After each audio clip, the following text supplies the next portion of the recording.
then.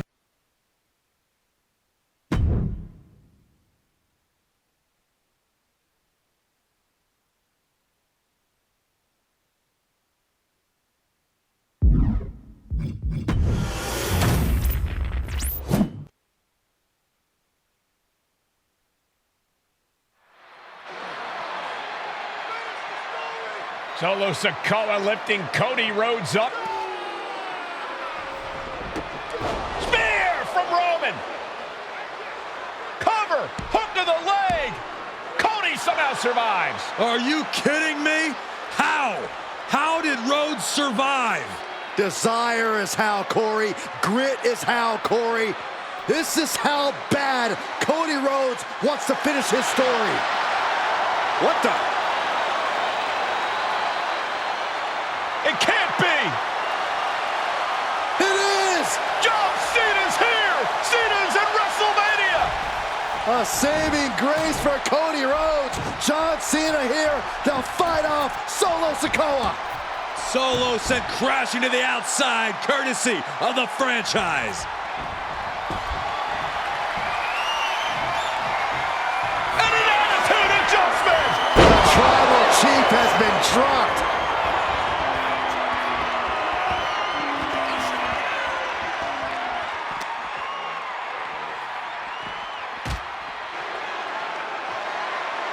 And now John Cena with Solo Sikoa and through the announce table!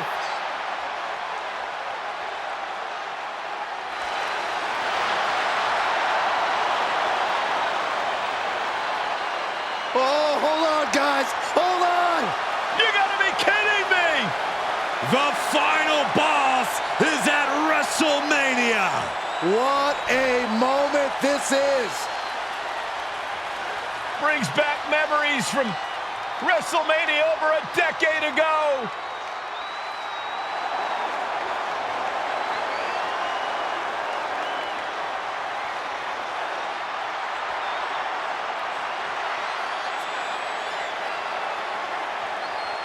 Now this is a WrestleMania moment. Rock and Cena face to face, feeding off the electricity of this crowd. This is absolutely surreal.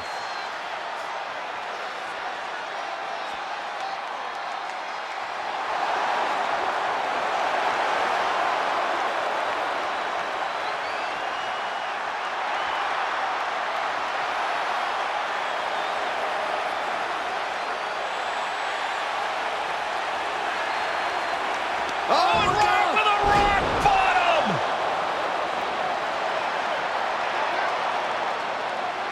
The final boss strikes, and Cena is down. And now The Rock taking off the Mama Rhodes weight belt. He's going to use it against Cody. What? Oh. No way. No way. Guys? What is going on here?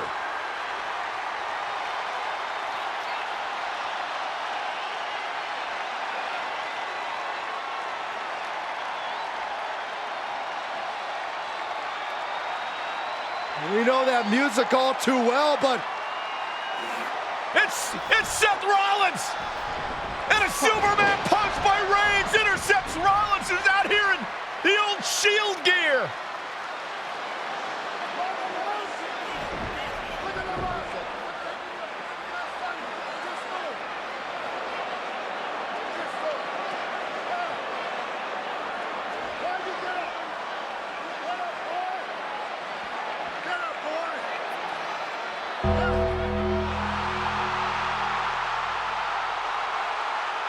Now what?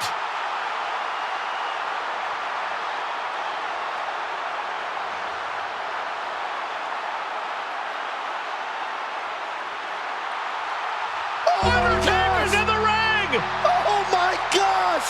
The Great One face to face with the Reaper at WrestleMania. Undertaker with the Rock! Choke slam! The Undertaker's back in WrestleMania!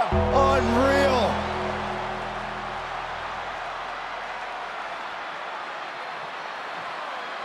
And now Roman Reigns and Cody Rhodes struggling to grab a hold of the steel chair in the ring.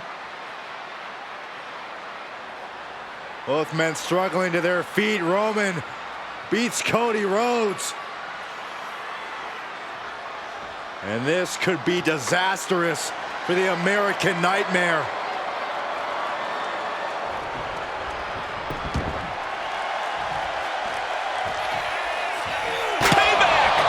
For all those years, Plan B.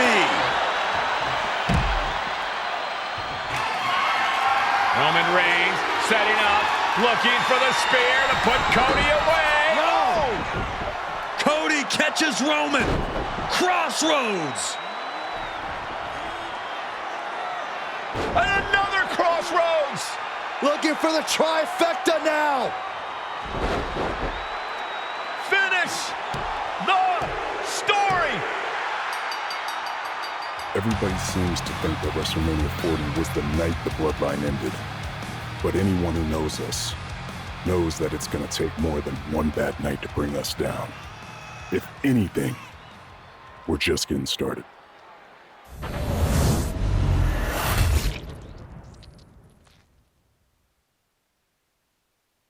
Ladies and gentlemen, my name is Paul Heyman, and I serve as special counsel and the wise man to your tribal chief, Roman Reigns, the undisputed, uncontroverted, unquestioned leader of the Bloodline, the most dominant group in recent memory and in the entire history of WWE. The Bloodline has all the damn gold. For nearly 40 years, I have worked for, alongside, and even employed the absolute greatest superstars to ever do it. Just how dangerous do you want to live? I've created the Dangerous Alliance, led an extreme revolution with ECW, and managed the most legendary of all champions.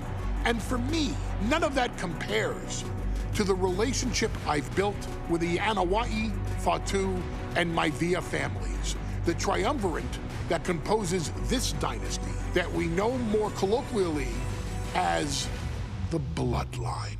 My time with this family goes back 40 years. I've led them into battle, strategized with them, and have watched their children grow into top-tier superstars who have also created their own impressive legacies. And so it is my great honor to serve as your host for the WWE 2K25 showcase featuring a dynasty like no other, the Bloodline.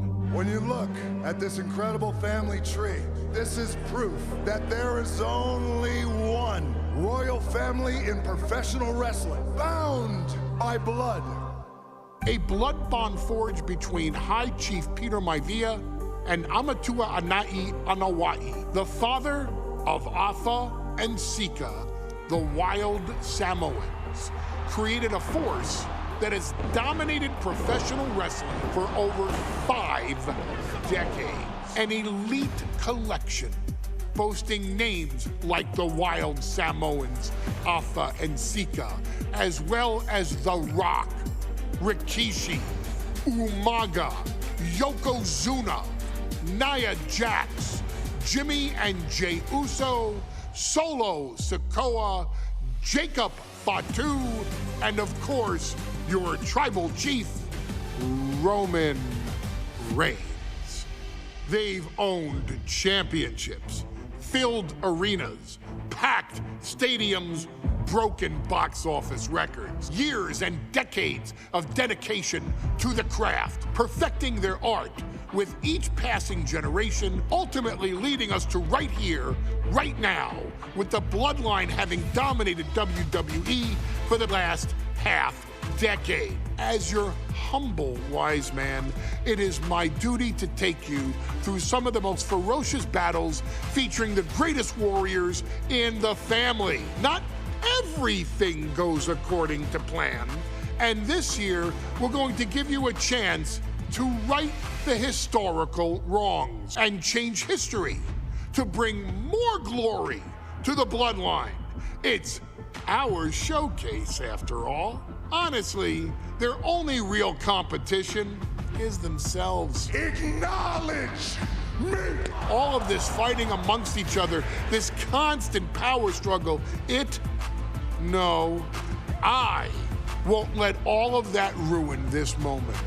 Because it's not just about Solo Sikoa or Roman Reigns. It's not just about the Usos. It's about every single member of their family that came before them, who built the lineage and who made them into the superstars that they've become today.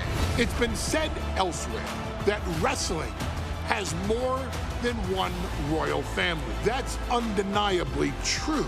Also undeniably true is that for all of those other families, there's only one Bloodline Dynasty.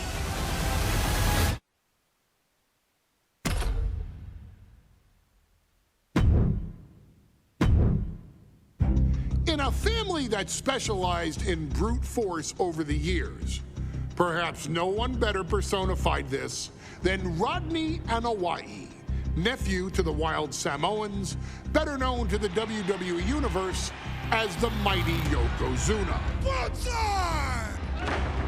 The family's first world heavyweight champion, Yokozuna arrived to WWE in the fall of 1992. An imposing behemoth, to say the least, Yokozuna would make an immediate statement, winning the 1993 Royal Rumble just a few months after his debut. This victory would grant him a WWE Championship match at WrestleMania 9, where he took on Bret the Hitman Hart. This meteoric rise to the top was only a hint of the dominance Yokozuna would have on WWE for the next year. 2 WWE championships, a WWE Tag Team Championship, victory over the era's titans like Bret Hart, Undertaker, Lex Luger, and Hulk Hogan. Yokozuna is my middle name. I'm named after my uncle. I carry it with like so much pride and weight on my shoulders just because of like what he's done for this business and like who he is as a person too. It's a cool middle name to have, man. I represent it with the pride, man, that I have. Hopefully, man, I'm making him proud by doing that. The manner in which Yokozuna melded incredible size with unspeakable agility shocked the WWE Universe, who to that point were used to their monsters hitting hard but moving slow. Yokozuna broke the mold, punishing opponents with super kicks, uranagis, leg drops, and of course, his devastating banzai drop. A maneuver so effective that once it had connected, nobody kicked out of it. Nobody. Rodney was a very unique talent. I think the way he was able to handle all the pressure, it was kind of parallel to how he was in the ring. For someone to be so big and to be so nimble, you just don't see that very often. Rodney was one of those first solo guys, singles competitor guys that was able to go out there and really just make waves, make a big splash. I mean, pun intended, I guess. You know, that fool jumped in the pool, he'd knock out all the water, and that's the way it felt sometimes. He would go into those arenas and just suck in all the energy and be able to give it back. So when I look at Rodney, I see someone very similar to me, someone who understands the top, the very, very top of the game, the top position, and everything that goes along with it. In a career filled with so many highlight reel moments, perhaps nothing stands out more than when Yokozuna faced and defeated the so-called immortal Hulk Hogan at the first King of the Ring event in 1993. Looking to humiliate Hogan after the Hulkster stole Yokozuna's WWE Championship only 2 minutes after Yokozuna defeated Bret Hart for the title months earlier at WrestleMania 9, Yokozuna entered the ring totally focused on the task at hand. And on that night, he not only got revenge, but his victory would send Hogan packing from WWE for nearly 9 years. Hulk Hogan is finished. Many felt that Yokozuna had indeed killed Hulkamania. Now, you get to possess the power of the mighty Yokozuna and deal out punishment to Hulk Hogan to walk out of the King of the Ring, a two-time WWE champion. Showcase the ability and the agility that made Yokozuna a Hall of Fame performer and take Hulkamania down. Banzai.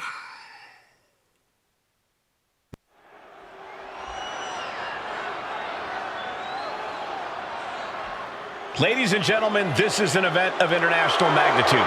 Photographers from around the world as they are documenting Yokozuna's every move. Coming down the aisle with Mr. Fuji is the challenger from Polynesia Islands, weighing 550 pounds, Yokozuna! One thing, Corey, he's 550 pounds, bigger than he's ever been.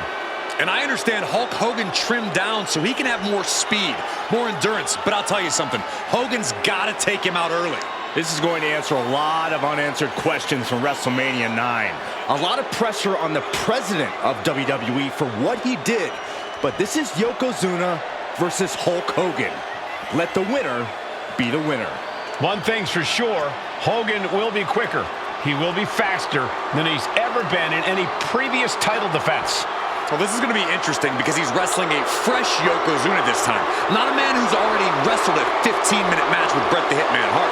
Well, Hogan and Yokozuna's last match lasted less than 30 seconds when Hogan won the title at WrestleMania. Well, I can tell you, this match will go much longer. Yokozuna will not be caught by surprise this time.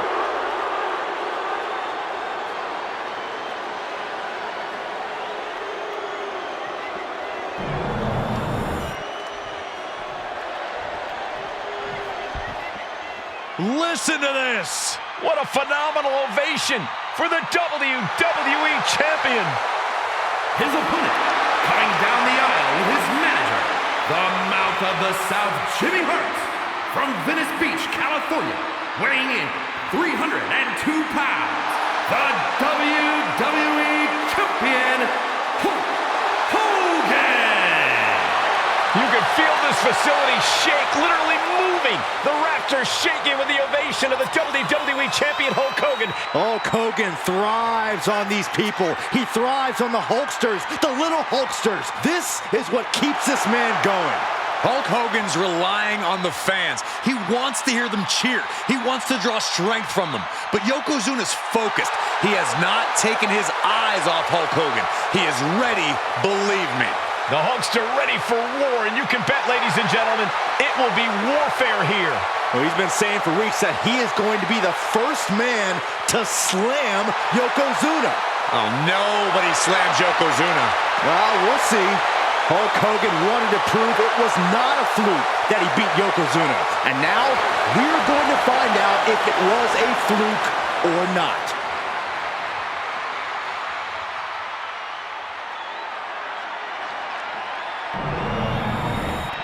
Lots of competitors in the back dream for a shot at this title.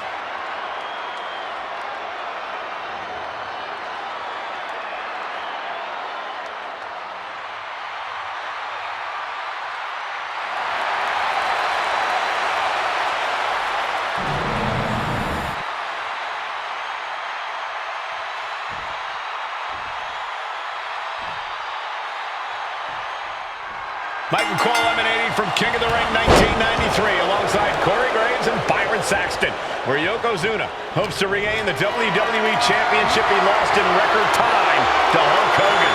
Both men coming in with so much to prove. Hogan wants to prove his controversial WrestleMania win was no fluke. And he's also promised to finally slam the 550-pound giant right through the ring. Yokozuna wants to erase the memory of his initial title reign that lasted mere seconds. He knows that a fresh Yokozuna can beat a fresh Hulk Hogan, and tonight is the chance to prove it.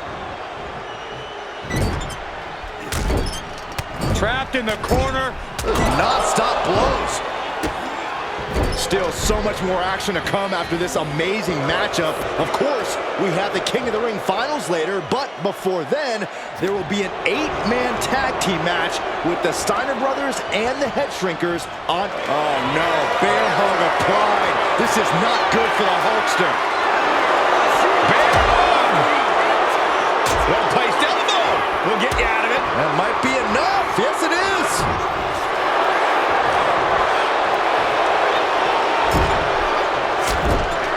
Trapped in the corner, no escape from these punches. And Yokozuna is leaving no breathing room here. Yokozuna taking the fight to Hulk Hogan. The Hulkster's rocked. Well, that does not look good. Yeah, it seems to have opened him up pretty bad. And one punch connects after another.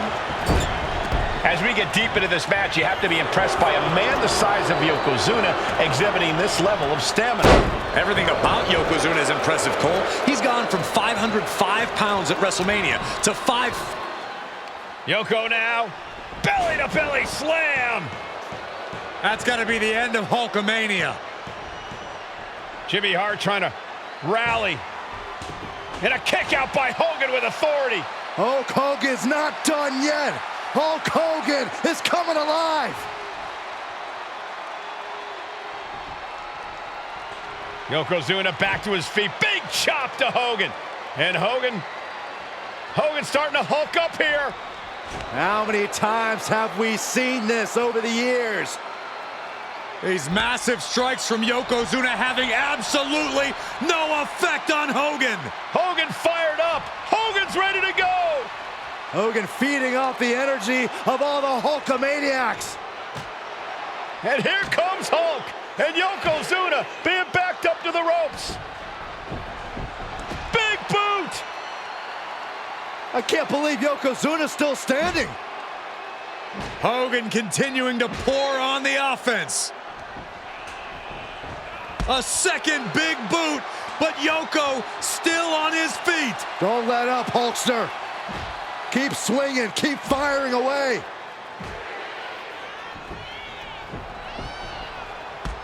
That boot, Yoko staggering, There we he's go. down. Drop the leg, Hogan, drop the leg. Hogan, leg drop. Here's the cover on Yoko, who kicked out of the leg drop. What? Get Mr. Fuji out of there. Hogan feeding off the energy. Whoa, wait a minute. What is that photographer doing on the apron?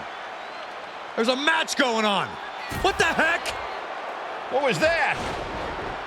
What in the world just happened here?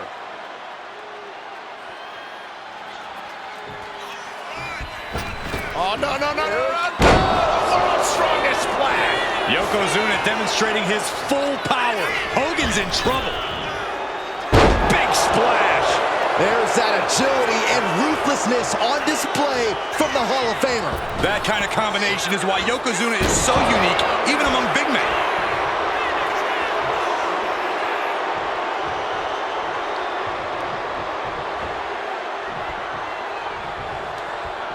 Oh, right to the throat. Oof.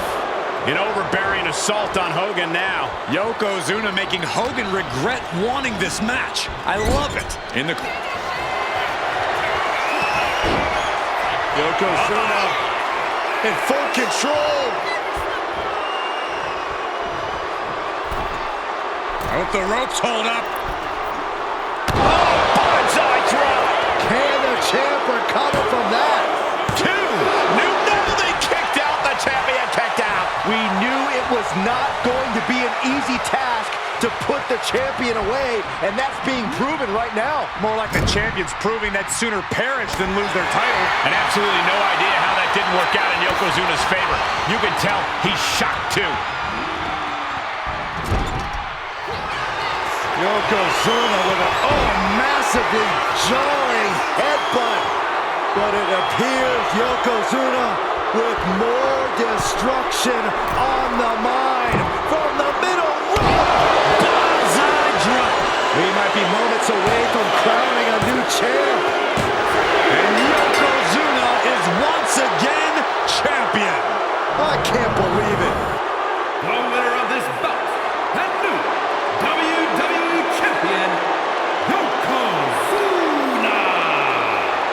official word. Yokozuna is indeed the new WWE Champion. We may have just witnessed the end of Hulkamania, gentlemen. There's no may about it, Cole. Yokozuna just conquered Hogan, and every newspaper in Japan is going to be filled with pictures of our new WWE Champion. Here in the heartland of America, the heart of Hulkamania has just stopped beating. Hulk Hogan is finished.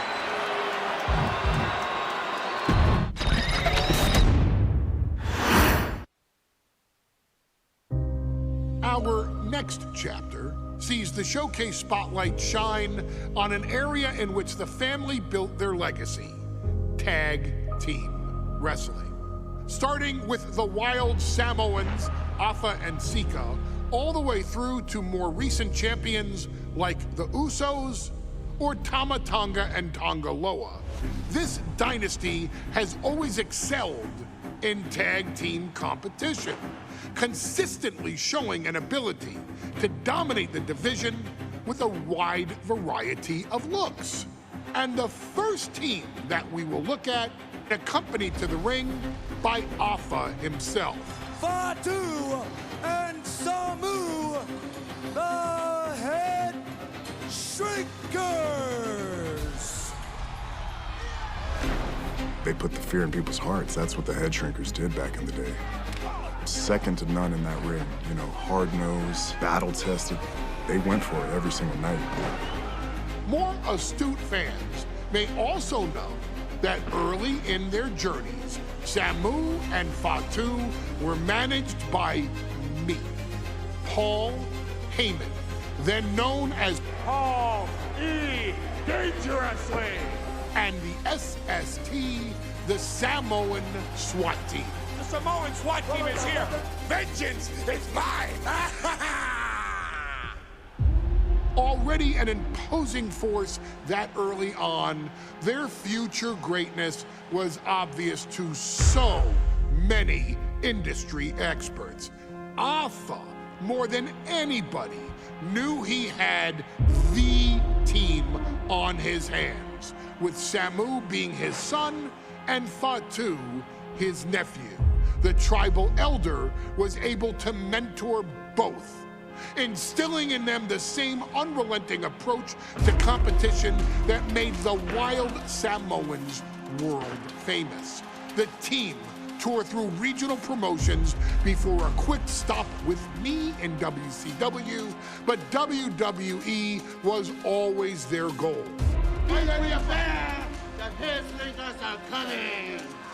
Upon arrival, it was clear that the dynasty's next generation had indeed arrived, immediately drawing comparisons to their world-renowned predecessors.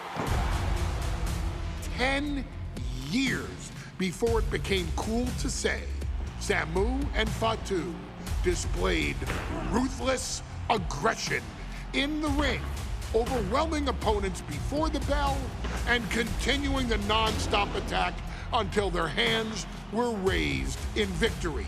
Deceptively agile for men of their size, they brutalized the opposition with devastating dives from the top rope.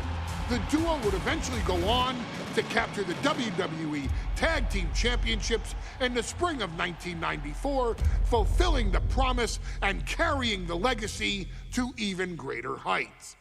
At WrestleMania 9, the Head Shrinkers' one and only in-ring WrestleMania appearance saw them taking on Rick and Scott, the Steiner brothers. Be prepared, Steiner brothers. We're gonna give you a pain that you have never felt before. While I'm not one to make excuses, I am one to give opportunities to you, our expert gaming member of the WWE Universe. And so, today, you have the opportunity to make things right. WrestleMania 9, Las Vegas, Nevada. The Steiners performed at a near-perfect level that day, able to find every reversal and in the chaos emerge victorious. We are asking you to fix that. Stop them in their tracks. and get the Head Shrinkers that WrestleMania victory you and I both know they deserve. But if you're not careful, you're going to find yourself reliving the very same memories that have haunted Samu and Fatu for years. Steiner lines, suplexes, Frankensteiners that will all bring your evening to a vicious, miserable end.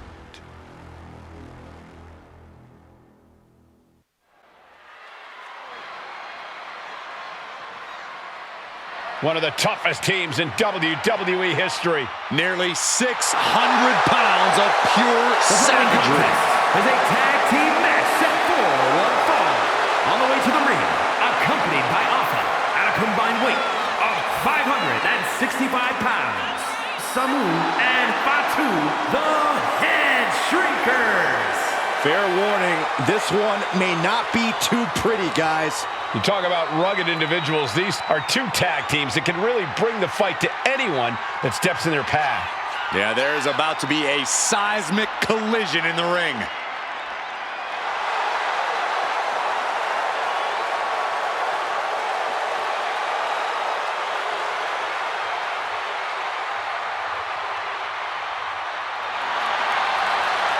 This match means so much to the Steiners and to the Head Shrinkers. Well, the whole world is focusing on WrestleMania 9, and the last thing you want to do is come up on the short end. Pride is on the line, and as is a stake to the claim of being the toughest team in all of WWE.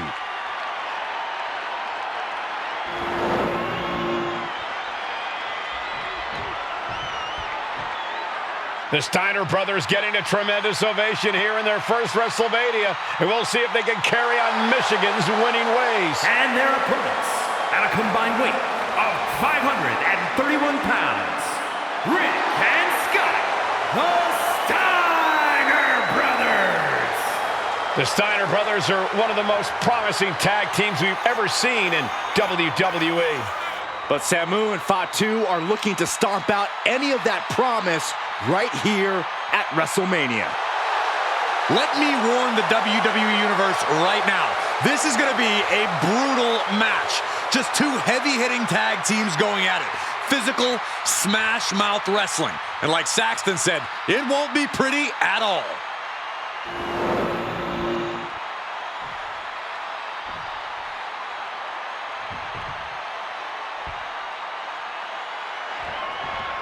WrestleMania 9 rolling on with a potential show-stealing match, guys. Two very hungry tag teams facing off.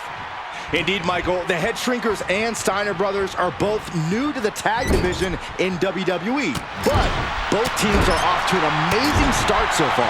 And you have to imagine whichever team wins this high-profile fight becomes an instant top contender for the tag team championship. And with two teams this physical on such a big stage, it is indeed going to be a fight. Oh, my goodness.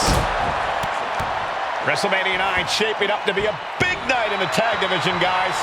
Indeed it is, Michael. Two great young teams competing now. And later tonight, none other than Hulk Hogan will lead the Mega Maniacs against Money Inc. for the tag team titles. Odds makers in Nevada have the smart money on Hulk Hogan leaving Vegas with the gold tonight. Fends off the attack with an elbow. Getting him right into the corner. He's able to reverse it. Clothesline, so effective.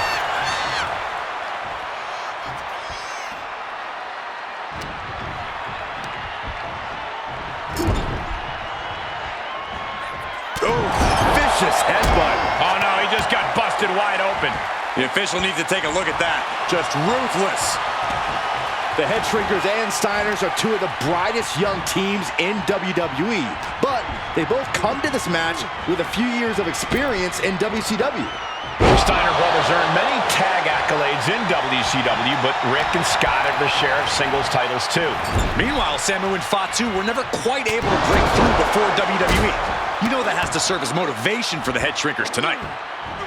I've seen Samu and Fatu headbutt each other during matches. If they do that to their own flesh and blood, Who knows what they'll do to the Steiners? It's just a byproduct of the brutal take-no-prisoners offense of the head shrinkers, Byron. These guys will bite, scratch, and claw their way to a win. Rulebook be damned. And with Rick and Scott coming from an amateur collegiate background, they might be a bit more hesitant to bend the rules. Hopefully the Steiners can adapt, and fast.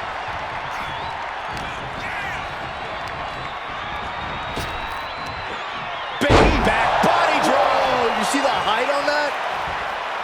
And we are really seeing the amazing skill sets of all four men in this tag team showcase. Well, we already knew about the brawling of the head shrinkers and the grappling of the Steiners, but men as big as these four behemoths should not be able to fly around the ring like they have thus far. It is made for an extremely tough act to follow, guys. A bit of provocation from Samu. Samu dishing it out now. The head shrinkers smartly keeping themselves out of the grasp of Rick and Scott Steiner. There is a method to the madness of the head shrinkers. Oh, man. Ouch. Uh-oh. Headbutt. Before this match began, you heard the Steiners speak backstage. Scott saying, quote, "Me and my brother are going to go out with a game plan and do what we do best, and that's wrestle." That's all well and good for the Steiner brothers, but Alpha has gone on record saying that his men are looking to tear Rick and Scott's heads off. Angle exploder. Look at this heel hook. This is how you punish your opponent, and he's enjoying every minute of it.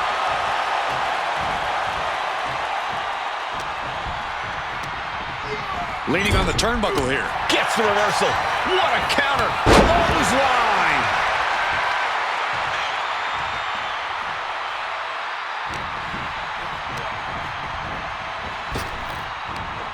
Big back body drop. What elevation. As we find ourselves surrounded by all this pageantry, do you think either of these teams is feeling the pressure of their first WrestleMania? I can tell you that Samu and Fatu truly did not care.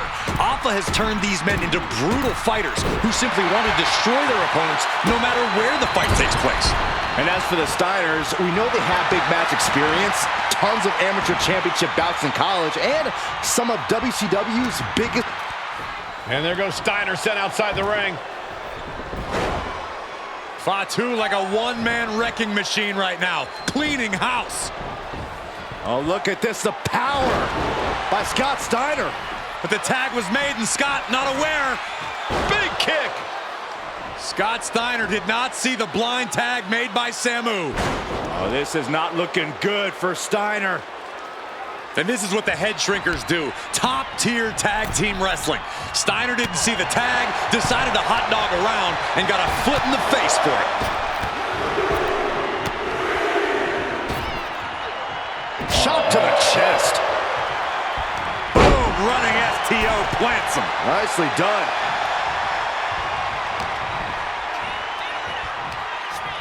Sidewalk slam. Boom, what impact. Oh, and into the corner he goes.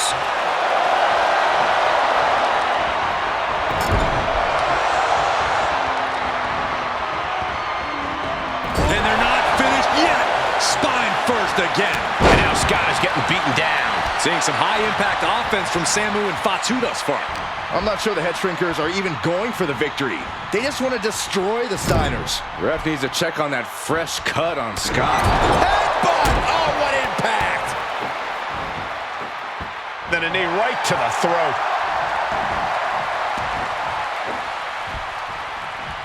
Drops the hammer. Right on the lower back. From the top. Diving headbutt!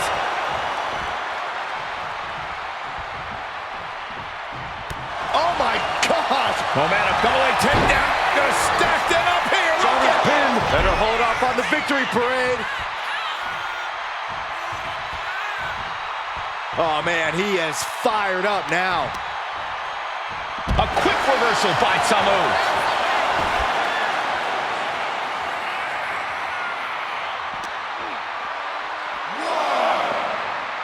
And he throws the opposition back into the ring.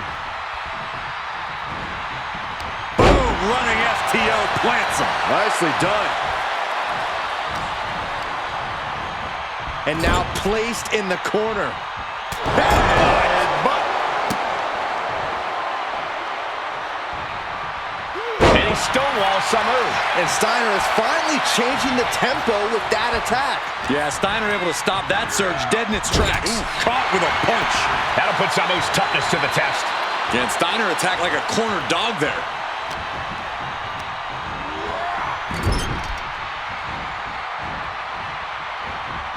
Reverses the move into a DDT.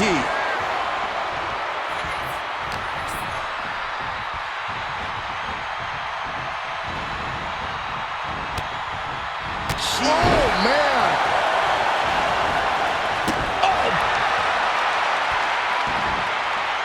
He's climbing the turnbuckles to the top. Looking for something big. Here we go. Big height, bigger impact. And the head shrinkers just might have it.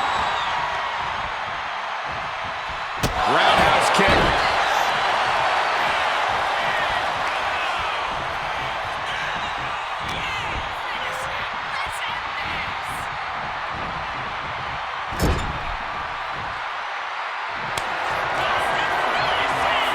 Tag. Double team coming. Driven down face first. That's it. No way the Steiners come back now. Saw it coming and slowed it down with the back elbow. And he gets directed into the Tag made. Classic Steiner Brothers tag team. Up to the top rope. Here comes the Steinerizer. Connecting big time. Is that enough to finally put down the head shrinkers? What stamina. It's truly impressive to completely beat the count here. The head shrinkers and the Steiners are engaged in an epic battle. Both teams making the Roman gladiators proud. There's the tag. Looking to get airborne here. He wants it one more time. Lands the splash. Rick felt the full force of that one. Oh, Bulldog. One-handed. Hoping that was enough, was it? A defiant kick out after one. He refuses to stay down. Pure instinct. Both teams giving everything they can here at WrestleMania. Samu, Fatu, Rick, and Scott, all four men proving to be true gladiators in this battle. This is it. He could put him away right here. Kicks out before one. How have we not claimed a winner yet? You gotta believe that not wanting to feel the agony of defeat is causing this never surrender attitude. He avoids the contact. Big back body drop. Oh, you see the height on that?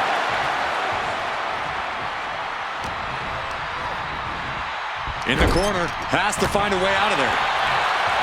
What a punch.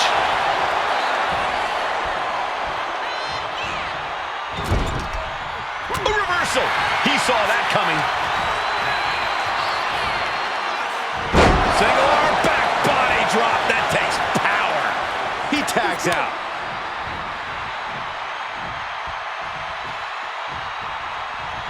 Oh! Denied via a wicked punch to the stomach. Boom, running STO plants him. Nicely done.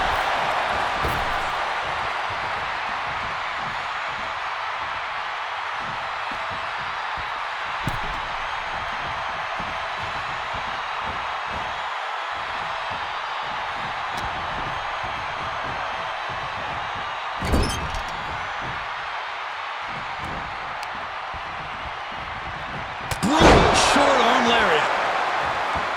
Samu setting himself up top. He's going back to the well. Splash. Samu might have brought this to a close. Ooh, oh! Pin. This might be the end of Steiner's night. No, didn't get it. As close to 3 as you could possibly get without the bell ringing. Roundhouse kick.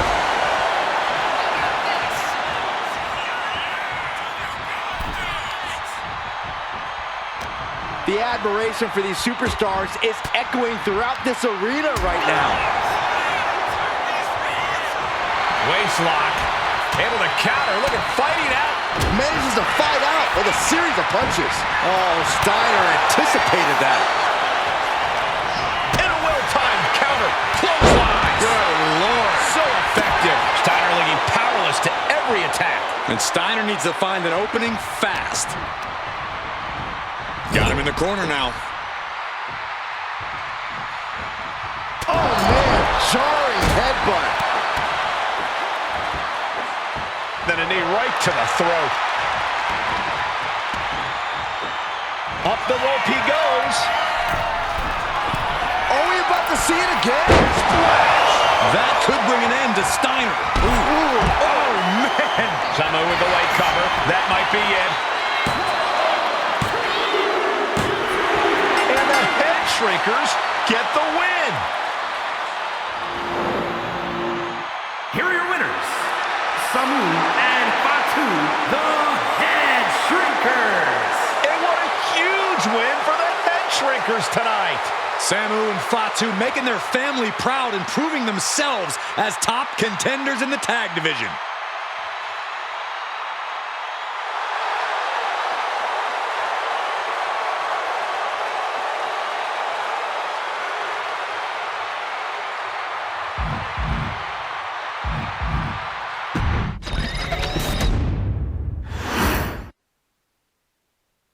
Hey, let's put this in the simplest of all terms.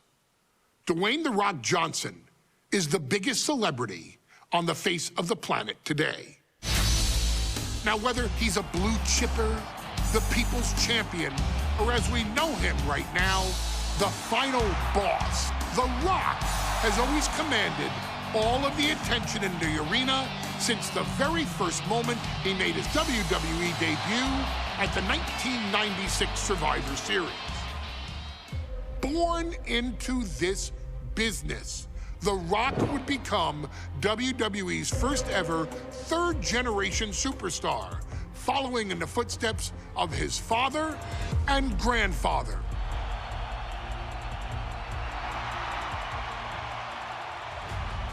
Who had competed in WWE rings before him.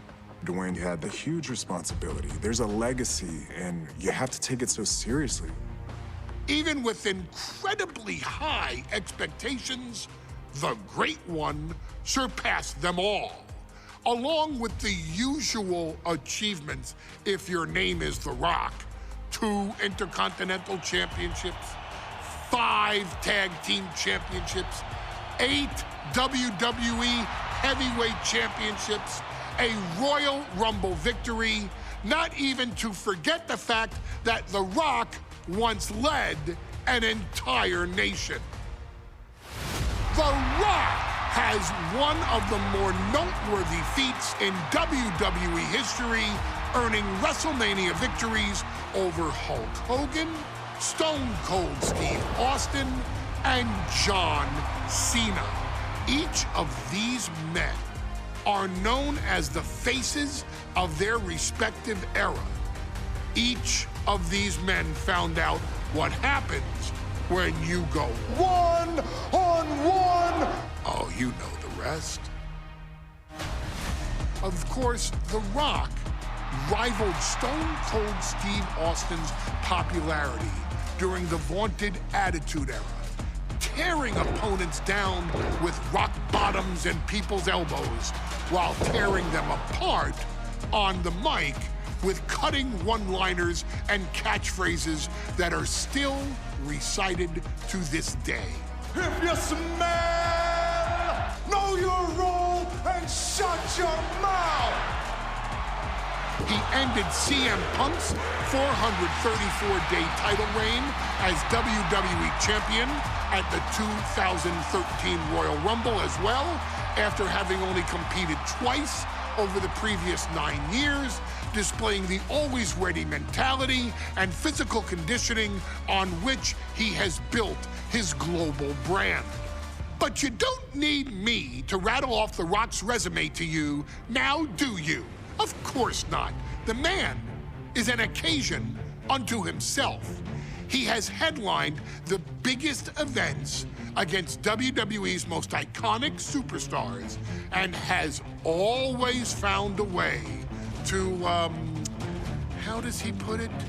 Layeth the smackdown on some jabroni's candy ass. I couldn't have said it better myself, although I think I may have just done that. But indeed, he has. On a Thursday night in February of 1997, The Rock, still known as Rocky Maivia, would find himself challenging for the WWE Intercontinental Championship.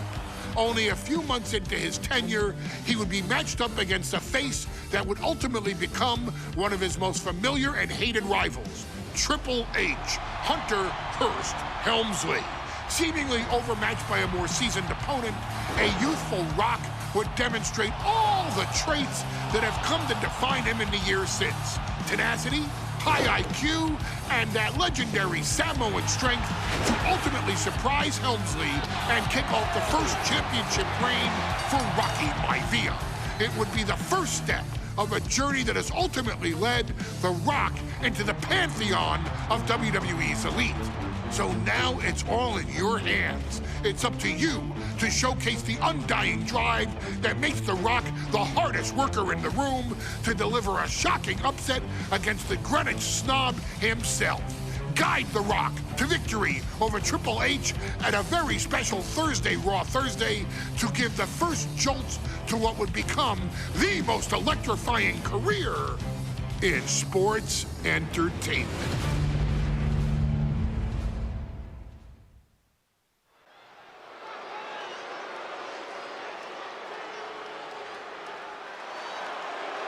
And here comes the #1 contender, at least for tonight, Rocky Maivia. The following contest, scheduled for one fall, is for the WWE Intercontinental Championship. Making his way to the ring is the challenger from the South Pacific, weighing in at 275 pounds, Rocky Maivia. A blue chip talent with a bright future.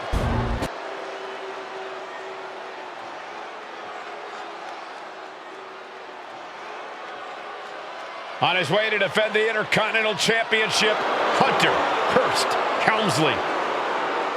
His opponent from Greenwich, Connecticut, weighing in at 246 pounds, the WWE Intercontinental Champion, Hunter Hearst Helmsley. Helmsley is scheduled to face another challenger at an upcoming show this Sunday, and he's taking the risk, stepping in here against the newcomer, Rocky Maivia. Well, you can consider it risky, you can consider it overconfident, but any way you look at it, it's a dangerous move by Helmsley to take on an athlete who has been on a real roll. Rocky Maivia has been successful thus far in WWE, and Rocky is focused. Rocky is only thinking about tonight. Saxton, just curious, have you ever exercised your right to remain silent? I am tired of all this talk about Rocky Maivia. Yeah, he's been on a roll, but it could all come to a screeching halt tonight at the hands of Hunter Hearst Helmsley.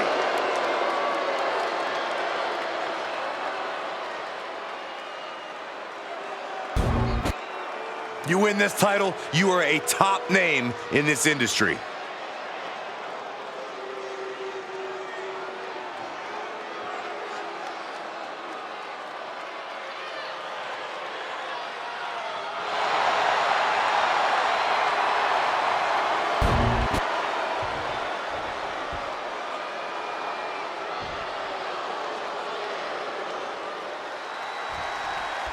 The Intercontinental Championship is on the line here between two superstars who don't have anything nice to say about one another. The challenger, Rocky Maivia, and our current champion, Hunter Hearst Helmsley. Well, Helmsley is our champion for a reason. He's a cut above the rest, a higher class of in-ring competitor. This Rocky Maivia guy should learn his place and respect his betters. Well, that attitude is exactly why Maivia is so eager to go after Helmsley and his title. He wants to prove Helmsley is just a snide and arrogant blowhard who doesn't deserve to be champion. To the sky! Whoa, look out! The airtime, the fearlessness. What a ridiculous maneuver to the outside. Boom! And Byron, Rocky has tremendous exuberance, tremendous youth. He's going to be a star for a long time. I think Rocky Maivia shows more promise than any other wrestlers I've seen come into WWE. You talk about second-generation wrestlers, but with Rocky, you're talking about 3 generations. This guy is going to be phenomenal. What's it going to take for Hunter Hearst Helmsley to retain his Intercontinental title here? How can he get the better of Rocky Maivia? Well, the champ needs to put this young upstart Maivia in his place with unrelenting offense. No time for graceful bows and upper-class taunting. Just beat Rocky down.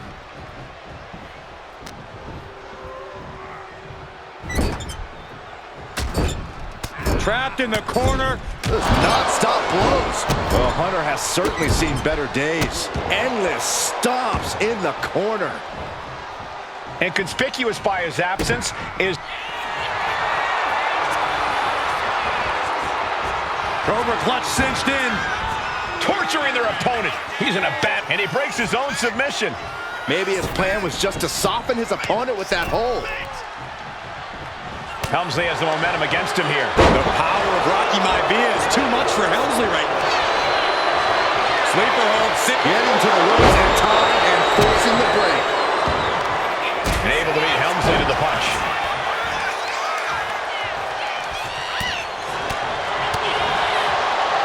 Oh, right across the solar plexus. And even before the bell rang tonight, I think Hunter Hearst Helmsley has been trying to frustrate Rocky. He's tried to say, hey, young fella, we're going to do things at my pace. Up high. Oh, that's it. What a splash. Maivia took to the sky and executed that high risk perfectly. I don't think Helmsley had that scouted at all. Maivia dishing it out now. Maivia keeps bringing the energy, and Helmsley has no answer.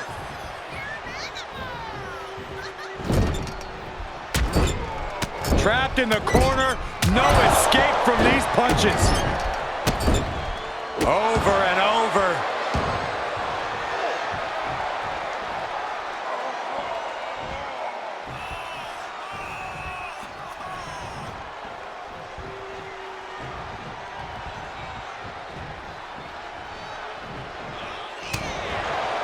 Deeper into this match now, and I think it's Helmsley who's reaching peak frustration. Can't quite put Rocky Maivia away. A testament to the never-say-die attitude of this young superstar. And he gets it from his dad. He gets it from his grandfather. Maivia knows nothing less than to give it his all. Brought back into the ring from the floor now.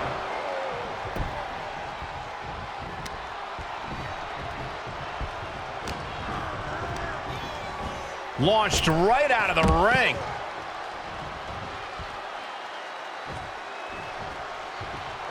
Heading out, but needs to be aware of the referee's count. And he gets delivered back into the ring.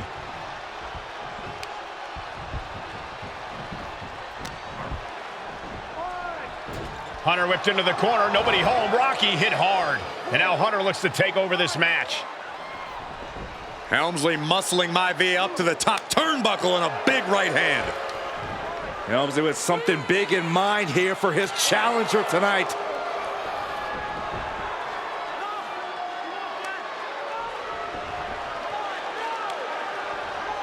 Well, this is just blatant disrespect from the arrogant champion. Almost daring Rocky. Hey, you really want my title? You really think you're going to be Intercontinental Champion? Up to the top. Hooking Rocky into a superplex. This could be it. Can Hunter capitalize? This could be it. Hook of the leg and a cover, and Rocky stays in it, getting his shoulder up. Still not enough to put out the flame of Rocky Maivia.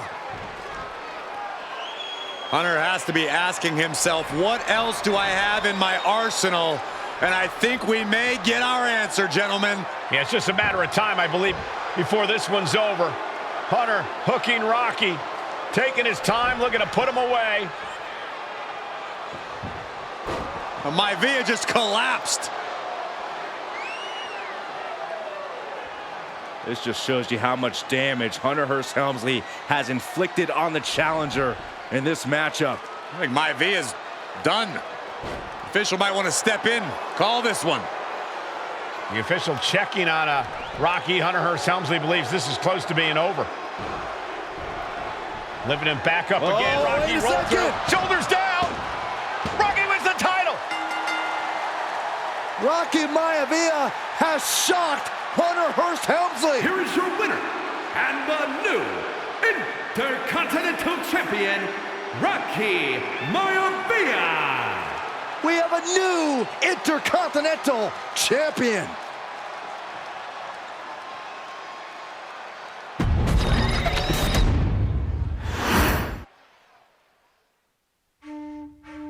In a family of elite combat athletes and top-tier performers, the final boss has always stood out, even when he was just a blue chipper. But there wouldn't be a final boss. There wouldn't even be a bloodline if it wasn't for The Rock's grandfather, the High Chief Peter Maivia. You can think of him as the first boss. Predecessor to the tribal chief. He is one of, if not the foundation for our family. The Anoa'i Fatu Maivia wrestling dynasty. I don't think there's anybody more responsible for what's going on now than the High Chief himself. Peter Maivia isn't simply one of the two principals behind the sacred blood bond. He's also an incredibly decorated professional wrestler who traveled the world and won titles everywhere he went. New Zealand, Japan, Europe, and here in the United States, where he enjoyed especially successful runs in Hawaii and California. Maivia would eventually find his way to WWE, engaging in legendary battles with the likes of superstar Billy Graham. His larger-than-life personality would win the WWE Universe over in short order, as it had throughout his entire career. In the ring, High Chief Peter Maivia was a potent blend of brawn and grappling technique, often muscling his opponents down to the mat through a variety of joint locks and then switching to more painful holds once grounded. His sleeper hold and stump puller were both feared and renowned, and make no mistake about it, Maivia knew there was always more than one path to the ultimate victory. Out of the ring, High Chief Peter Maivia also ran one of the most successful wrestling promotions on the planet, Polynesian Pro Wrestling, based out of Hawaii, showing his mastery of the business in every aspect. His induction into WWE's Hall of Fame class of 2008 was supremely deserved, forever enshrining Peter Maivia as the legend he always was. And now, we present to you the opportunity to walk in the boots of the legendary High Chief Peter Maivia, facing off against one of the most legendary WWE rivals, George the Animal Steele. You will settle this score once and forever, and showcase the overwhelming strength of Peter Maivia, which has ever since remained as a hallmark for every single solitary member of this bloodline. Steele is no easy battle, though. He thrives in the chaos, one of pro wrestling's true madmen. He'll even try to eat part of the ring if he thinks it'll help him break you down. So do your best and honor High Chief Peter Maivia properly with a resounding victory.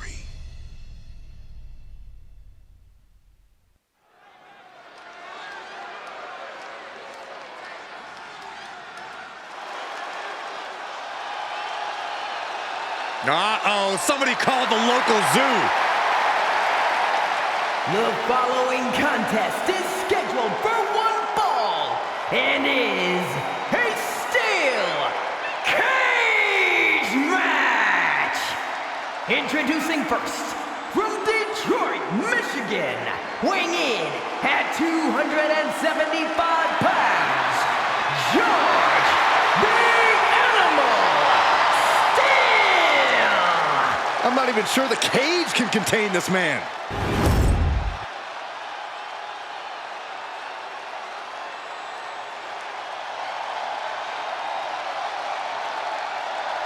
And strolling down the aisle, the opponent of George Steele, Peter Maivia. Always a chaotic matchup.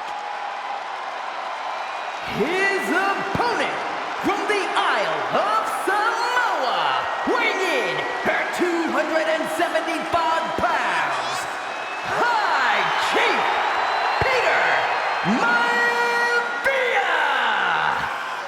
Steele had better keep an eye on Maivia because Maivia is a true brawler. Few men can handle the chaos of the animal inside a steel cage, but I believe the High Chief is ready.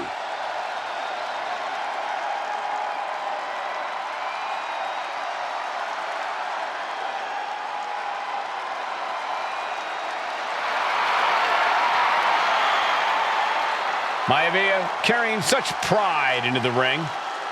Very stark contrast to Steele. We'll see which prevails tonight.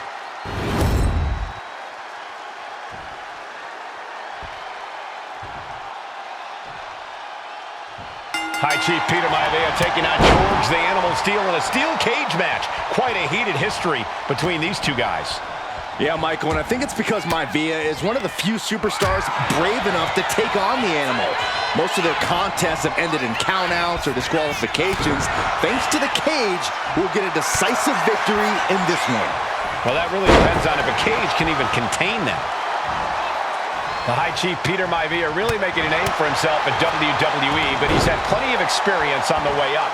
Plenty of championships on the West Coast, but he's made the biggest splash in Hawaii, where he earned multiple tag team titles. Oh yeah, Maivia is a huge celebrity on the islands. In fact, I've heard some consider him the personification of Maui. Oh, headbutt. Just ruthless. I see how it is. Going to take any shortcut to bypass a clean competition. Hey, there's nothing wrong with a shortcut, Saxton. Ah, there's a headbutt. Taking the easy way. Gentlemen, we've touched on the differences between Maivia and Steele as competitors. One man based on order, the other on chaos, but it's reflected in their looks, too. Indeed, Michael. Just look at the sculpted physique of the High Chief. And the tribal tattoos on his body are extremely intricate and definitely eye-catching. And Steele is, well, he's an ugly creature. Enough hair on his upper torso to classify as fur. Folds in his bald head. He's like a modern-day Neanderthal. Peter Maivia now with the upper hand. And you can see Steele is struggling to weather the storm of the High Chief.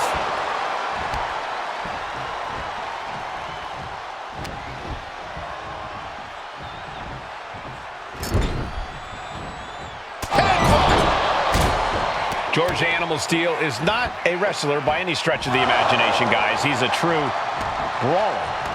And he might be the best brawler in WWE, Michael. There is no shortage of fight in the animal. But you know who might be a better brawler, guys? The High Chief Peter Maivia. When you consider that Maivia is also an excellent high flyer and a great technician, well, you can see why the High Chief is the favorite in this match, even with the steel cage stipulation. No, nothing fancy here. Tasting victory. Reverses the pin. Shoulders down. I guess it was time to switch gears. What is he doing?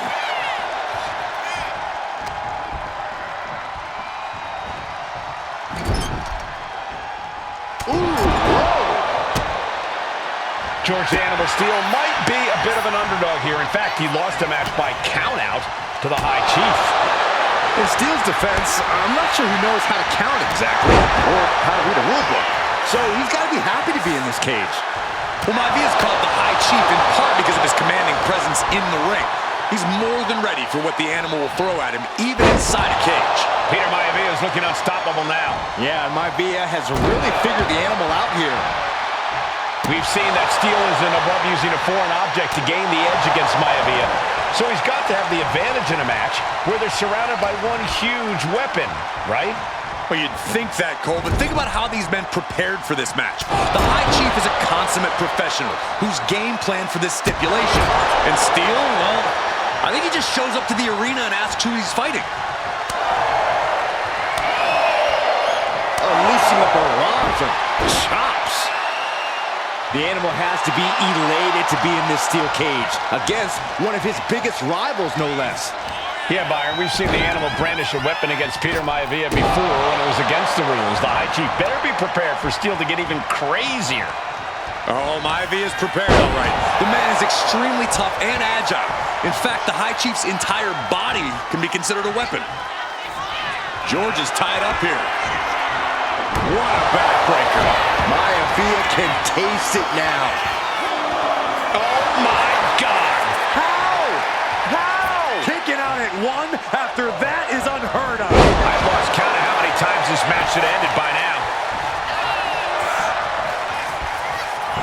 Going right after the arm of their opponent, applying the arm bar. Nice takedown. Punished. Into the pin. George is trying to seal this one up. He kicks out with force. What a jaw-dropping show of strength this late into the match. Maivia one step ahead. Peter Maivia very tough, but he also has moving. Setting up again. Landing on the spine. And George is laid out. There's two.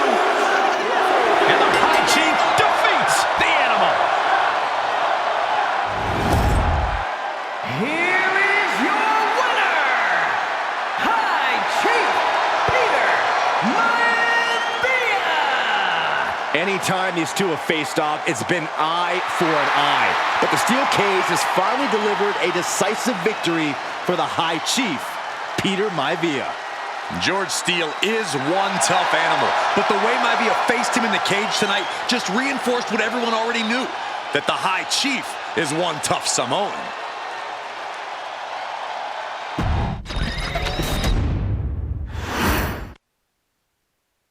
She's not like most girls. She's also not like most WWE superstars. Nia Jax, the reigning queen of the ring, is a reckoning, a force of nature that blitzes right through her competition. A cousin of The Rock, Nia Jax arrived in NXT almost 10 years ago with astronomical expectations. Undaunted, Nia Jax would dominate early opponents, finding herself competing for the NXT Women's Championship mere months after her debut. It did not take long for those running Raw and SmackDown to take notice. Well, our next pick, Nia Jax. And Nia Jax would join the Raw roster as part of the 2016 draft lottery. And since joining the main roster, absolutely no one has been safe from Nia Jax. She is a two-time women's champion. She is a two-time women's tag team champion. She competed in the men's Royal Rumble match in 2019, even getting an elimination while in the ring. Nia Jax looking to eliminate. She does. She's battled standouts like Charlotte, Bayley, and Becky Lynch. And all the while, she has left undeniable destruction in her wake. In the ring, she applies many of the same tactics that once benefited Yokozuna, even using her own version of the Banzai Drop, known as the Annihilator. And just like its namesake, if it connects, your night is over. And Nia Jax remains driven for even more success, jumping at any opportunity to prove her dominance.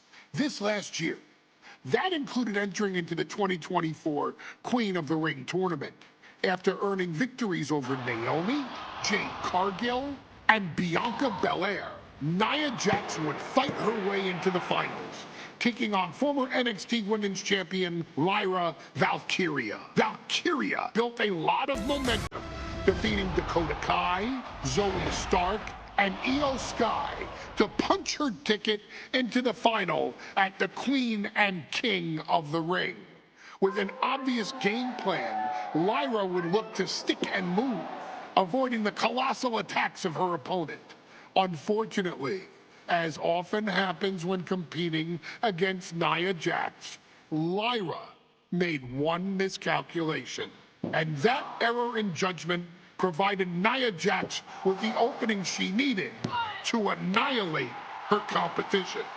This is your opportunity to crown the first queen in Bloodline history. Make Lyra suffer. Make her regret ever entering your ring. Showcase the otherworldly power that forces an entire roster to cower in your presence. Because when you're an irresistible force like Nia Jax, resistance is futile.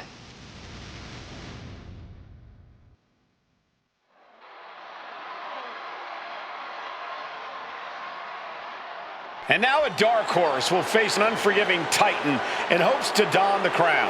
Lyra Valkyria versus Nia Jax in the Queen of the Ring Finals. The following is the final match in the Queen of the Ring Tournament. Introducing first, from San Diego, California, Nia Jax. I cannot wait to witness what unfolds here. The irresistible force has been on a tear recently. And Nia believes the crown already belongs to her. Will Jax's menacing presence and sheer power be too much for Valkyria to overcome? Or can Lyra write a happy ever after ending to her Cinderella story?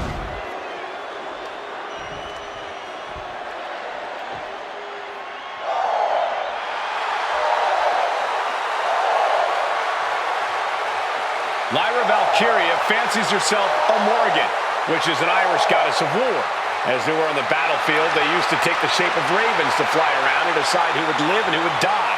That is what Lyra Valkyria is bringing to the ring here tonight.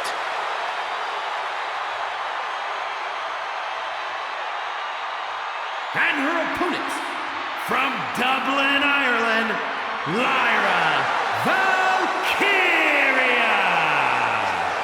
Lyra Valkyria may have read a little too much fantasy in her day, and now is reality. Lyra Valkyria is about to go toe-to-toe with a real-life, fire-breathing dragon in the form of Nia Jax.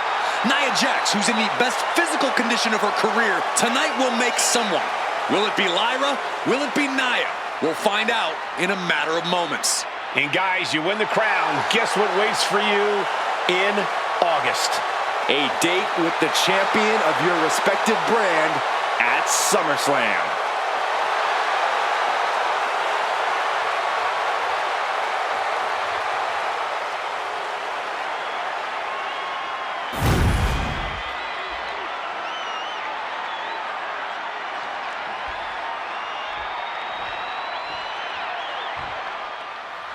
And there will be a court.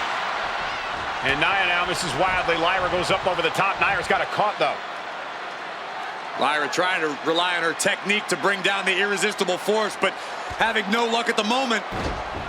I'm not sure this is going to work either. Jax just entirely too strong, but whoa! That was interesting. Oh, nice athleticism by Valkyria. Even Jax might be a little impressed. I wouldn't go that far, Saxton. Here comes Nia, just imposing her will on Lyra Valkyria. Again, Lyra showing how resourceful she is, applying the sleeper to Nia Jax. Lyra tried to hold on. And now Nia Jax in control, and she's going to look to put Lyra away. Nobody home! Set outside the ring, and Valkyria's got a chance. Huge window of opportunity. Right now for Lyra Valkyria to strike. Lyra may actually pull this off. Lyra may become queen. Lyra has the advantage. She has Nia reeling. But Lyra can't win Queen of the Ring with Jax on the outside. This match has to end in the ring. Oh, man, right into the steel steps. And slides back into the ring. From the top, through the air, and connects. The 1-2 punch of high risk, high reward. Oh, what a punch. That's how you stop your opponent. Lyra says she feels alive every time she flies, and that's what Nia has to avoid tonight, keeping Lyra grounded. The woman thinks she's a bird, Cole. What do you expect? It's symbolism, Graves. She leaves the ring, but she can be counted out here. Readjusting the furniture. We know how this ends. Back into the ring she goes. Oh, what a clothesline. Forcefully delivered.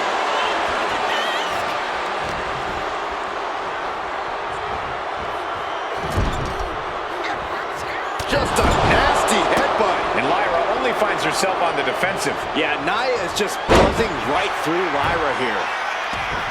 Anything can happen in WWE. It used to be a tagline, but it's the truth, and Lyra Valkyria is living it.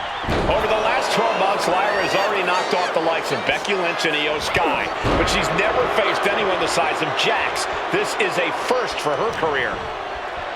Corey, what do you think is going to be the key in this match for Nia Jax? She's certainly made plenty of promises when it comes to being Queen of the Ring. What Nia brings to the dance, Cole, is raw power, the likes of which you rarely see from most men, let alone women. Nia has absolutely no problem using that power, and the same goes for her throwing her weight around in the ring. Lyra Valkyria might just learn that the hard way tonight. And a feel. Just a perfect mix of pure power and bad intentions. Kicks to the cranium of their opponent. Lyra Valkyria, one of the best technical wrestlers in NXT Women's Division history. But the game is about so much more than technique. It's about experience and timing, knowing when to tap into certain parts of your psyche. Nia knows this, and we've seen it for years. The big question is, does Lyra?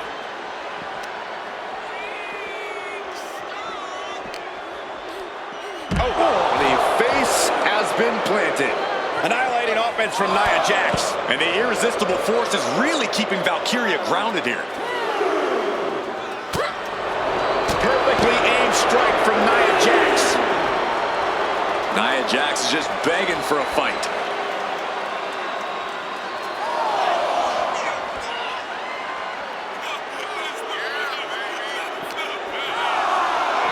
Tossed back into the ring.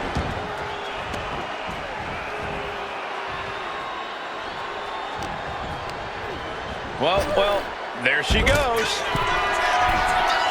From the top. Whoa, what a landing.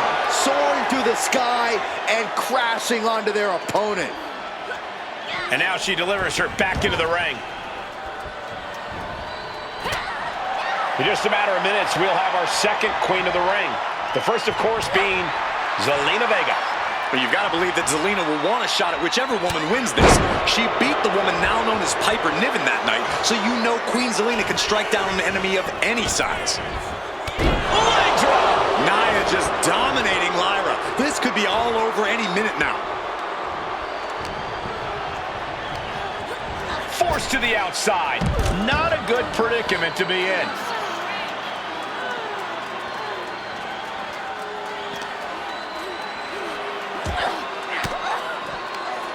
Oh, that opens the door for Valkyria. Lyra managing to find some of that needed breathing room. Valkyria trying to bring the fight back in this one.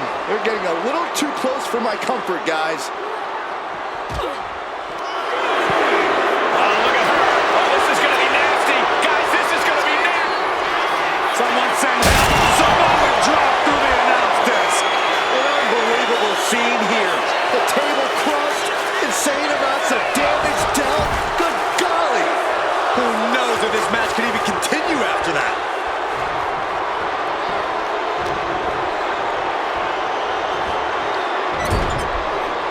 Turn Nia Jax around there.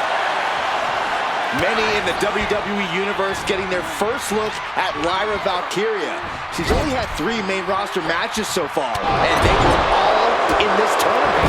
Big wins over Dakota Kai, Zoe Stark, and Io Sky over the last 3 weeks. That's an extremely impressive start for Lyra. Wow, undefeated for 3 weeks?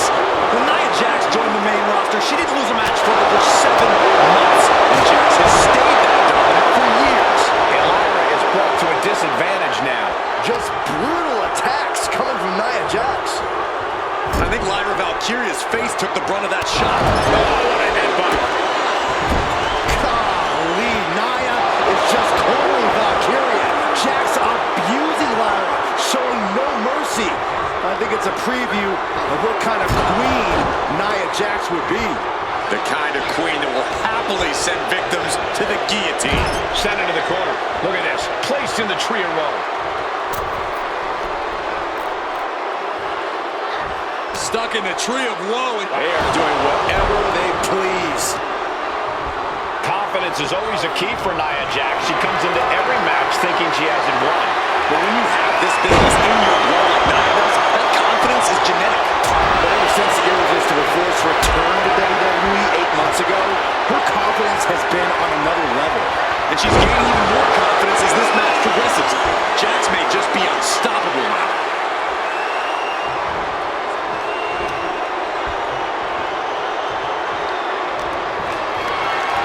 Carrying the opposition. What's the thought here? Nia Jax has complete control here. Valkyria is just going to have to endure this punishment.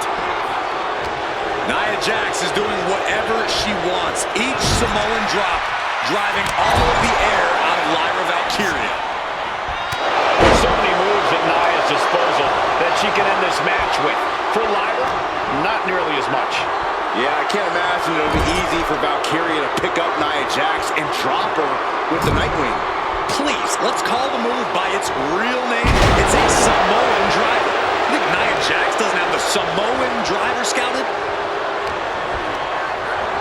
She's tossed right out of the ring. Adrenaline pumping. Here she goes. Top from the top. Whoa, look out. I can't believe what we just saw. I can't believe that didn't miss. And now heading back inside the ring. Taking a moment to get pumped off of this crowd's incredible energy.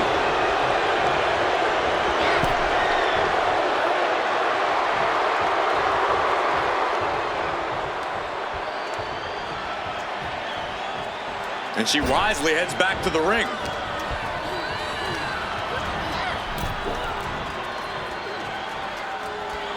And Jax is turning to the crowd for assurance. Wow, Nia Jax throws a hard punch. And Lyra is brought to a disadvantage now. This is exactly why Jax is... Valkyria crushed in the corner by Jax. Squashing Lyra in the corner, and the beginning of the end may be near. And Nia now, with Lyra on her back, going to climb up to the second rope. This is a scary situation for Lyra. Oh, look at this. Maybe not. No way. There's no way. Oh, my. Oh, no. Good night. Annihilator. Here is your winner and the new Queen of the Ring, Nia Jax. What a victory to the brand new Queen of the Ring. Nia said she would do it, and she backed up her claims.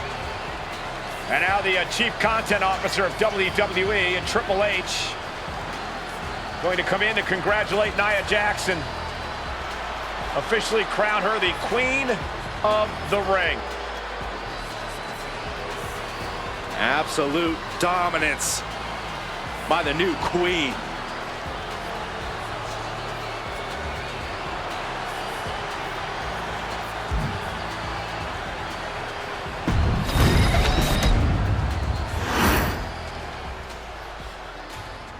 I'm sure you will agree with your wise man. Many WWE superstars say they will do whatever it takes in order to achieve success. Quite often, it's a bunch of BS. But if you're lucky, you may run into someone who is willing to look out for the group. someone willing to make sacrifices. And for this family, there was no one better than Rikishi. After the Head Shrinkers run in WWE came to an end, Rikishi, then known as Fatu, would go on a journey of self-discovery. This journey would lead to him taking on the name Rikishi, a subtle nod to his cousin Yokozuna, as well as an opportunity to start fresh with a global audience. Well, my dad, you know, when he became the Rikishi character, when you think about Samoan wrestlers, right, or mean, or aggressive, he made it like his own flavor, right? You know, he had the blonde hair, still carried the aggressiveness, but I think he just wanted to add like a little flavor to it. But it became even more popular to our culture. Rikishi blitzed WWE from the jump, devastating opponents with new tricks and winning people over with his fat-ass dance moves. That Rikishi is fat, all right. P-H-A-T. And with this wave of newfound momentum came even more success, with Rikishi capturing the WWE Intercontinental Championship and displaying incredible athleticism in iconic moments like when he dove off the top of the steel cage. The year 2000 belonged to Rikishi. But little did anyone know, Rikishi held a dark secret regarding a decision he'd made not for his own benefit, but for the benefit of the family. It was at the 1999 Survivor Series that Stone Cold Steve Austin was hit by a car in the arena parking lot, forcing him from the main event later that night for the WWE Championship. For nearly a year, all of WWE was consumed with figuring out who was driving that damn car and why Austin was targeted in the first place. The verdict came in. The car was driven by Rikishi. Rikishi would stand strong. Stone Cold Steve Austin, I didn't do it for me. I did it for The Rock. What? Rikishi would lay out a years-long gripe that WWE preferred Steve Austin to The Rock, and so Rikishi had made sure that The Rock's only competition had been removed from the picture. Rikishi sacrificed his own popularity to reach this goal. The Rock thrived while Austin was on the shelf. For Rikishi, the struggle and fall was all worth it. Rikishi knew that he would eventually have to face off with the Texas Rattlesnake to answer for his sins, and he welcomed that meeting with open arms. What Rikishi was unprepared for was for WWE to stack the deck entirely, looking to make Rikishi pay for taking out their golden goose.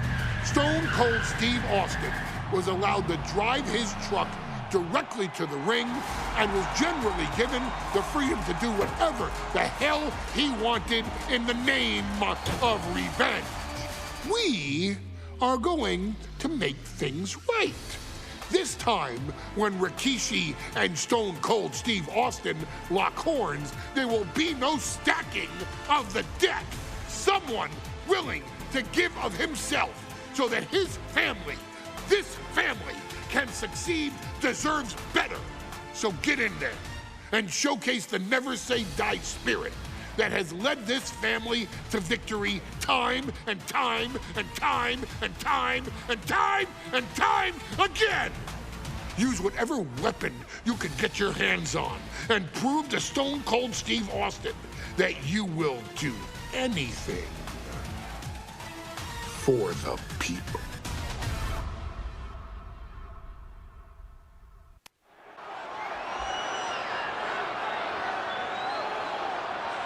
Is it legal to not show up? Rikishi has brutalized Austin lately. Austin will be here, Byron. I just refuse to think anything else. The following contest is scheduled for one fall and is a no-holds-barred match. Introducing first, from the Isle of Samoa,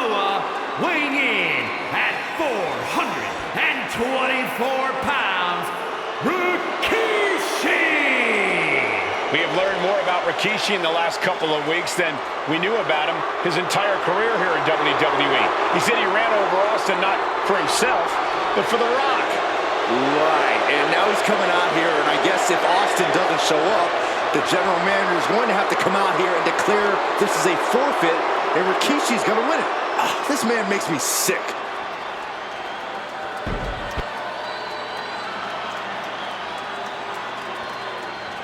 Is he here? Well, there's the Rattlesnakes music. He's here. Austin's here. Stone Cold Steve Austin came here with no fear, no hesitation, just revenge. His opponent, from Victoria, Texas, weighing in at 252 pounds, Stone Cold Steve Austin! Austin fought for his life to make it back here, to make Rikishi pay. Now there is no way Rikishi can escape the Texas Rattlesnake. It's been almost a year since Austin competed in the ring. Austin is a man possessed. Rikishi feels good about running over Austin and said he'd do it again. That man is sick. Well, Rikishi made two mistakes. One, trying to end Austin's life. And two, not being man enough to finish the job. Austin's going to absolutely tee off on Rikishi. This one is going to get ugly in a hurry.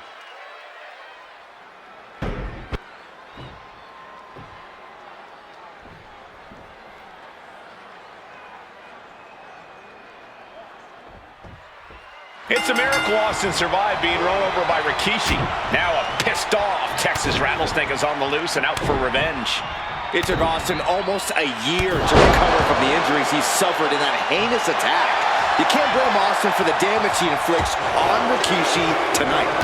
Byron, the lesser man wouldn't have survived. Stone Cold promised that Rikishi's days of walking above ground are over. This is no holds barred. Oh, strikes the bell. We've talked so much about motives leading into this match. In my view, Rikishis are delusional. His family have been given equal opportunities, and they all took full advantage of them.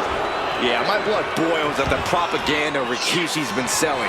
But I'll tell you about the most legitimate motive in this story, and that is payback for Stone Cold. Austin nearly had his life taken from him, and there was no greater reason to stomp the tar out of somebody than that. God, right to the cranium. And Stone Cold can't find a way off the blocks. Rikishi with an onslaught here against Austin. Dare I say, Stone Cold could be in trouble. Disrespecting the competition.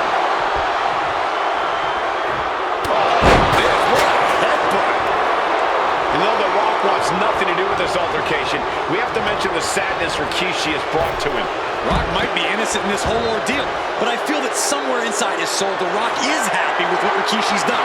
The Rock is proud to have Rikishi and his family. No, Corey, what kind of lies are you trying to spread? We've heard Rock say Rikishi deserves what Austin is going to bring him. There's no family pride in that statement. I'm just saying that blood is thicker than water, and it's been an easier ride for Rock without Austin in the picture. And that's thanks to Rikishi. Sounds more like Rikishi is trying to take credit for all The Rock's success. Corey, this situation is so far beyond rational thinking. It's so personal. What does Stone Cold have to do in this one to leave here victorious against Rikishi? I don't know if you can tell someone who almost lost their life at the hands of their opponent to think rationally. Austin has rage, and win or lose, he's going to unleash it all on Rikishi. Watch out! Weapon in hand saying, I'm up in the ante. Face first into the chair. And this is really getting out of hand here. Someone needs to step in. And looking at my monitor, it just makes me sick to my stomach watching Rikishi. This is a man who has no remorse and feels justified for running Austin down like a dog. Look, to be devil's advocate, you've got to look at Rikishi's perspective. He's proud of his Samoan lineage and saw an opportunity to give his people a leg up in the shark tank that is WWE. Oh, are you serious, Corey? Rikishi ran over another human being. Weird fortune that only put Austin on the show for 10 months instead of his whole life. It's sick that you would even condone what Rikishi did. Don't twist my words, Saxton. I'm not saying I condone Rikishi's action. I'm just saying I understand him.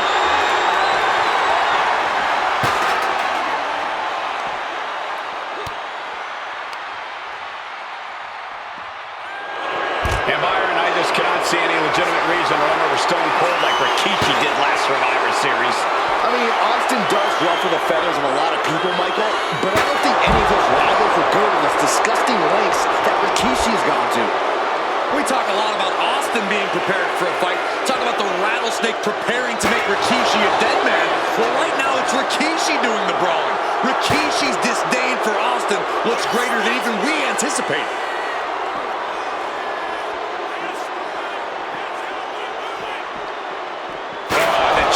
Projected right to their face. So much disdain with each of these shots. Something about this is starting to feel way more perfect. Austin and Rikishi trading heavy artillery on the outside, and here comes the rattlesnake. Stone Cold Steve Austin fired up and revenge on his mind. You got to think about how bad Austin has wanted this ever since Survivor Series last year. Been dying to get his hands on Rikishi. All of that venom, all of the vitriol inside of Austin being unleashed on Rikishi right now. Remember, this is no holds barred. Anything goes. Austin has Rikishi down. The rattlesnake is red hot. And do you hear this capacity crowd? They want more from Stone Cold. Albany wants to see Rikishi get beaten down like a pile of human filth. Oh, Bulldog! One-handed. And we know how despicable Rikishi has been. But to throw vinegar on the rattlesnake's nest, Rikishi goes and destroys Austin's truck with a sledgehammer. Well, hell hath no fury like a man who has his car tampered with. It's just extra motivation for every fist Austin lands in this fight.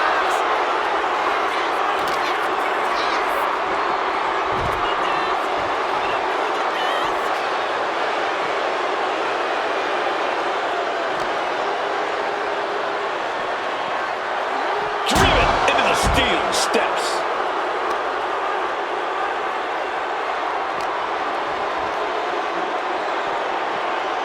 And gets tossed back into the mat.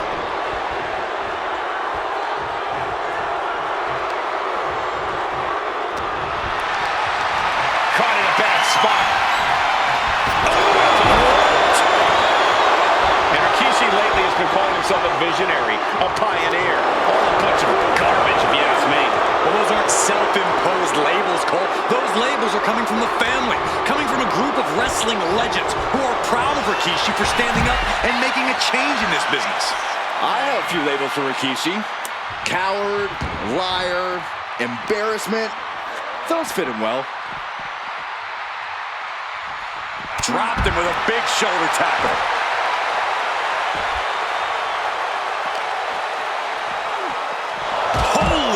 Meet the barricade.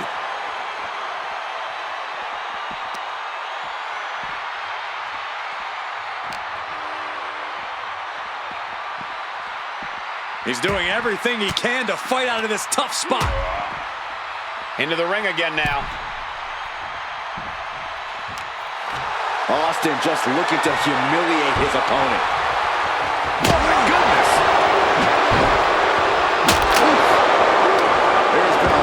Vitriol coming from fans towards Rikishi these past few weeks, and this Albany crowd is continuing that pattern of disdain. You think Rikishi cares about the fans, though? No, not at all. He truly believes he's done something for his family, for his people. His family's respect is the only respect he's desperate for.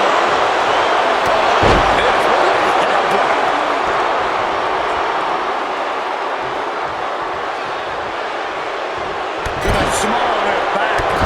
Assault on the lower back. Snake eyes. Now Rikishi has the firm upper hand. No one holding Rikishi's family down now, taking out all those years of frustration on Austin here. Scary mindset for the rattlesnake. Austin has scattered pictures of Rikishi all over his home. Said that every time he looks at Rikishi, he's looking at a dead man. Yeah, Rikishi taking that as an empty threat, thinking that Austin isn't the man he claims to be. But trust me, when Stone Cold says he has you in his crosshairs, that's no empty threat.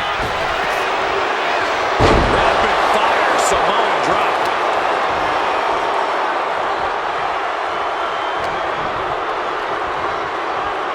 Hoisted up into the snap suplex. Rikishi is a man on a mission now. Taking to the floor, and he's got no worries about the count. Looks like he's saying someone is not on his level.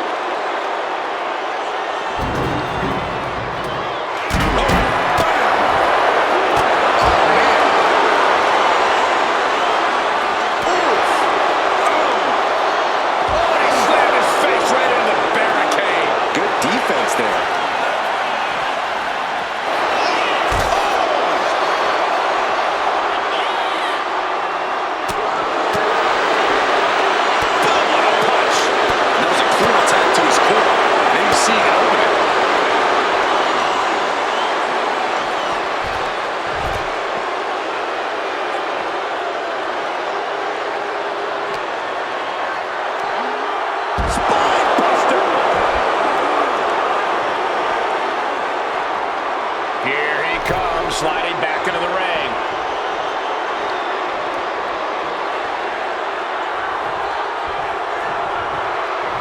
Oh, God. And this one might be headed ringside. Rikishi is all business now. He's looking to take things to the outside now.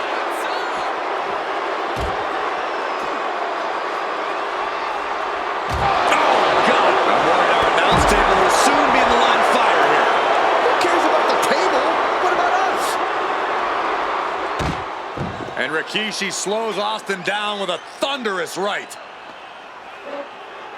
Austin's in trouble.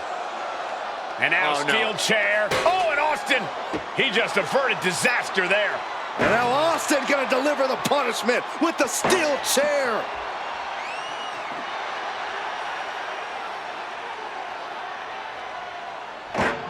A relentless Texas rattlesnake beating the brakes off of Rikishi with a steel chair. And again, thunderous blows by Austin. Down goes Rikishi. Austin beating the hell out of him. I know Austin has good reason to be doing all this, but he could be taking it too far at this point. I don't think the rattlesnake is taking it far enough, Corey. Austin wants to put Rikishi's life in danger, just like Rikishi did to him. Running FTO plants him. Nicely done. Rikishi hoisting up his opponent. Rikishi driver. That's it. Austin is out. Just sent crashing to the arena floor. Now count out as he takes things out of the ring.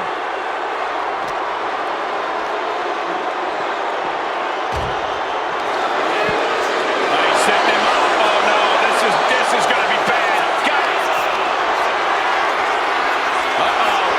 Rikishi driver. And now we're just looking at a pile of wreckage out here. This is absolute pandemonium. I don't think it's going to get any more sane from here on out. Makes the cover. Forces the shoulder up after two. Obviously still has some fight left.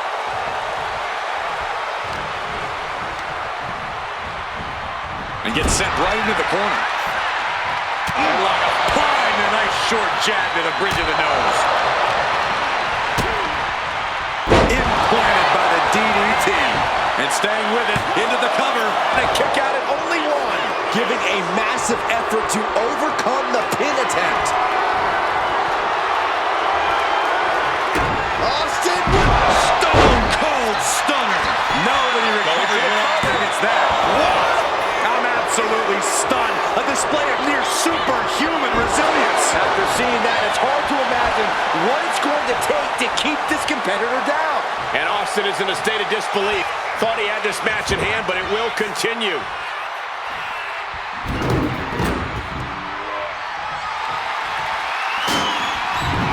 Sliding back in under the ropes here.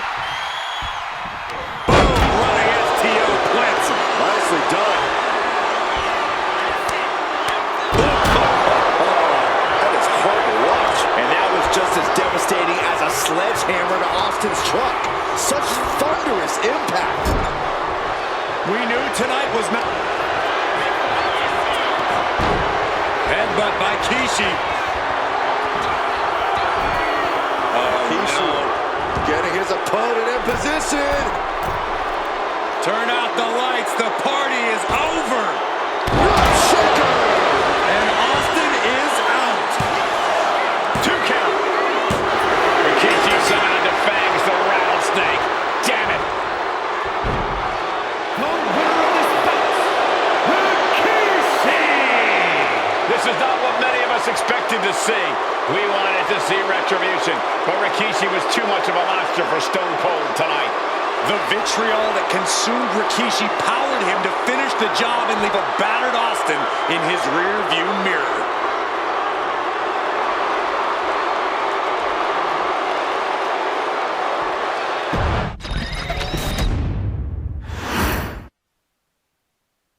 His arrival signaled impending doom. His very presence was enough to intimidate even the bravest WWE competitor. His name itself simply meant the end. And if you found yourself standing across the ring from Umaga, you were most certainly coming to the end of your own road. The younger brother of Rikishi, Umaga, was every bit the Samoan bulldozer that his nickname would suggest, mauling opponents with ease, relishing the chaos that he created. A menace to the entire roster, an unrepentant badass, Umaga tortured his prey with high-impact collisions before ultimately sealing their fate with his vaunted Samoan spike, a vicious move used today by Solo Sikoa. Inside the ring, man, he was just a complete monster. Anybody that stood in front of him, he was gonna wreck him no matter what he had to do. He was just a crazy, wild Samoan. Outside of the ring, man, just a loving guy to be around. A fun uncle, always joking, always barbecuing at his house. I always looked up to him. He was just so cool. Perhaps an unheralded aspect of Umaga's game was his mastery of mental warfare. Umaga loved to present a wild, out-of-control savage, one who needed manager Armando Alejandro Estrada to handle all the details while he destroyed opponents. Umaga was the perfect definition of the word aura. A two-time intercontinental heavyweight champion, Umaga established himself as one of the purest forms of dominance to ever set foot in a WWE ring. His intense clashes with Batista, the Heartbreak Kid Shawn Michaels, and Triple H, along with WWE Championship battles against John Cena, still live on in the memories of those who were fortunate enough to watch Umaga perform. And Umaga will live in immortality through every member of this family, whether it's with a huge Samoan drop, a running bulldozer into the corner, a Samoan spike, or even a war cry in the middle of battle. Umaga is forever. I wish he was here. I know he's watching from above. So you, our beloved Us in training, are asked one simple thing here in the WWE 2K25 showcase: to defeat John Cena. You've done that in this mode before, right? Simple. It was at New Year's Revolution in 2007 that Umaga and John Cena first collided for the WWE title. Umaga appeared to be too much for Cena in the minds of many pundits. Undefeated in WWE some 9 months after his debut, and things were going very well for Umaga. Until they weren't. Umaga would see his undefeated streak end by, of all things, a damn roll-up after rushing directly into the outstretched shoes of John Cena. 1 second of luck allowed John Cena to escape the inevitable, and now it's on you to fix it. Head into that ring, showcase Umaga's cruel brutality, and get Umaga the WWE Heavyweight Championship victory that he should have gotten in the first place. I assure you, my dear friend, Armando Alejandro Estrada will make sure nothing else goes wrong if you take care of business inside the ring.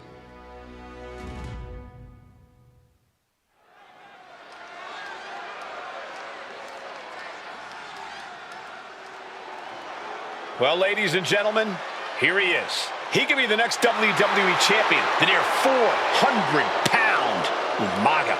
A man that since debuting right after WrestleMania 9 months ago has remained undefeated. And Umaga has been in the ring, Byron, with the best of WWE. This man looks, moves, and sounds like a movie monster. Except Umaga is for real. He is a Samoan bulldozer, an 18-wheel version with a mean streak. Big, athletic, strong, and probably gonna outweigh John Cena by well over 100 pounds. Since 1963, the WWE title has only changed hands twice here in Kansas City. That's twice in the last 47 years. But Umaga is a scary human being, and he can easily change that trend right here tonight.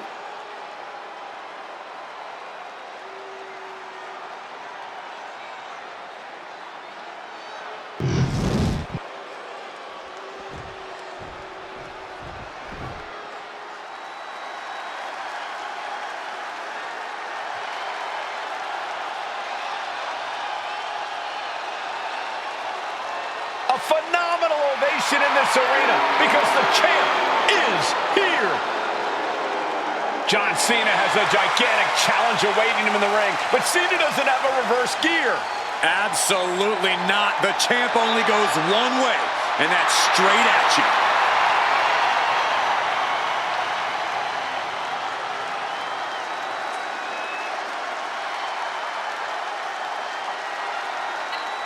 John Cena, a 3-time WWE champion, the handler of Umaga, Armando Estrada, trying to control this undefeated challenger.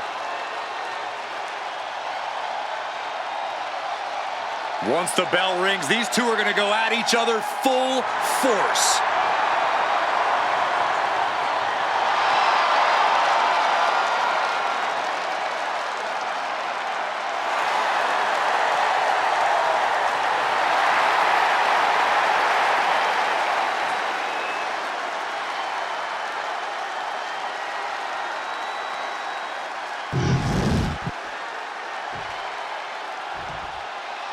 The following contest is scheduled for one fall, and it is for the WWE Championship. Introducing first, the challenger from the Isle of Samoa, weighing in at 353 pounds, Umaga.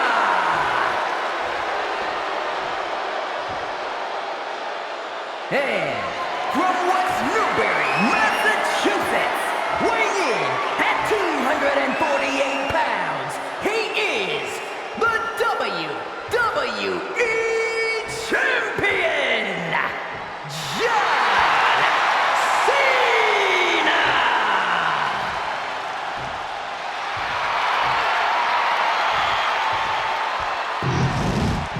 You win this title, you are primed for big things.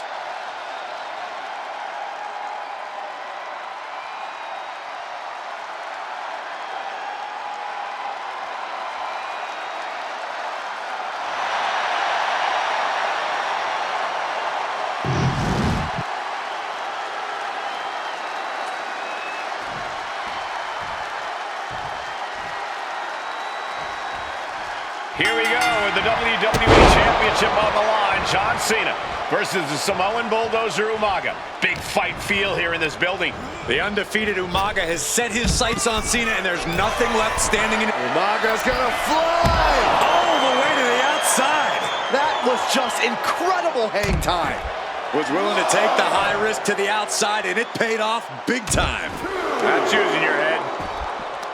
Hey, let's remember this event last year, Byron. New Year's Revolution has not been kind to John Cena. He lost his championship a year ago at this same event. A mental hurdle Cena needs to overcome for sure. But the past is the past. I think John has a much bigger distraction in front of him right now. Oh, whipped right into the diamond-plated steel. And you just see Cena's from the top. Whoa, what a landing. That's going to be on highlight reels for a long time. Incredible courage to even attempt that. Cena has no control here. Cena has no response for Umaga's savage and brutal offense.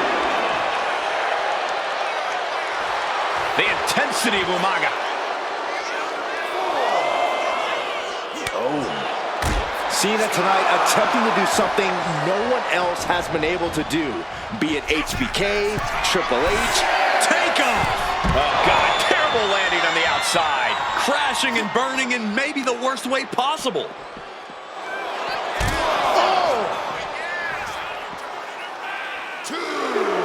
A completely relentless attack from Umaga. Umaga is simply overpowering John Cena right now. Boom, running STO plants him. Nicely done. And enters back into the ring. And heading up top. He's going to make some moves here. From the top rope. You got to be kidding me. Trying to do as much damage as humanly possible. But at what cost? Readjusting the furniture. We know how this ends. And here he is, heading back into the ring. This is taking flight. Good Lord, taking flight. You got to be a certain kind of crazy to even think about attempting that kind of offense, but I can't say it didn't pay off. Super kick! Gosh! Umaga is truly a specimen to marvel at, Corey. And his handler, Armando Alejandro Estrada, knows he has a thoroughbred on his hands. There's a difference between thoroughbreds and Umaga, though, Cole. Thoroughbreds can be tamed. Umaga cannot. Estrada can only serve as a mouthpiece for Umaga. He can only help direct Umaga's blind brutality. I think even Estrada knows no one can control the Samoan Bulldozer. A whole ring in between them and a collision in the corner. Cena now taking the brunt of the attack. Cena's perseverance being tested. Not choosing your head. Just a nasty headbutt. I don't know, guys. That just opened a pretty nasty cut on Cena. Cena warding him off.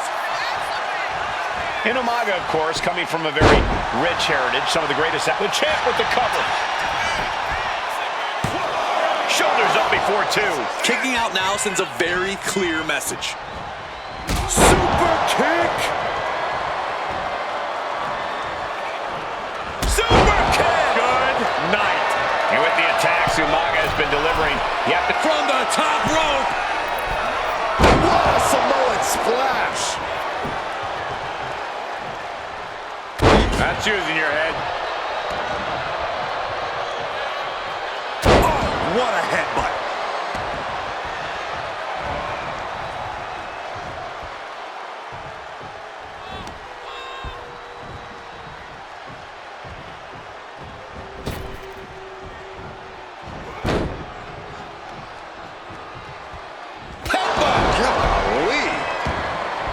And I could look at Umaga and he reminds me of Yokozuna.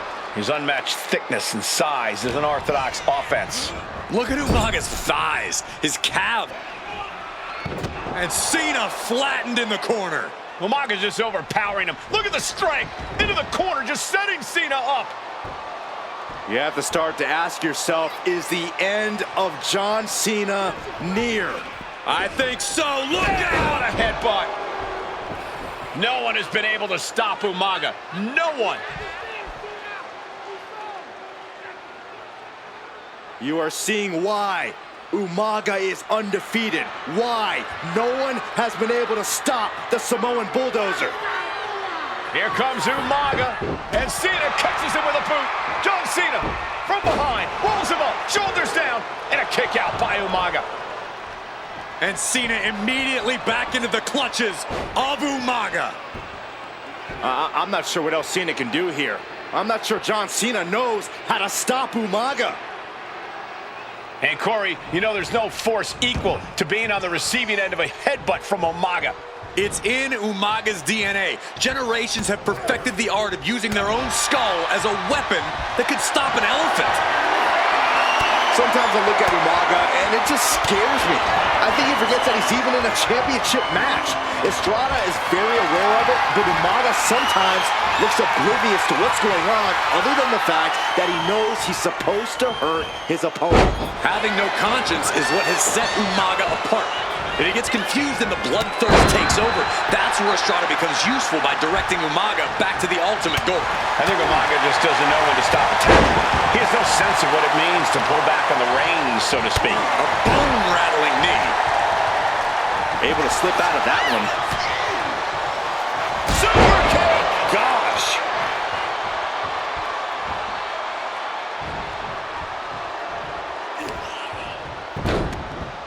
Look at this. Oh, from the rope.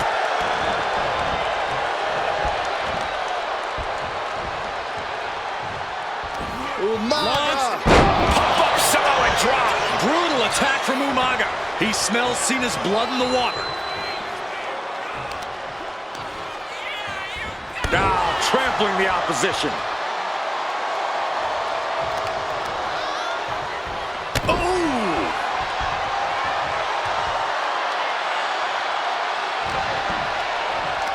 Pulls their opponent in, belly to belly. Overwhelming offense now from Umaga. Umaga continues to maintain the advantage.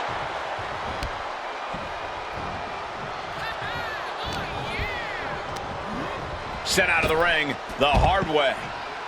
And he exits the ring. Better watch the count.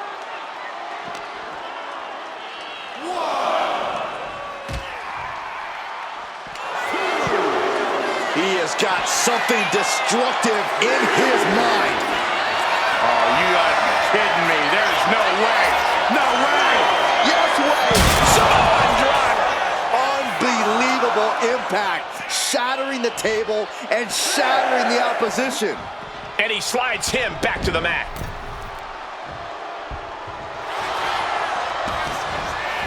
And the cover. Almost ended it there. This is going to come down to who wants it more.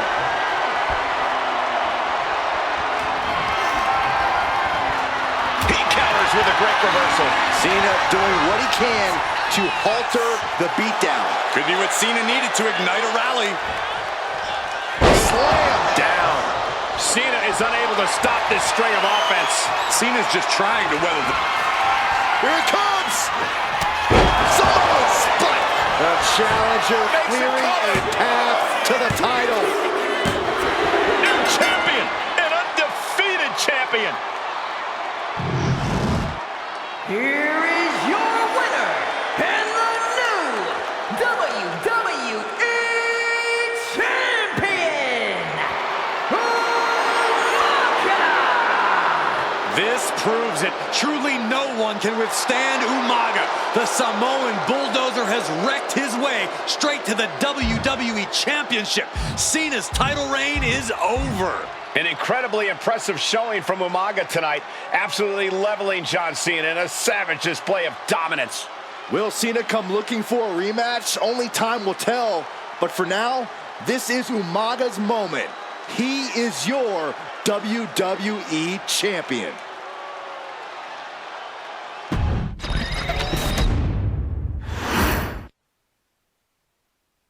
Hey, in WWE, things move really fast. If you aren't present in the moment, it can feel like a year goes by in only 2 or 3 minutes. That's why you always have to make time to make sure that you check.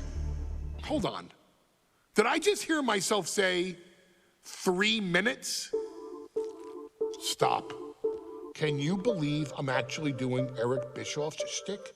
In the early 2000s, few words sent a shudder through the roster like the words 3 minutes, summoning the fearsome duo of Rosie and Jamal, collectively known as the 3-minute warning. Initially hired by the aforementioned Raw general manager Eric Bischoff to interrupt anything he didn't find to be entertaining. You're just not entertaining me. 3 minutes are just about up. The two instantly made their mark in WWE with their complete and total decimation of anyone that was targeted. Their formula was really simple. 2 bruisers with surprising quickness who took pleasure in throwing opponents all around the ring with reckless abandon. And the trail of bodies left in their wake remains a testament to their devastation. Rosie, older brother of your tribal chief, Roman Reigns, and Jamal, who would in time develop his skills further and take the name of Umaga, were about instant gratification. They treated matches like a race, seeing how much damage they could fit into the shortest time possible. The 3-minute warning with my brother and my cousin, it was just one of the coolest gimmicks of all time to me. It was catchy, you know what I mean? Like, you kind of knew what was happening. And I feel like we all remember when the 3-minute warning hit for the first time. You know, the whole Den TV area just lit up. Every match was a train wreck, as the two would use their size to overwhelm most opponents, coupling that with incredible tag team maneuvers to increase the carnage to its maximum levels. That approach, maximizing damage while minimizing time, was a 3-minute warning signature. The team itself saw its run in WWE last for a little over a year, but in that time managed to make such an impression with the WWE Universe that it still resonates today. They are proof of the impact anyone can make if they capitalize on their opportunities, as 3-minute warning did every single time. It was a short-lived gimmick, but it was a really cool gimmick, and I just think it shows the versatility of, hey, if you need us to go out there and tell you a Broadway story, I'll cover 2 hours if you like. But if you need us to come out in 3 minutes to make an impact, we can do that too. But you gotta be really good to be thrown in there with the very, very best in the industry. I'm getting all pumped and proud, you know, for my brother and my cousin right now, just thinking about it. Here in the WWE 2K25 Showcase, we have selected another team that embodies the same mindset in Akam and Razor the AOP. Similar to Jamal and Rosie, these two look to inflict the most pain in the most efficient manner. Like 3-minute warning, AOP happily dispatches when summoned. Like 3-minute warning, AOP features 2 Goliaths who will hurl your body from pillar to post before finally bringing it all to a most painful conclusion.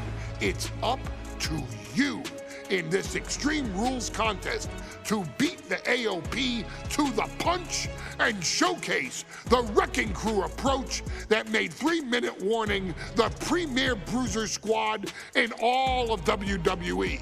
And don't worry, we will give you more than 3 minutes to make that fact perfectly clear. As a matter of fact, take your time and enjoy dishing out the punishment.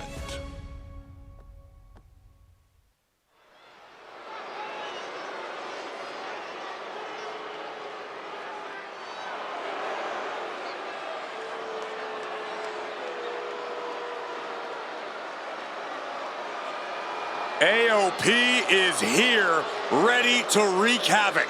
And they want to prove 3-minute warning has nothing on them. 2 roughneck teams ready to use this Extreme Rules stipulation to the fullest.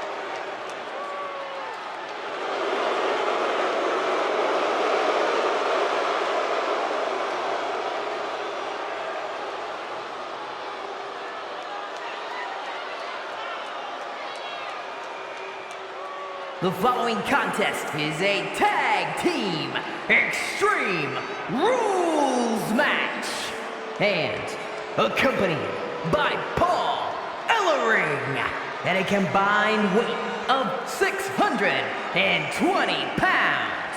Akon and Razor, the authors of pain. AOP look unintimidated by the task at hand. They are totally prepared for the merciless tandem of 3-minute warning. You know, there's actually a lot in common between these two teams in terms of tactics and physicality.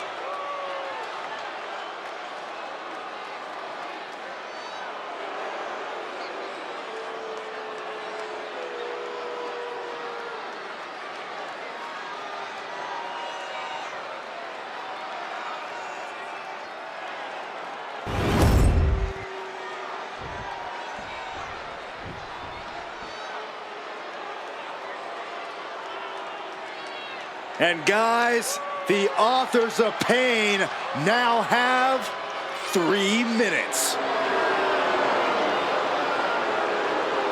And at a combined weight of 770 pounds, Rosie and Jamal. 3-minute warning. Authors of Pain versus 3-minute warning is a recipe for brutality and ruthless carnage. And that's an irregular match, Cole. This is Extreme Rules. These two hit squads are going to tear each other apart. 3-minute warning made a career out of demolishing anyone who got in their way. Why would AOP be any different? Because that's exactly what AOP does too. They play the same game as 3-minute warning. Here we go with AOP and 3-minute warning going head-to-head. This is an Extreme Rules match, and it's a good thing it is, because neither one of these teams likes to play by the rules or limit their aggressive tendencies. Well, there is nothing on the minds of these men except dealing as much damage to one another as possible. Both 3-minute warning and the AOP excel at brutalizing their opponents and inflicting massive amounts of pain. But only one of them can be the best at it. We can safely predict that this is going to be an exceptionally gruesome and painful match to watch. Pay special attention to Rosie in this matchup. 6'5", 375 pounds. The man can run a 40-yard dash in 4.8 seconds. This guy is a pure athlete. Rosie played high school football with a legendary running back. Big move followed up with a pin attempt. He ain't getting paid by the hour. And that has to knock all the wind out of you. Great athleticism. Oh my, what a splash! He is looking to do some serious harm. Elbows after elbows after elbows. A beat down in the corner. Every strike more devastating than the last. Oh, what a stop right to the chest. Are you kidding me?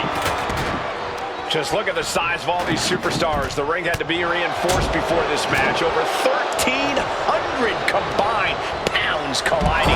These men are so big and so thick, it's a challenge to wrap your arms around them. It's really just best to find weapons and whack away. Yeah, and there's plenty of weapons to choose from tonight. He's climbing the turnbuckles to the top. From the top. Completely flattened, and that should do it. That has to do it. Lift off. Crash and burn. Went for it at the wrong moment and paid a terrible price with that impact on the outside. Oh, he's aside. Jeez. Man, Rosie and Jamal, Akon and Razor representing the biggest, most imposing teams WWE has ever seen. Both teams don't care what the motive is, don't care who the target is. Their goal always remains the same, and that is complete destruction of the opposition. We call them equal opportunity ass kickers. The first few rows should take a couple steps back because no one is safe when you're in the vicinity of these teams.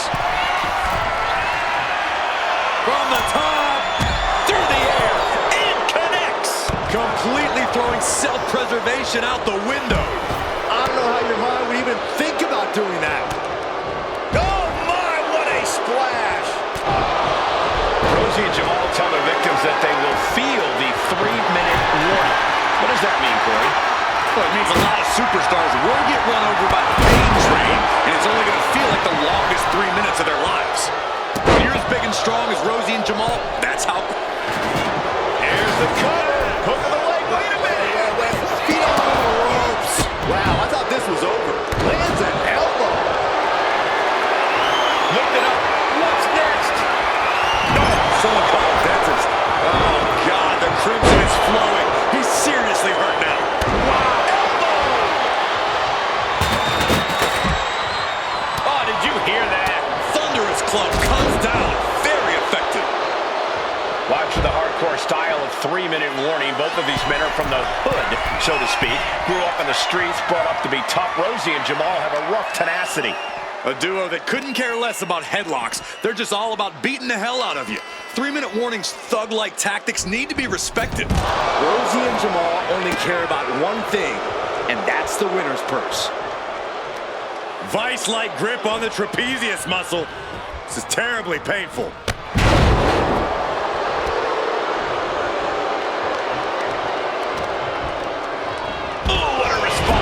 Placed against the turnbuckles. This superstar has control of their opponent, driving them down to the canvas. And what's next? From the middle row, splash! Forget it. AOP just fell to their demise. Rosie and Jamal survive Extreme Rules. Putting the boots to an opponent will take the fight out of them in a hurry. Here are your winners, Rosie and Jamal. 3-minute warning. Gotta give it up to 3-minute warning. In a contest between two of the most badass squads we've ever seen, they were the tougher competitors. Yeah, but AOP certainly made 3-minute warning earn this win. Just think about all the carnage we witnessed here tonight.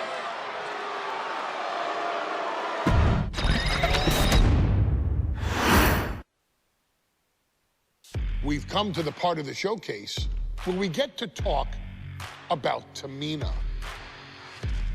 Ever since walking in WWE, shoulder to shoulder with the Usos, Tamina's alliance with this dynasty has never been in question.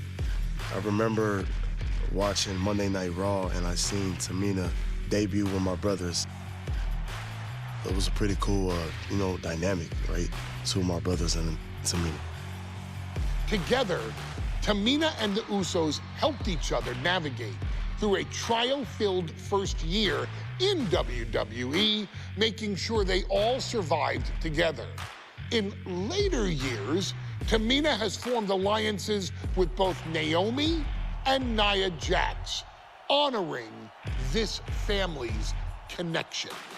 While Tamina has looked to create her own name in the industry, she has never missed a chance to acknowledge her place in this family either.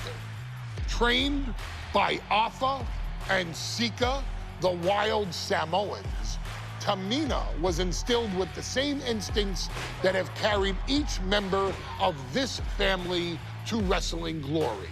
Her in-ring approach is similar to many in the Bloodline. Quick striking, high-impact attacks, and smothering holds. As capable with a super kick or a big splash as anyone else, Tamina has maintained a remarkable level of success in her WWE career. A constant contender, Tamina has competed for the Women's Championship on many occasions. She's also held the Women's Tag Team Championships along with 9 separate reigns as the 24/7 champion. Tamina has proven capable in any environment against any opponent. Tamina is always the perfect test for a rising contender. Defeating Tamina proves that you're at the top of your game, and she will always expose those who aren't quite ready yet. taking her lightly is the easiest way to book your visit to the local medical facility. Tamina has taken part in many memorable moments, but in the 2K25 showcase, we're going to give you the chance to make history.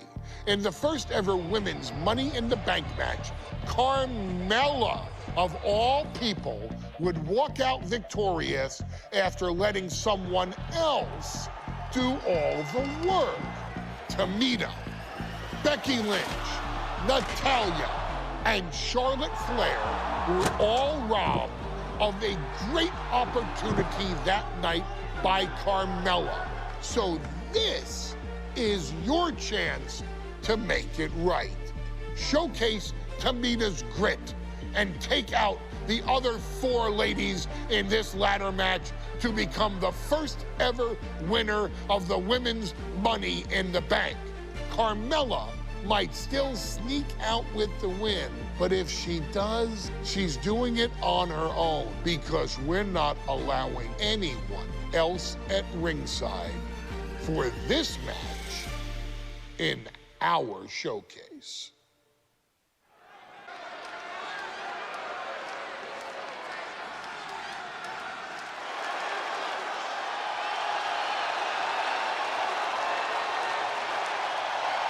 We are making history tonight here in St. Louis, the first ever women's Money in the Bank ladder match.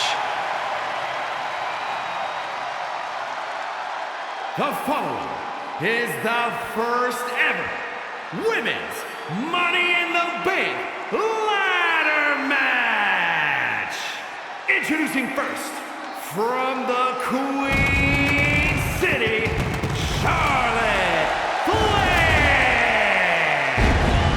Charlotte Flair looking to become a Triple Crown champion. Every title, every opportunity she has put in front of herself, she has seized. This is a night where careers change forever. You're right, Cole. You can feel it. Legends are going to be made. Careers defined. Hearts broken. This is Money in the Bank.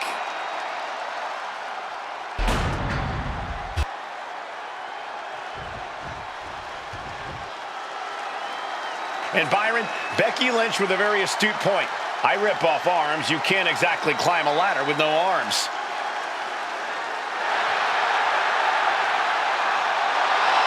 Next, from Dublin, Ireland, Becky Lynch. To add to that, Michael, I talked to Becky earlier and I asked, "Are you nervous about this?" She said, "Yeah, I'm a little nervous, but I'm more excited than anything because I get to be part of history." Becky Lynch, the first woman drafted to SmackDown. First SmackDown Women's Champion. Can she become the first Miss Money in the Bank? Well, you could feel the excitement the moment they brought out the ladders before this show started. There is a big fight feel right here in St. Louis.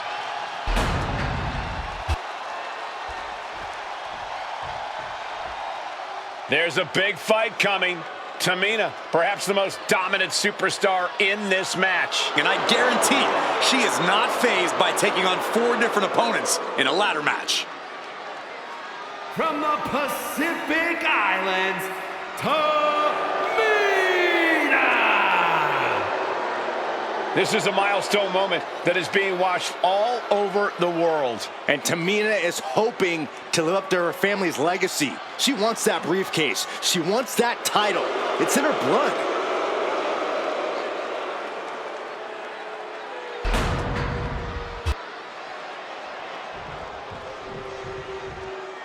Mella is money, and she is as confident as ever.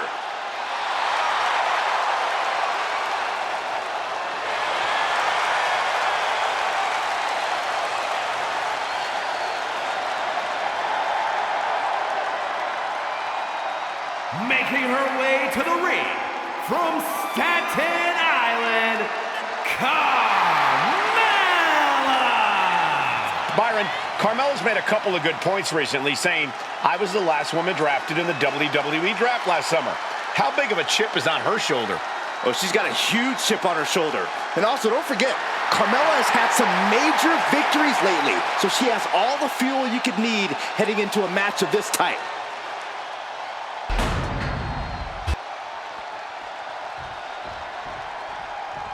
Natalya, another superstar who walks into this match thinking she has legacy on her side tonight.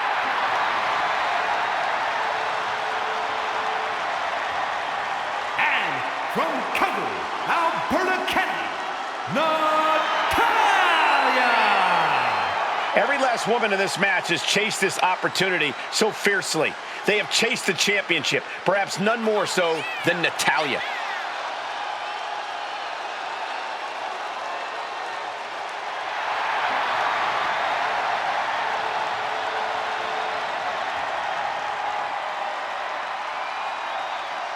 Winning Money in the Bank would certainly go a long way to helping Natalya prove she too is the best there is, the best there was, and the best there ever will be.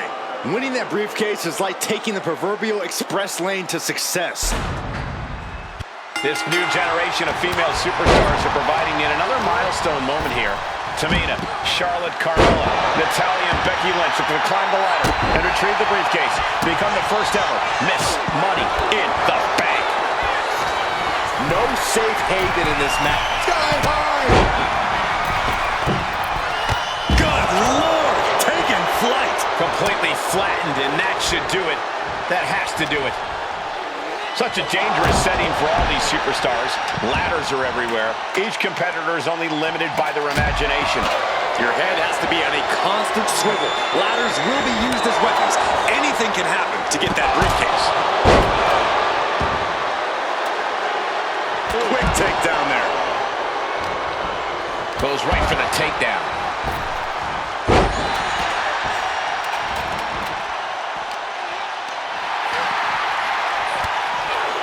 And looking at the playing field, the majority of these women love to utilize their submission offense to put opponents away. Tapping someone out won't win this match, but these women should not shy away from using the biggest weapons in their arsenal. We've heard Becky say she was going to rip arms off tonight. You can't exactly climb a ladder with no arms. Carmella has her hands on it. The contract is in her grasp. And outside she goes. What's her plan here?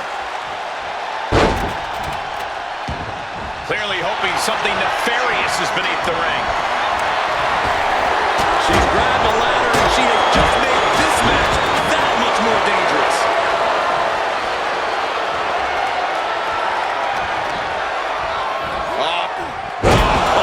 Heavy contact into the steel steps. The contract that can change lives hanging above the ring. Probably the most profitable opportunity in our sport. 15 out of 17 superstars have successfully cashed in the Money in the Bank contract. A surprise cash-in has only failed once, and the other failed cash-in was awarded to a week in advance.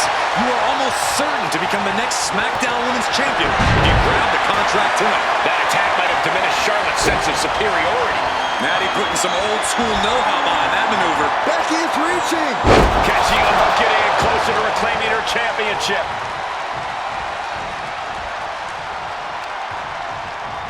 Oh, shot right to the kidney. It's the mounted thrashing! My goodness! Is there anyone more intimidating in this group than Tamina? I've said it before, it could be a coming out party for Tamina. This is her time to live up to her family's legacy. If Tamina wins the contract, it guarantees her first title opportunity in over 2 years. More than an opportunity, it pretty much guarantees Tamina will become the next women's champion. Oh, a shin breaker! It's gonna be hard to walk after that, and that's not gonna make Tamina happy. Off the ladder now. Let's see if this is right for the picking. He's got it in her hands! Can she end it here? The crowd is going absolutely crazy right now. They know this could be it. Tamina landing heavy offense on Charlotte. Charlotte thought tonight would be an ascension to her throne. Tamina's here to ruin that dream.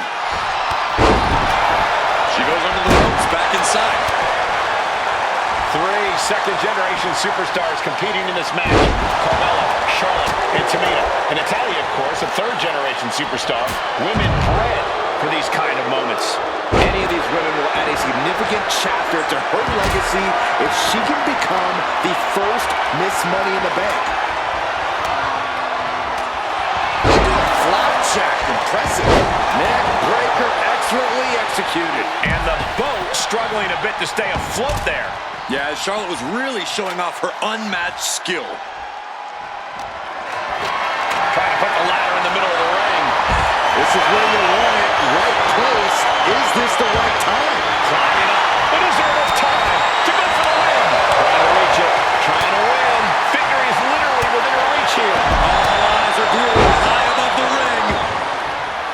Wicked chop. She's being derailed here. Yeah, the effects of this ladder match are not going to go away anytime soon. Ladder's in position. Gonna make the climb. Trying to grab it. It's just a matter of time now. No room for error on top of the ladder. Charlotte's at the top with the briefcase. Will she rise back to her throne? Oh, sent straight into the corner. Ladder set right in the middle of the ring. Starts to climb, but needs to move quickly. She's in place. Can she end this here? Looking to free it here. This has got to be it. Victory is inevitable. Tamina not caring that Becky's a fan favorite. The crowd's adulation is meaningless. All that matters is the contract suspended above the ring. Tamina's been showing so much dominance in this match. Headed to the outside. But for what reason? Big time clothesline. Good grief. Climbing up. But is there enough time to go for the win? Oh, man. Hands up, but can't quite grab it. The whole match is literally in the palm of their hands.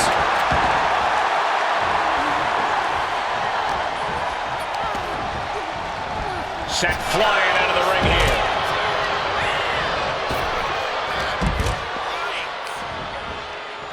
Scoop slam, making it look easy.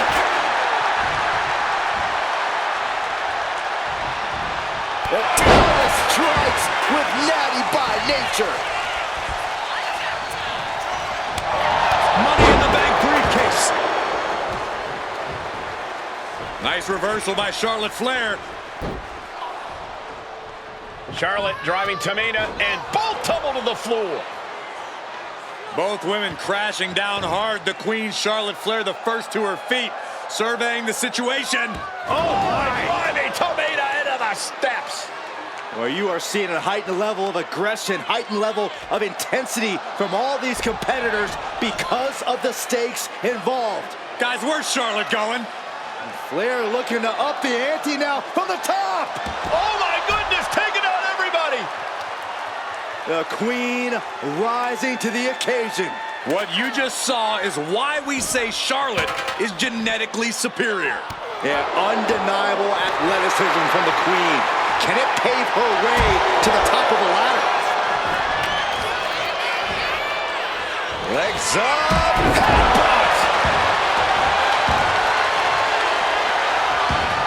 Ascending the ropes. Tamina's absolutely wrecked. Way too. This match is just evolving right before our very eyes. I really hope it doesn't get more hazardous than this. Taken down instantly.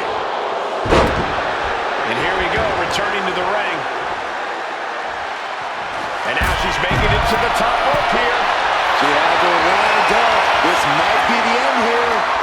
Oh, look out. But now to Natalya. This is Natalya's wheelhouse. The Hart family legacy lives on. Sharpshooter applied. Very unique escape to fight her way out of the sharpshooter. There goes the knee.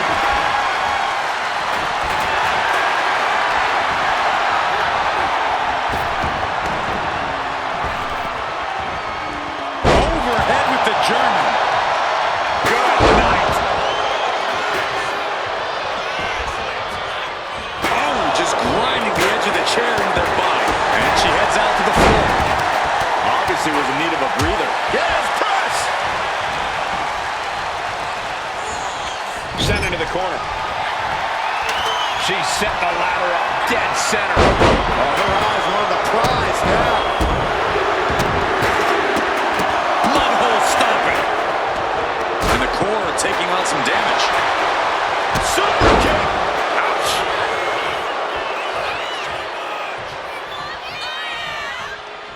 Dangerous intentions in her mind right now.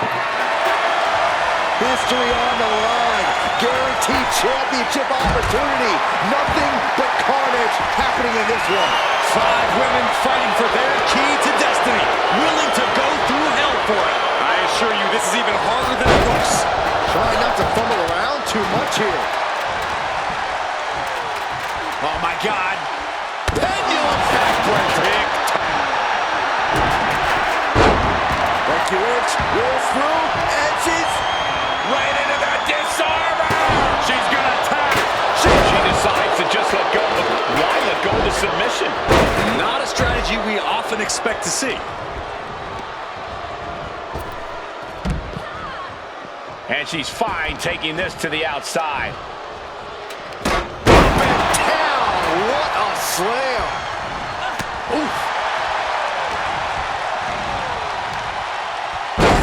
Jawbreaker. You can pick up your teeth in the 3rd row. Running power slam.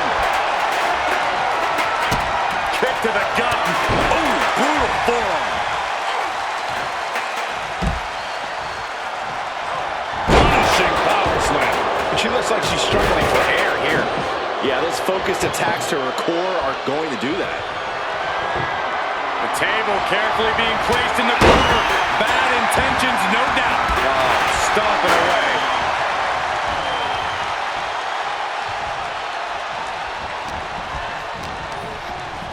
And she's placed right against the table. Flair just ragdolled to the outside. She's choosing to leave the ring now. Not exactly what she planned to have happen to her during this match, but she knows what kind of fight she's in now. That is, if she can remember where she is. She shouldn't have had a plan for this, Corey. This has gotten way out of hand. Oh, goodness. Blasted right into the corner. Thunderous club comes down. Charlotte Flair with a trademark chopping natural selection. The Queen has put an opponent in the dirt, and now the ladder to her throne awaits. Ooh, she puts the brakes on that. Set out mat slam. Oh, the ladder. And there's Carmella able to go on the offensive once again. Yeah, and Carmella might be coming to grips with how much more she needs to do to end things.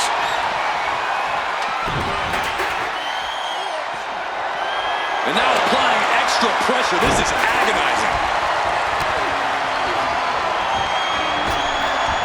Incredible impact.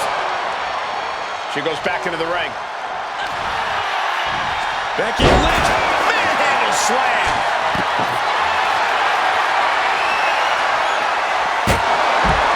The roar of this crowd has been building. They are at a fever pitch right now. You can feel the anticipation growing with every second that ticks past in this match. Just punishing the leg. Carmella's got to find a way back, but it looks like it might be too late. Becky Lynch setting up for her. Oh, no, wait a minute. Wait a minute. There it is. Disarmer. And she releases her own submission. And I have to question as to why she would do that.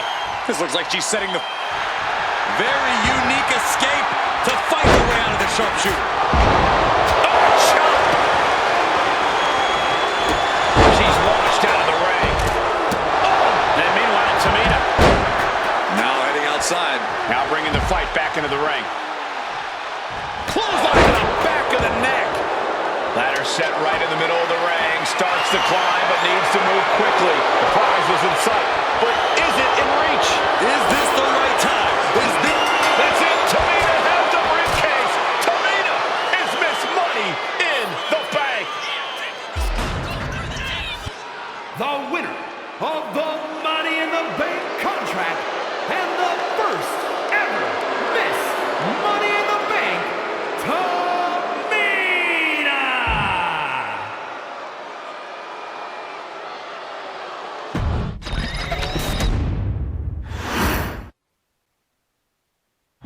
Any member of this family that enters the professional wrestling business knows about the expectations that are gonna be on their back. They know about the prestige that their very name carries. They know that those who came before them have accomplished so much. Bearing the weight of those legacies can prove to be way too much for almost anyone. But that was never the case for Jimmy and Jey Uso. Jimmy and Jey Uso looked to be stars from the very start, constantly evolving their look, style, and offense as they progressed in their careers. Face paint and war dances would fade away, and the two would embrace the day one-ish mentality, looking to punish opponents and send them to the Uso penitentiary. The Usos are 8-time WWE Tag Team Champions. The Usos have main evented WrestleMania after initially fighting for a mere spot on the card. The Usos were the premier team of the 2010s. The Usos are the greatest team of all time. Jimmy and Jey are poetry in motion, each knowing what the other is looking to do next, each using every bit of savvy they gained growing up in professional wrestling to keep their edge. And sure, in recent years, it's been difficult between the two. Jimmy did cost Jey his match at SummerSlam against your tribal chief, Roman Reigns. After months of the anger building between the two, Jimmy and Jey ended up as the first two entrants in the 2024 Royal Rumble match, bringing things to a head. But even that moment wasn't enough to settle the issue, and so they would fight again at WrestleMania 40. Jey Uso truly became main event and found his inner yeet, even adding another tag team championship with Cody Rhodes as his partner. As your wise man eventually would suffer as well, Jimmy found himself betrayed by Solo Sikoa and unceremoniously dumped out of Solo's version of the Bloodline. When Jimmy and Jey are a tag team, they are pure art. They are the reason for the resurgence of tag team wrestling's popularity over the last 15 years. And perhaps, oh, perhaps, their grandest moment came during the 2017 Hell in a Cell, when they would lock horns with perhaps their greatest opposition ever, The New Day. From July to October of that year, the SmackDown Tag Team titles would change hands 4 times between the two teams, both looking for ultimate bragging rights. The Usos' connection as twins always gave them an upper hand with most teams. But the New Day had their own trick, utilizing the Freebird rule to allow any 2 of the 3 members to compete in any match. Jimmy and Jey could never know for sure who the opponents would be, with a different game plan needed for each iteration. With nothing clearly settled after 4 months, the New Day would offer to defend inside Hell in a Cell, and the Usos gladly accepted. We've seen the Usos showcase tag team wrestling at its most beautiful. Now we want you to showcase the brutality that exists within Hell in a Cell. Big E and Xavier Woods are going to use everything at their disposal to take you down. But you've been down since day one. Now it's time to force the New Day to realize there's nothing wrong with them being in second place, and there's nothing that's stopping you inside Hell in a Cell.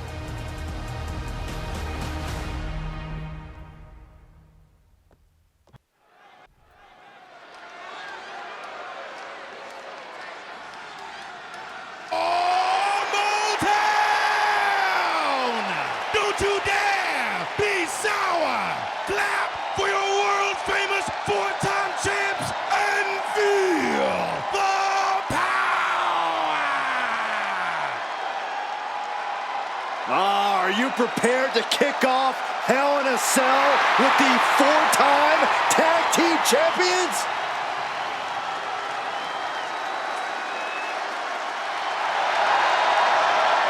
The following contest is a tag team Hell in a Cell match and is for the SmackDown Tag Team Championship and accompanied by Kofi Kingston at a combined weight of 490 pounds.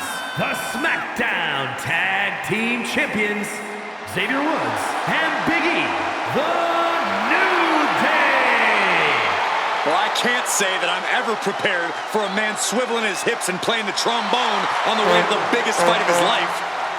This is our first Hell in a Cell match of the night. The New Day actually requested this match to defend their tag titles. Who would have thought 4 months ago when this rivalry began that it would end once and for all inside Hell in a Cell? New Day about to make it evident that the time for fun and games is over.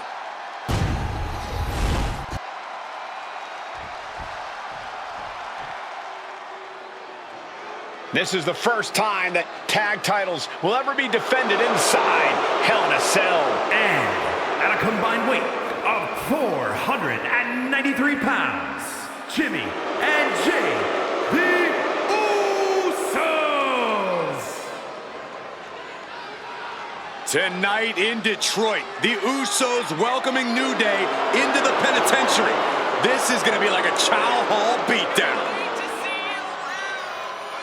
In every sport, you hear about super teams. Well, tonight, we're seeing 2 super teams of the modern era.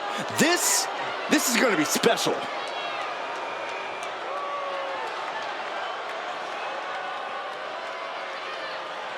Tornado tag rules here, gentlemen. 2-on-2 as Kofi is going to be locked outside the structure. Pinfall or submission needs to happen in the ring, but we all know this fight's going to go everywhere before that happens.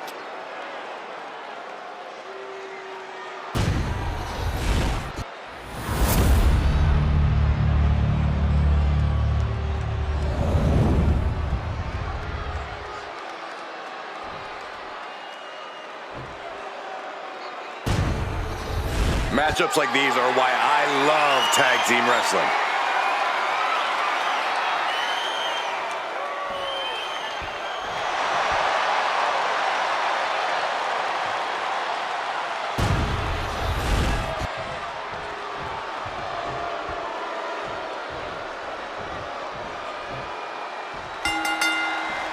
Remember, this match is under Tornado tag team rules. A 2-on-2 match where the pinfall or submission has to happen inside the ring. Shocking inside cradle.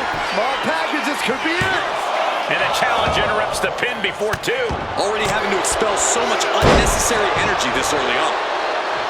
New Day refer to this as their power lineup when having Big E involved in there with Xavier Woods. Big E, the obvious powerhouse of the group. Woods has that blend of speed and power, making him the most well-rounded superstar for New Day. What's interesting, though, is this is the lineup that lost to the Usos at SummerSlam. The New Day not choosing Big E and Kofi to beat the Usos a few weeks ago could prove to be costly. Ooh, Jimmy manages to counter. Nice DDT. Oh my gosh, what impact. Able to slip away. Ricocheting off the turnbuckles. No doubt about it. This is just added extreme insult to injury. I have a feeling the Usos' objective is to send the New Day to the hospital. The 2 teams so familiar with each other, some innovation with weapons almost becomes a necessity. Corey, for as entertaining as the New Day are, they can scrap with the best of them. Remember that. Look, don't let the booty-os and trombones fool you. New Day can get down and dirty, especially when they have the Usos pushing them. New Day are prepared for an all-out brawl tonight.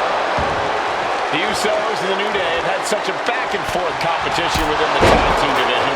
You can just look at these teams' title reigns, their dominance. It tells you these are the 2 best teams that WWE has the jam pin. Is this it?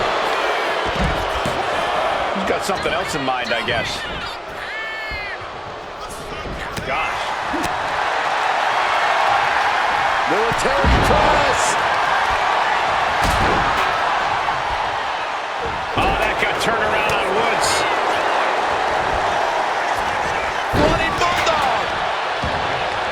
Jey Uso goes for a quick ride.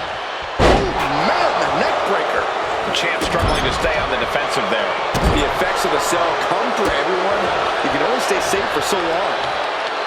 So many amazing matches between these two teams. They said it this past week on SmackDown. No matter where we are, we put on a show. The Usos and New Day having Usos and New Day going at it inside Hell in a Cell, and Jey Uso set outside the ring, and now the New Day on the attack. Big E, as aggressive as I've ever seen him here tonight. And Xavier Woods now with toys, kendo sticks in hand.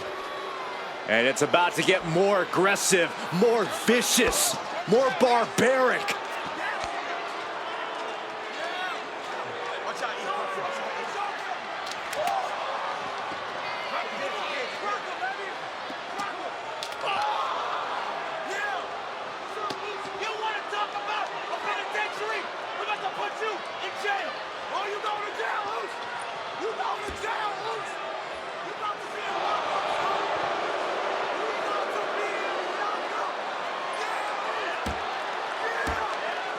I've never seen this vicious of a side from the New Day.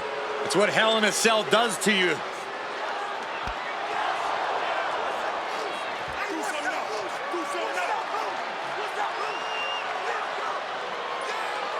Oh, now with the kendo sticks, Xavier Woods unloading.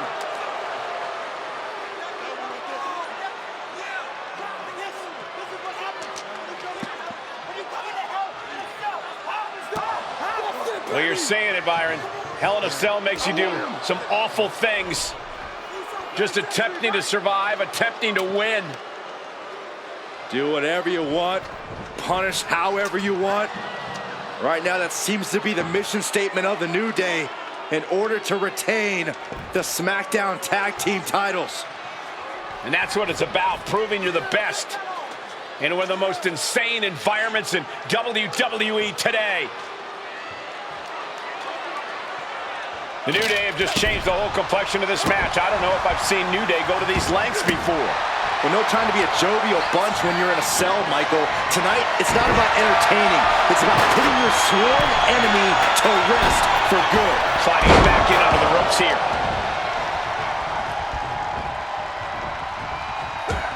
Oh, stop to the tummy. Tummy? The Usos and the New Day have been trading title reigns for the majority of the year now. This, the contractual rematch for the Usos. If they lose, the Usos won't get another opportunity for the titles as long as the New Day are champs. And just being around the Usos, it's not only about winning the tag team titles, it's about stripping the New Day of everything that made them popular with the WWE Universe. It's about making sure the New Day never competes again.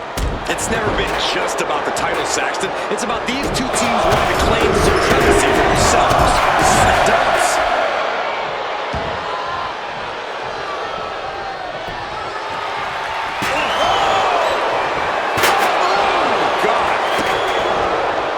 Talking to Xavier, he told me the one thing the Usos have taught us is that we have to embrace a more lawless culture here in WWE. For the title and the glory. Saving their teammate and the match for that. Attacked in the midsection.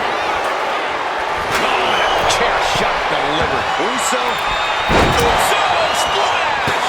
Will that be enough to win the titles? Oh, the champion taking even more of a beating here. Are you sure? How nice. Schoolboy from behind. Cover!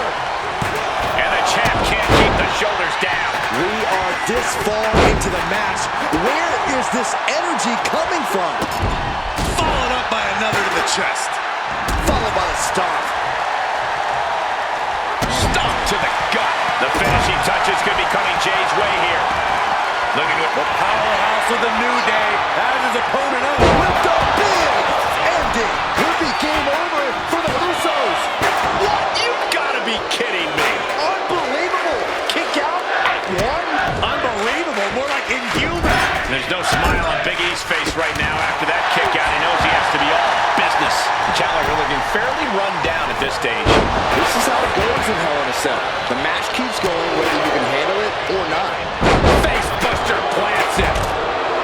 Jimmy taking a moment to see if the fans will show some love. He's making his way to ringside now. Uppercut connects. Oh. Caught with a punch. And now he's back into the ring. Boom! Avoided the attack with a nasty chop block. Oh my goodness! He manages to slip out of the way. And Jay saw it coming. Boom! What an uppercut! Back elbow completely cuts them off. Oh! Look at this Northern Lights suplex.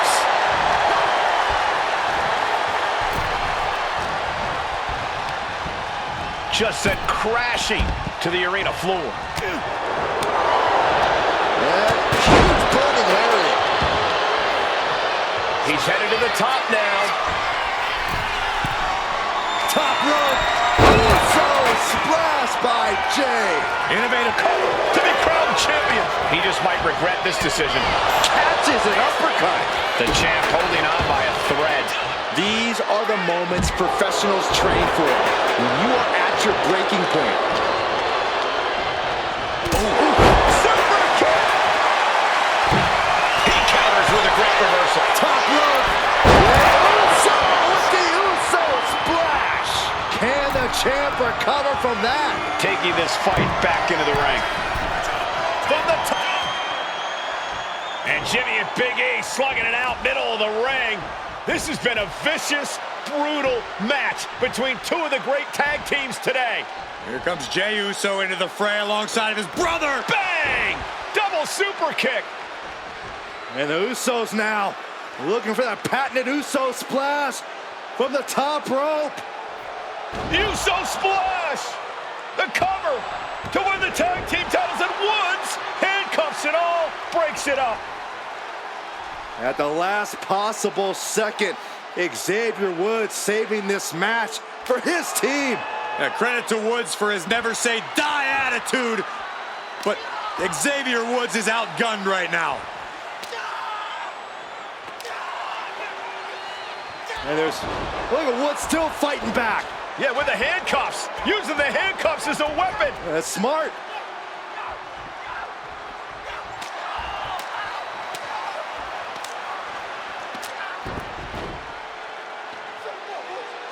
And Woods now down. And trying to still fight back. What heart from Xavier Woods. That Hart may not have much more fight left. Jimmy and Jay back up to the top one more time. Uso splash in stereo. The cover. The Usos win the tag team titles. Here are your winners and the new SmackDown Tag Team Champions, the Usos!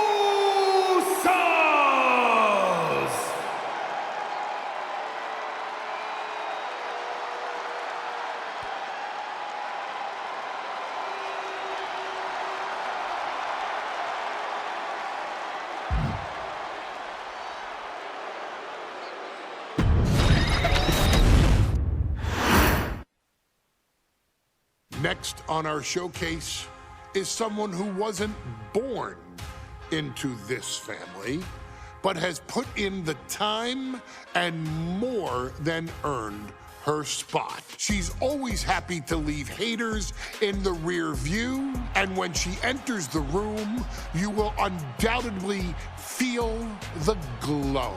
Of course, I'm talking about Naomi, who many of you may know has reigned as Jimmy Uso's wife and queen for over 10 years. There's the old saying that behind every good man is an even better woman, and this could not ring more true than Naomi, who I will say is an absolute treasure.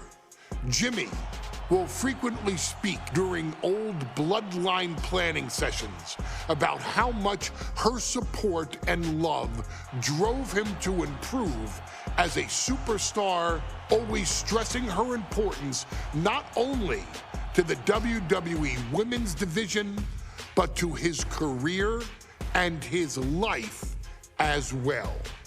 In the ring, there is no denying Naomi's skills. The former women's tag team and two-time SmackDown Women's Champion has the mental tenacity to push through the toughest part of any match and possesses breathtaking physical skills.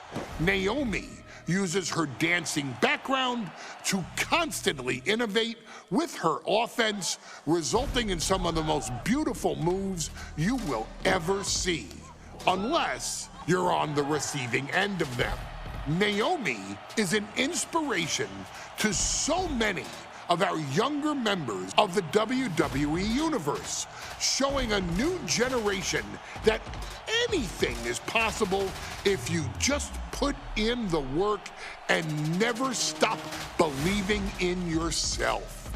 Naomi has battled against the very best in the women's division, taking on foes like Charlotte Flair, Bayley, Shayna Baszler, and Io Sky.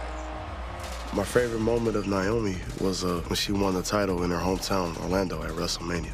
To compete against that caliber and maintain the level of success that Naomi has for her entire WWE career is something worth, shall I dare say, acknowledging. Naomi has even teamed with fellow family member Tamina through the years, proving the family you choose can often be the most important. And in true Uso fashion, Naomi shows an unrelenting desire to win, to achieve greatness, and to dominate her opposition. Many mistake her smile as a sign of kindness, but they quickly realize their mistake as Naomi unleashes a flurry of kicks, flies at them with moonsaults from all angles, and then ties them up in knots. Naomi is having fun, but Naomi is never playing. And now, we take you back to the 2020 edition of Super Showdown, which saw Naomi challenge Bayley for the SmackDown Women's Championship. Unfortunately, a ridiculously lax referee decided it was just fine for Bayley to basically do whatever the hell she wanted. Bayley, oh my gosh, she's trapping Naomi's legs in her shirt. And Naomi wound up suffering an embarrassing loss after Bayley used wardrobe to her advantage. Well, Bayley, we can pretty much guarantee that trick won't work again. This is your chance to help guide Naomi to a third SmackDown Women's Championship, and to do it by defeating one of the greatest competitors WWE has ever seen. Your wise man has nothing but respect and admiration for Bayley's abilities, but those abilities are eclipsed by Naomi's extraordinary trinity: smarts, strength, and aerial attacks that should give all of you everything you need to get the win and the title.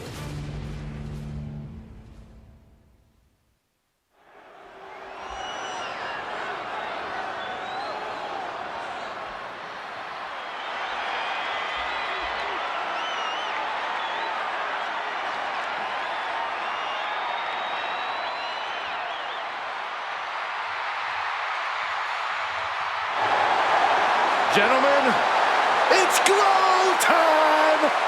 I got an idea, Saxton. Why don't you glow home? No, I cannot, Corey. When asked earlier this week about this matchup, Naomi said it is an honor to be here, an honor to make history, because for the first time ever, a women's championship will be defended in Saudi Arabia. Naomi certainly has momentum on her side, and as we've seen in recent weeks, it appears as though Bayley has at least a healthy respect for Naomi. Well, so much of Naomi's career has been predicated on making history. You think back to Naomi being the winner of the inaugural WrestleMania Women's Battle Royal, being the first African-American SmackDown Women's Champion, and tonight, once again, an opportunity to make history in her career.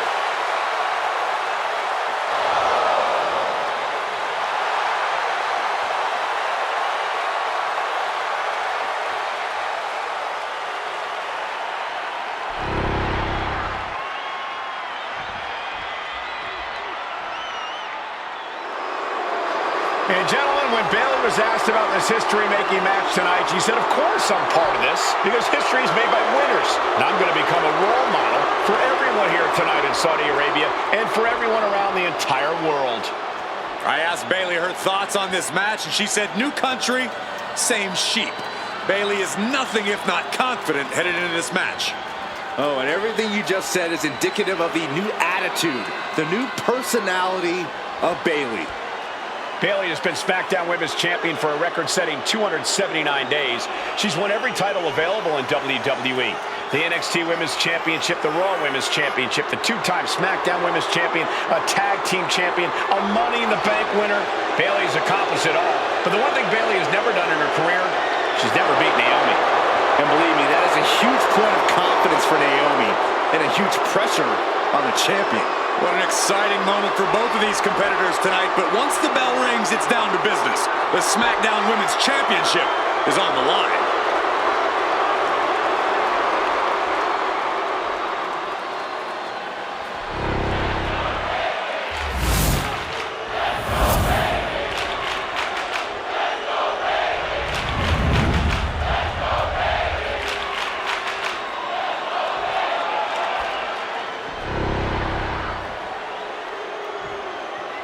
The following contest, scheduled for one fall, is for the SmackDown Women's Championship.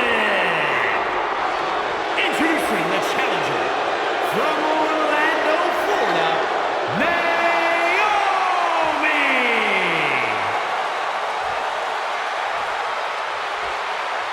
And her opponent from San Jose, California, she is the SmackDown Women's Champion, Bayley!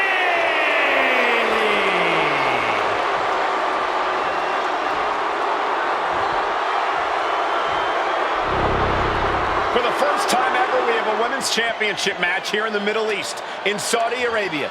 Bayley against Naomi. Will Bayley's record-setting reign end here tonight?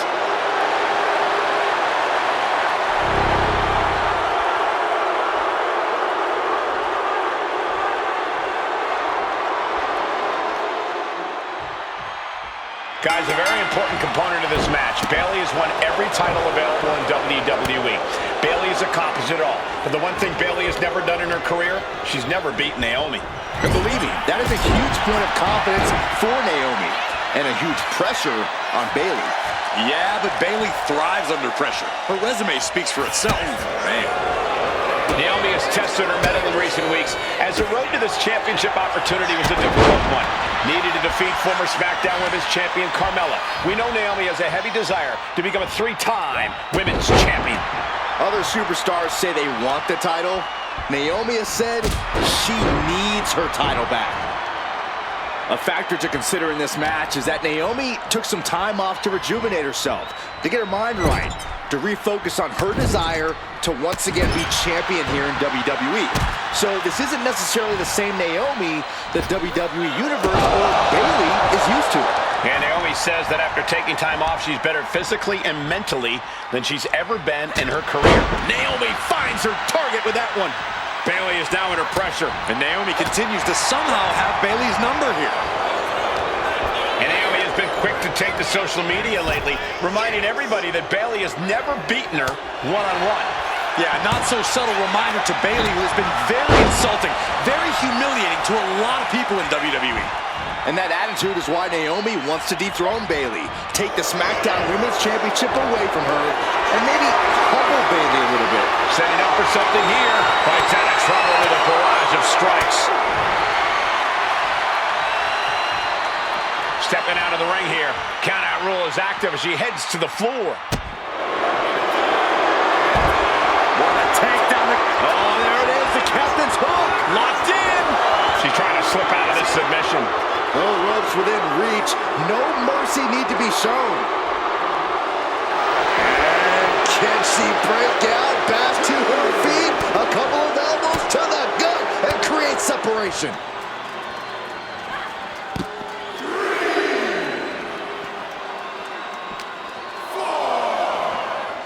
Wow, that won't separate your shoulder, that'll divorce it. We've said it time and time again. Naomi may be the most athletic woman we've ever seen compete here in WWE. Yeah, Naomi wants to depend on athletic maneuvers, while Bayley wants to be more methodical and fight a more classic wrestling style. She better get back in the ring. Not much time left.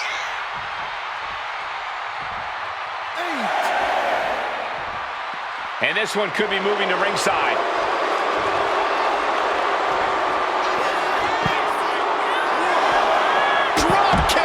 Great athleticism.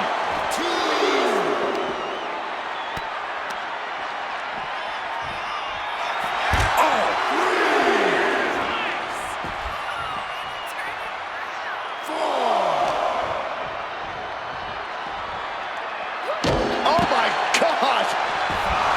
Bayley having every reason to be confident heading into this matchup. Whoa! What a landing! That's going to be on highlight reels for a long time.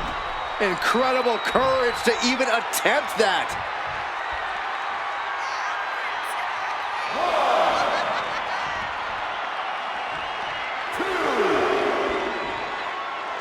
Bayley turning her attention to the crowd. A little ding-dong hello for anyone not paying attention. Leading her into the corner now. Punch right to the face. Shoulder tackle after shoulder tackle. Deep, deep trouble here. Look out. Right across the back of the neck. Ouch.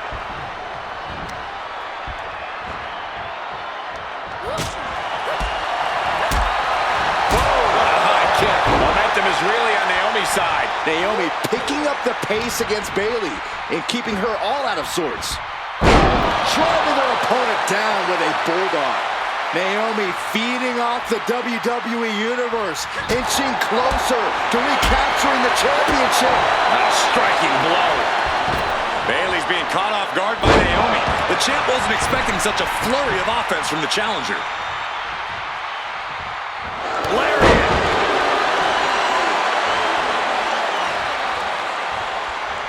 Spinning heel kick. Big flying forearm. And Bayley's having trouble managing his onslaught. That can't be how Bayley envisioned tonight going. And Naomi keeping Bayley on her toes, pushing the pace on the champion. Naomi moving fast, showing that superior athleticism. Bayley might not be able to keep up. I don't think I've ever seen a champion feel as disrespected as Bayley has, Corey, because Bayley's talked a lot about how people think she's an afterthought as a champion. Everybody talks about Becky Lynch on Raw. They're now talking about Rhea Ripley in NXT. But Bayley has been the longest reigning champ in SmackDown history. And you read off all the accolades, all the championships she has held. Yet for some reason, Bayley still finds herself overlooked. Shoulder tackle to the body. Evaluating their opponent. Now slingshot, guillotine, leg drop. And she wisely heads back to the ring. Lands in the drop zone. Got their opponent set up. A drop kick to the back. And Naomi has taken the upper hand. Naomi can't be stopped right now. Oh, what a kick. Head being targeted again, it seems. There's the heel kick. Ooh. Fins it all. Good counter.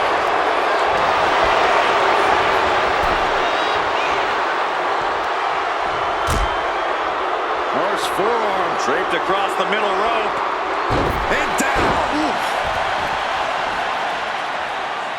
She's headed outside now. I wonder what her game plan is. Clearing off our desk. What could be the thought process here? I don't think it's anything good. I don't know if there's anything I can watch.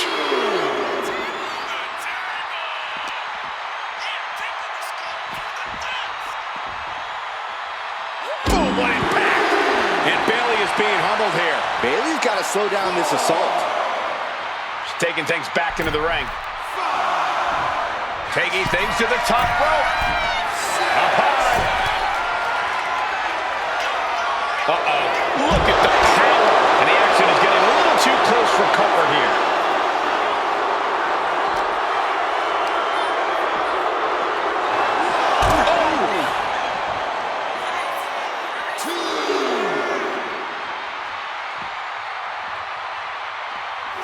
Spinning heel kick.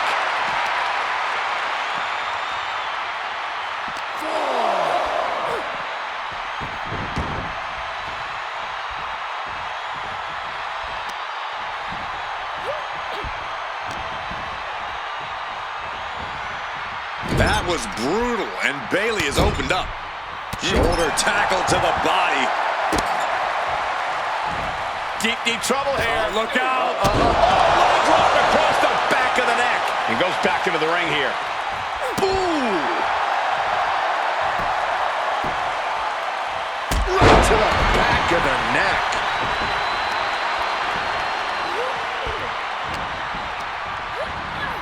Being placed in the corner here. Setting her up here.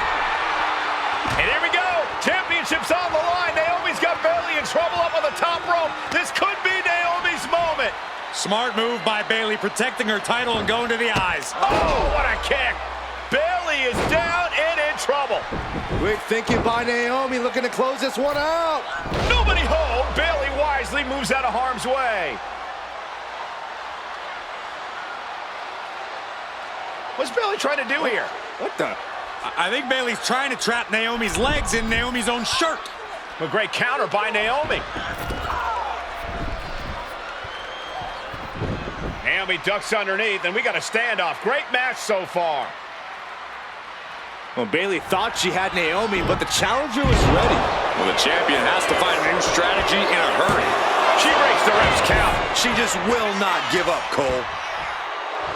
For someone who claims not to care about the idiots in the crowd, Bayley's sure spending a lot of time trying to get a reaction out of them right now. Headed back into the ring. Oh, what a kick! Catches the leg. Countering each other again and again. Ooh-wee. These two trading one blow after another. Neither competitor is backing down. Nothing pretty here, just good old-fashioned fisticuffs. Each exchange just sapping the energy from these two. Toe-to-toe, treating each other like heavy bags. The willpower, the sheer guts of these two. You can feel the contact that so does the WWE Universe.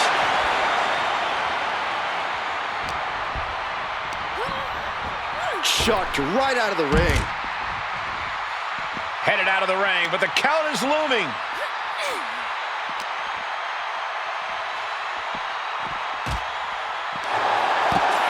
And she is now laying her opponent on the announce desk. Looking to finish things off right now. This will do it. Brainbuster through the table. And now we're just looking at a pile of wreckage out here.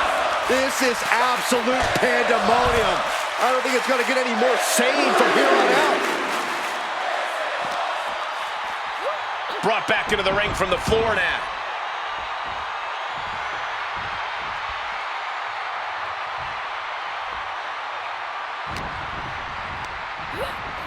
Getting her set up for something. Naomi, a son athlete. Are we headed towards a title change? Naomi's heading up top. Perched up top. Diving leg drop. Taking a chance one more time and landing with incredible impact. And Naomi is looking to put Bayley away. Looking to finish things. Kick to the midsection. Sunset flip. Momentum is really on Naomi's side. Naomi can't be stopped right now.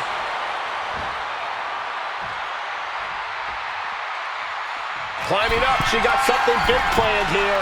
Incoming. Boom. A leg drop.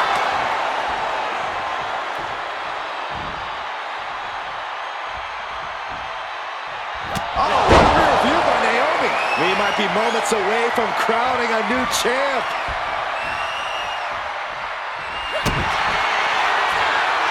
Naomi, feel the glow.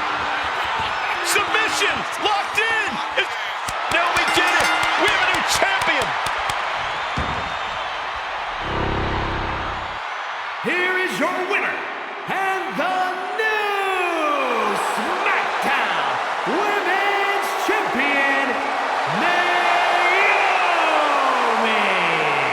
Bayley's stranglehold on the SmackDown Women's Championship has ended. The Glow era has begun. Bayley was as aggressive in this match as she's ever been, but Naomi's confidence and athleticism were just too much for Bayley to contend with. History made in the Middle East.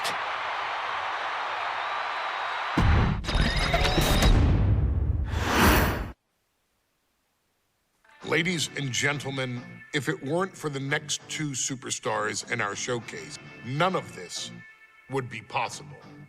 Because without Afa and Sika, without the Wild Samoans, there truly is no dynasty.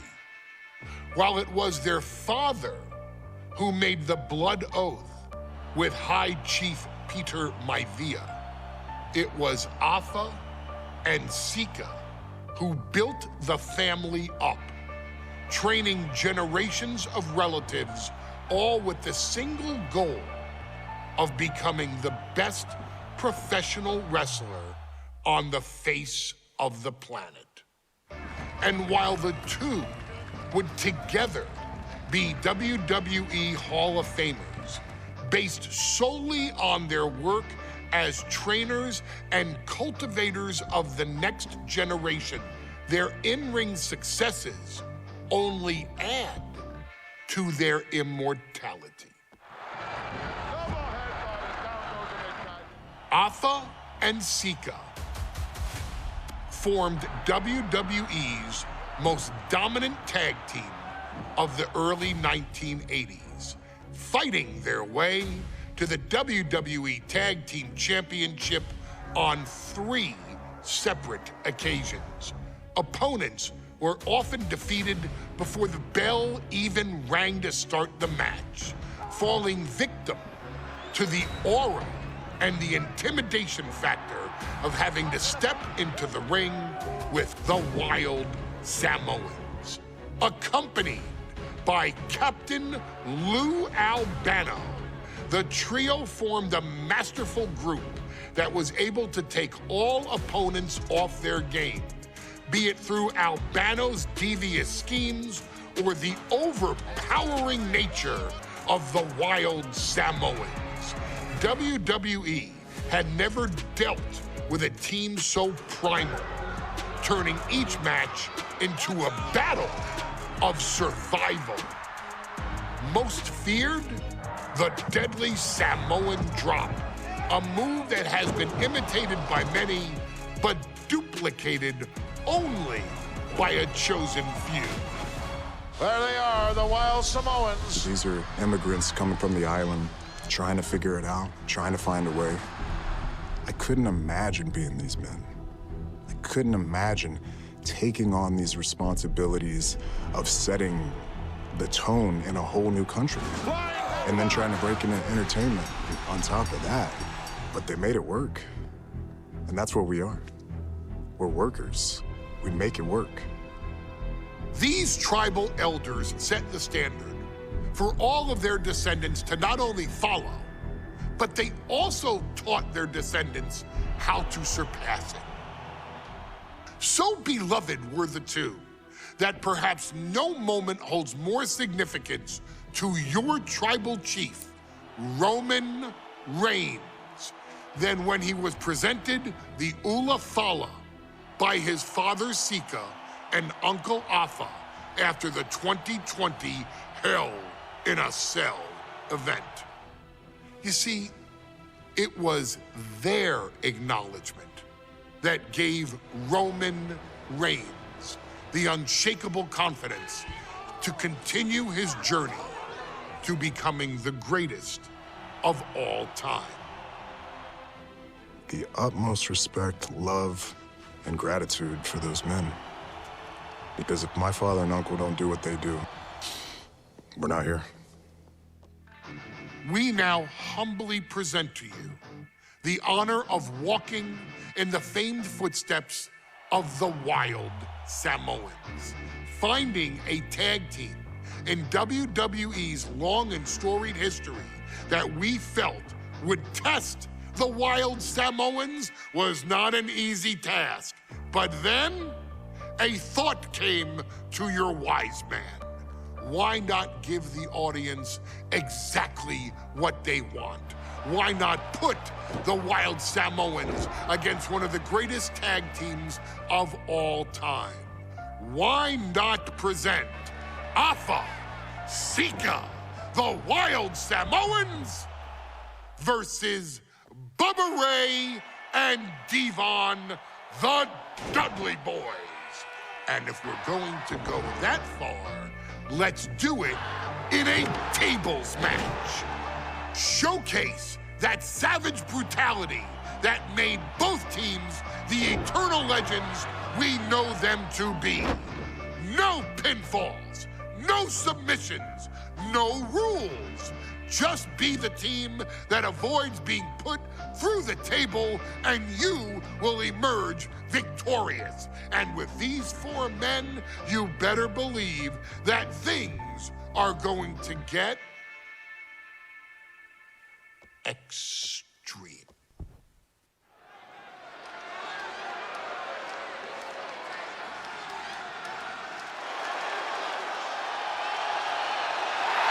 And here they come. Bubba Ray and Devon are ready for a fight. That's just what they'll get from Alpha and Sika, and then some.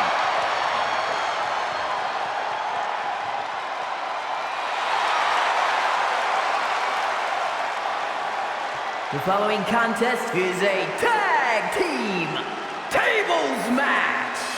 And at a combined weight of 603 pounds, Bubba Ray and Devon, the Dudley Boys. It takes a strong brotherly bond to agree to go into battle against the Wild Samoans, but that's exactly what Bubba Ray and Devon have. I have a strong feeling this match isn't going to be for the faint of heart. Well, look, the Dudley Boys may not be all there in the head, but they're easily the most highly decorated tag team in pro wrestling history. They've beaten the best, they've beaten the toughest, and they're ready to come in and beat the wildest tonight. Both the Dudley Boys and the Wild Samoans are coming into this tables match with something to prove. Who's the best tag team of all time? Who's the more cohesive, brotherly unit? Who's more savage? Who's more extreme? Gentlemen, we are moments away from finding out the answers to these questions once and for all.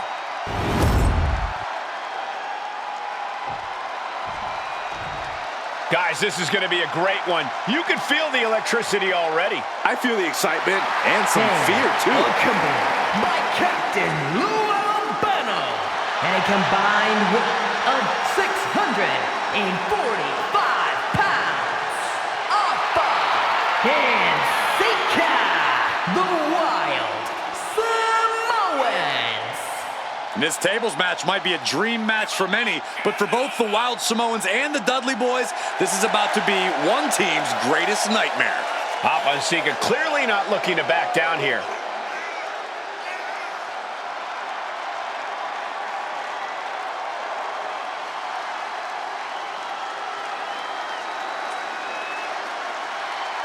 The Dudleys can certainly handle their own, but they've never faced anyone or anything like the Wild Samoans. Those mean looks on both Alpha and Sika's faces, I'll tell you, they're out for blood. And the Dudleys are about to walk right into the lion's den.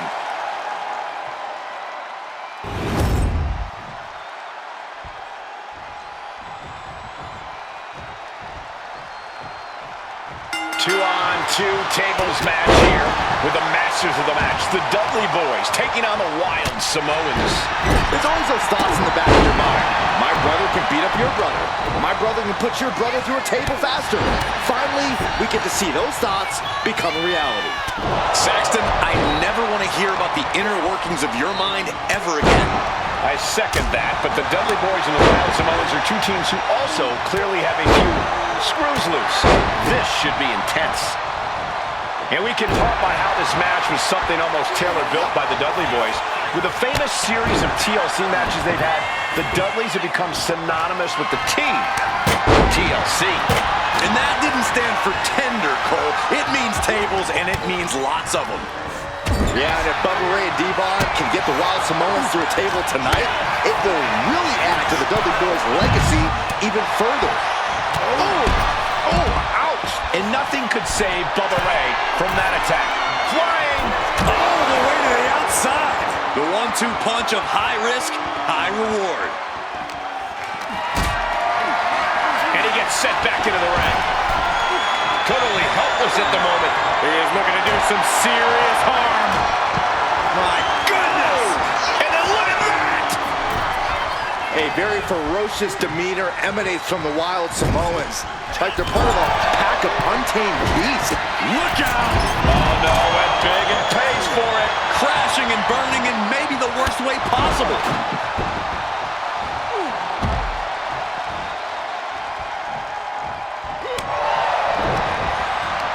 And he retaliates. Uh-oh. And a counter by Alpha. And that shot just busted him open. Blood flowing now. He wastes no time dodging the attack. The steel chair. Looks like he's opting to go with a simple but effective statement here. Ooh, merciless looking blow. Alpha and Sika, both individuals that compete barefooted. Not something common in most wrestlers, Corey, but it is actually very customary in the Samoan wrestling heritage. It's how they train. It's how they live in the Isle of Samoa. And no one delays a fight just to put some boots on. Samoans are ready for battle at the drop of a hat. Popped up into the Samoan drop. Incredible. The Wild Samoans just completely wrecking the Dudley Boys in the... Wait a minute, setting in. Devastating submission coming. Using this submission to weaken the opponent. Smart strategy. Will it get countered? Yes, not letting the submission attempt do any more damage here. Uh-oh, jawbreaker! Call it death. I still can't get over the look I always see on the Wild Samoans. It's like they have a one-track mind towards savage brutality. They for sure answer yes to every question that makes up a scary tag team. Yes, they're rough. Yes, they're tough. Yes, they will maim. Yes, they will hurt. And yes, they will not stop. No way! Vaulting plancha. Incredible. Like a heat-seeking missile hit the target right on the mark. Wow, yeah, and Bubba Ray is busted open. His body is showing the effects of this match. I think we're about to see a body go through a table real soon. This match is spilled out to our announcers area. Let's hope they take it back in the ring soon.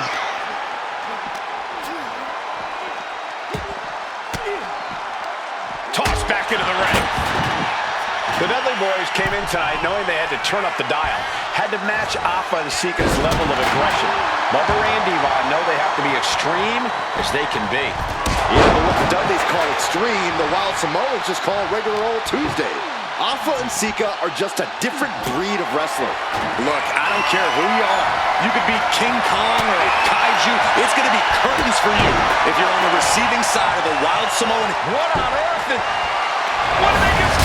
And Alpha and Sika just beat the Dudley Boys at their own game. Here are your winners, Alpha and Sika, the Wild Samoans. And it's the Wild Samoans standing tall, having beat the Dudley Boys at their own game. Devon and Bubba pushed Alpha and Sika to their limits, but in the end, there was only one way this match could end.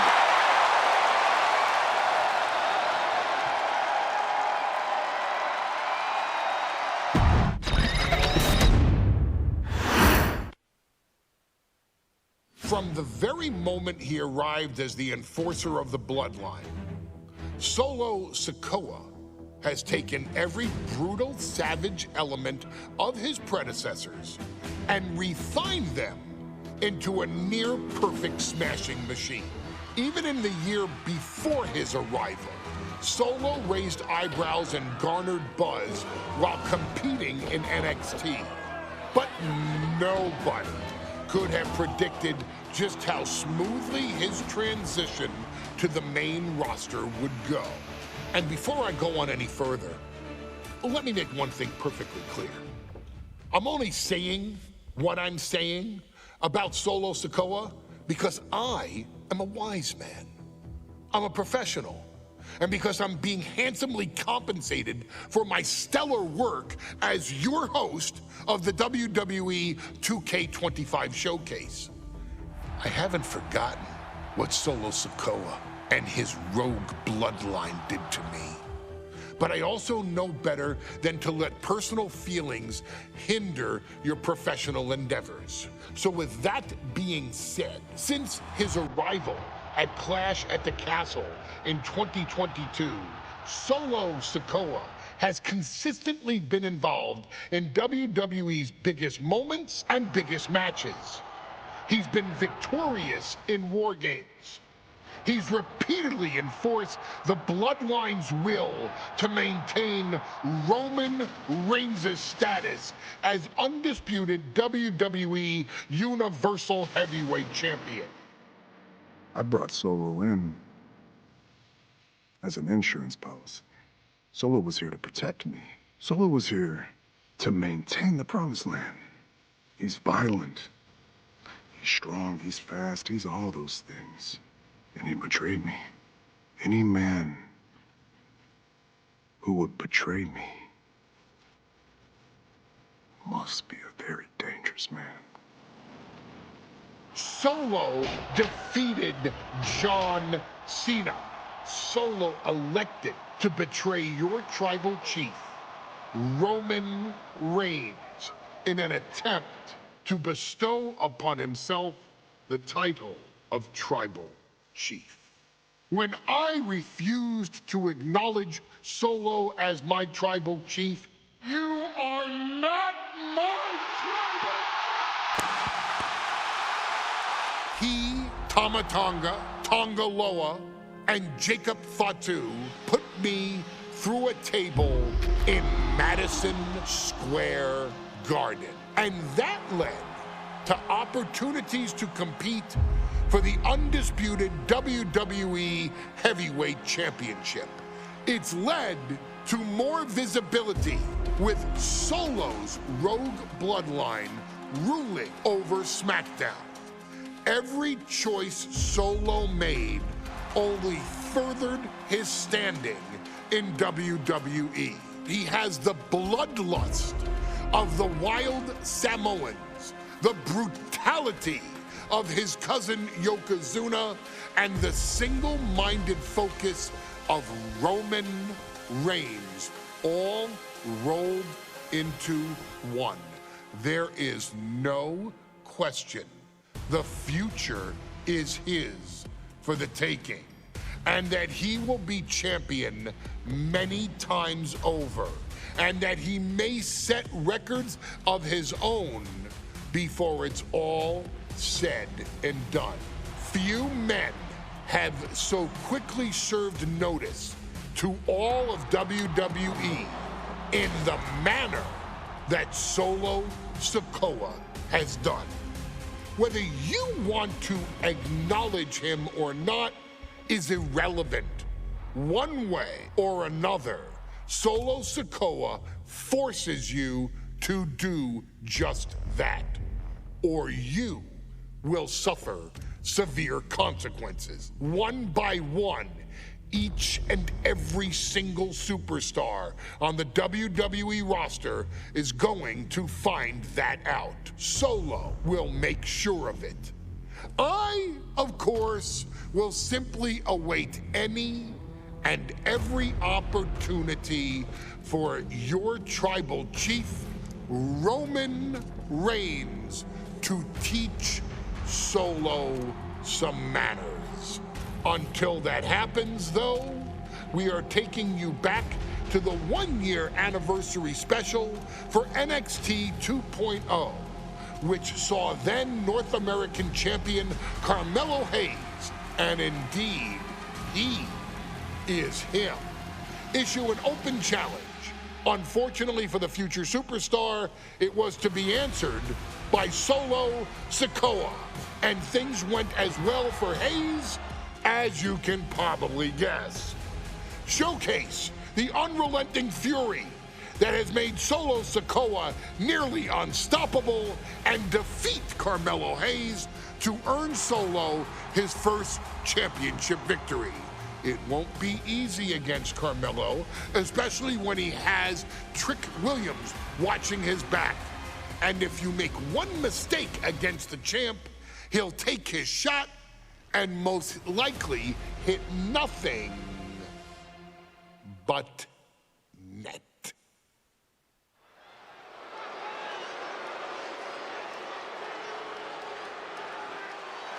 Here comes the A-Champ. The following contest scheduled for one fall is for the NXT North American Championship.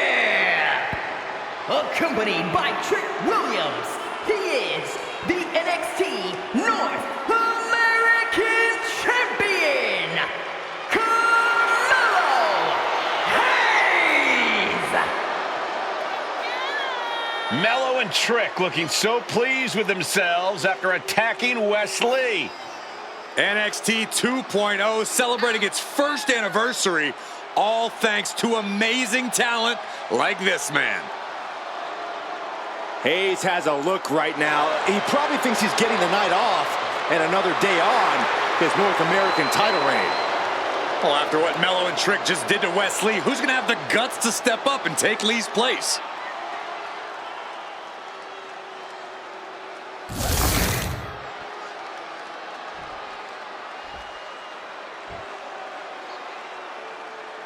What? This place is shaking! We never thought we'd see Sikoa again. His opponent from Las Vegas, Nevada, weighing in at 250 pounds, Solo Sikoa! And Solo is dressed to fight, too. I really didn't think we'd see him again. We saw him at Clash at the Castle 10 days ago where he cost Drew McIntyre the WWE Universal Championship. Well, as far as I'm personally concerned, Sikoa isn't welcome around here. Mello needs the night off. Well, Mello talks about wearing the biggest crown in the WWE, but it's Sikoa who sits at the biggest table in WWE. Well, he wasn't exactly invited to sit at this table now, was he? We said to expect the unexpected. Is this title match gonna happen?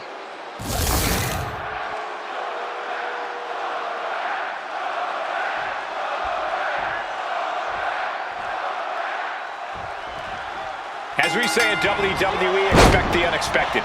We expected Wesley to be Carmelo Hayes' opponent here, but instead, we have the surprise return of Solo Sikoa as he's claimed his title opportunity. Solo Sikoa, fresh off joining the Bloodline, is here.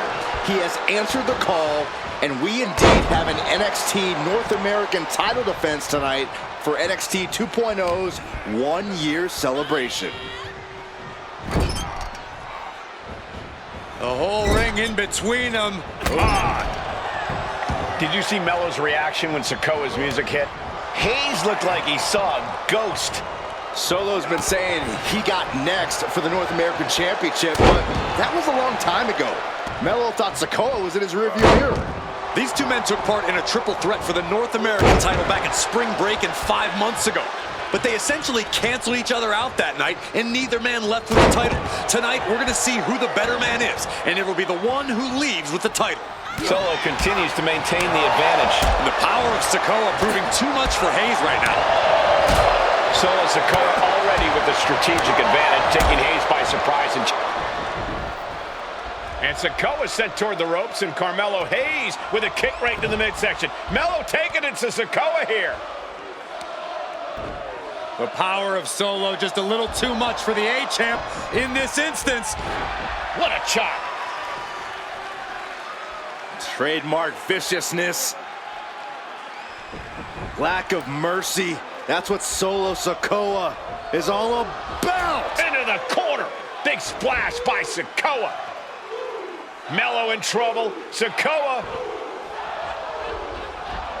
Trick Williams making sure Mello got out of harm's way. Well, at least momentarily. Yeah, momentarily is right. Sikoa continuing to inflict more punishment on the champ. And Hayes takes out Williams on the outside. Solo standing strong. Solo not allowing the presence of...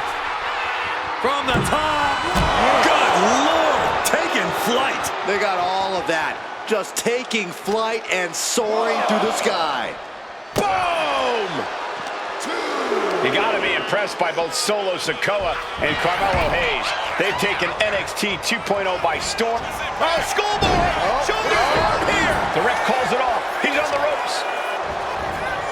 To the arm. Oh, right to the kidneys. Golly. Ooh. Sikoa keeping his opponent at bay. Oh, that's a hard kick. Great trouble here. Can he get it fully locked in? Camel clutch. And it is deep. Nice escape. And Carmelo gets cut off. What a main event this has been for the one-year anniversary of NXT 2.0. And without this rebranding, Solo Sikoa may have never had the opportunity to show the world what he can do. And if Solo didn't have this breakout... From the top! Crash landing. Down with the leg drop. Now Carmelo is feeling the pressure. And it looks like Solo has all the answers for Carmelo at this point. Put in the corner now. Hayes quick to counter. Carmelo's finally able to slow all that incoming offense. Hayes was being tested and was finally able to get some offense of his own in.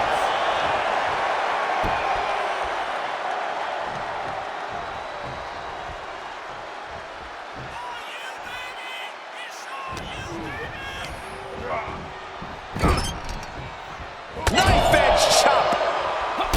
Trick Williams has been quite the difference. Winding up. Boom! Samoan spot.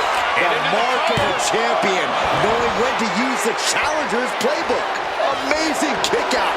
This champion is prepared for anything, even a move of their own. It must be demoralizing knowing you've unleashed your best shot on your opponent to no avail.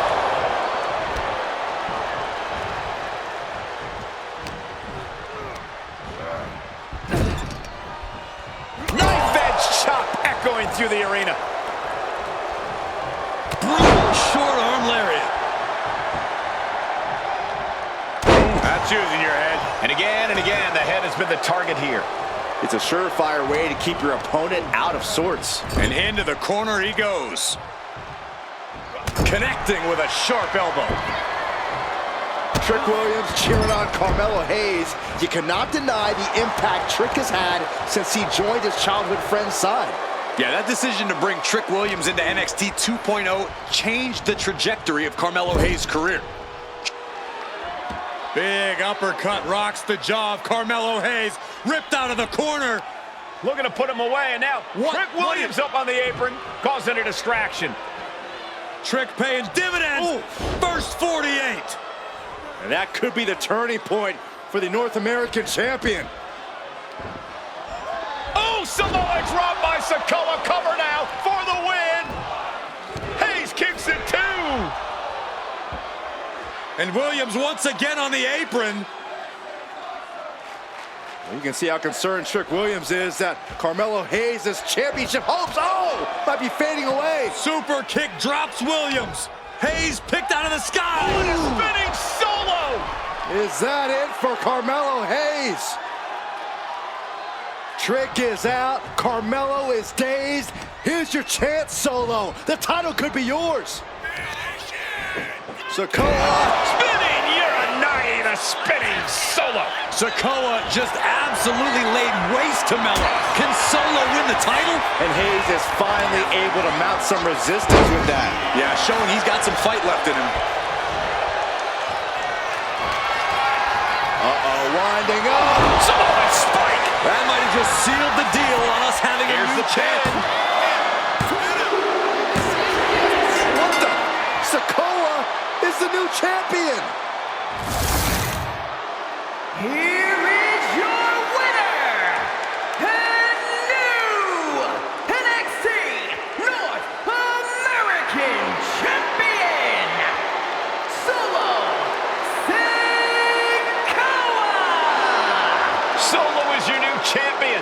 And is the North American title now going to SmackDown? This has to be the most unpredictable era in WWE history. You know Sikoa was given his marching orders from the head of the table. Don't leave NXT without the gold. Well, mission accomplished for the newest member of the Bloodline. As Mello would say, if you call your shot, you better make it. Solo took the shot, hit the shot, and now he's the new North American Champion.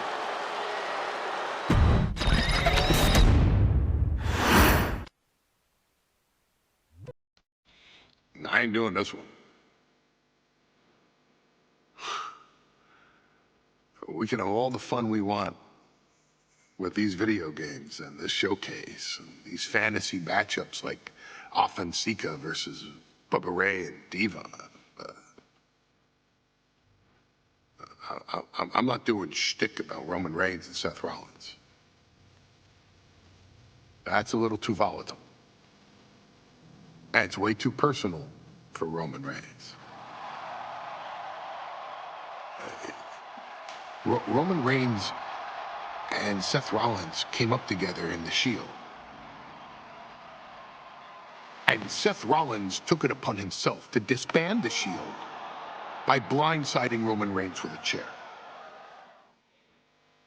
At WrestleMania 31, Roman Reigns, in the main event of WrestleMania, was about to win the WWE title when Seth Rollins cashed in Money in the Bank and stole the main event, the match, and the title from Roman Reigns. Roman Reigns lost the Undisputed Championship after almost 4 years, the greatest title reign of all time, to Cody Rhodes. Not because Cody Rhodes was the better man, but because Seth Rollins was right there. And the seduction, the bloodlust that Roman Reigns had for that moment of revenge was too much for Roman Reigns to give up. And for the first time in Roman Reigns' life, he took his eye off the ball for that much time and smashed Seth Rollins with a chair, the same way Seth did a decade earlier to Roman. And that moment gave Cody Rhodes all he needed to end the most historic title reign in WWE history. I'm supposed to do shtick about Roman Reigns versus Seth Rollins for a showcase? I mean, it's smart, because the next time Roman Reigns steps into the ring with Seth Rollins will be the last time Seth Rollins steps into a ring. Next time Roman Reigns gets his hands on Seth Rollins, you won't have your architect anymore. You won't have your visionary anymore. You won't have your revolutionary anymore. You will have your tribal chief, Roman Reigns, but you'll never again have Seth freaking Rollins. Roman Reigns will put an end to Seth Rollins in WWE. And then the only way you'll ever be able to see Roman Reigns versus Seth Rollins will be in the WWE 2K25 showcase. Roman Reigns versus Seth Rollins from the 2022 Royal Rumble. And that's not a prediction.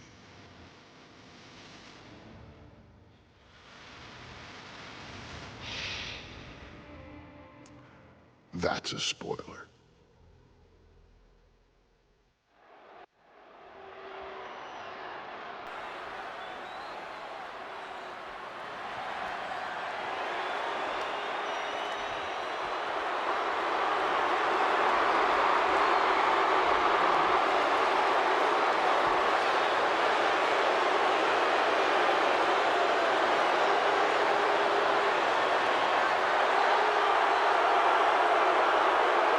The big question as we kick off Royal Rumble, will Roman survive tonight? Well, the man who's walking down the aisle here in front of 44,000 plus is the greatest champion of all time, transcending the business. And tonight, it's personal.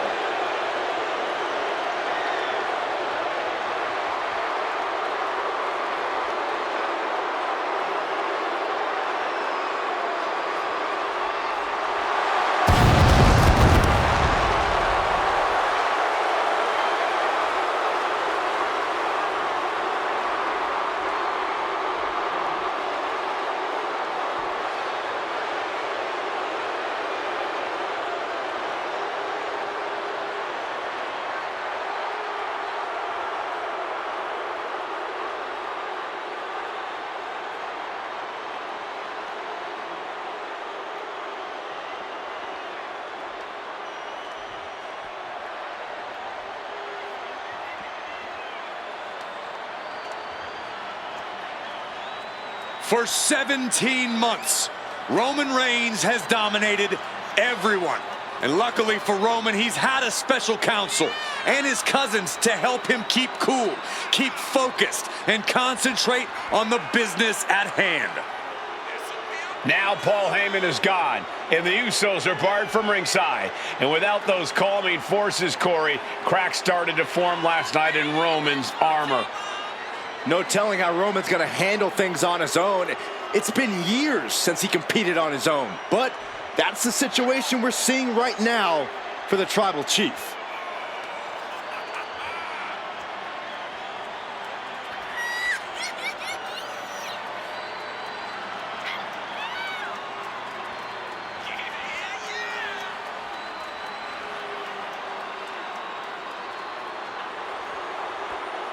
In recent weeks, Seth Rollins touched on the one thing that Roman Reigns has not been able to get over: the dissolution of the Shield at the hands of Seth Rollins. Roman Reigns is a loyal man, a family man, and what Seth Rollins did to his family was cowardly in the eyes of the head of the table, the Tribal Chief, the man who is blessed by the gods of sports entertainment.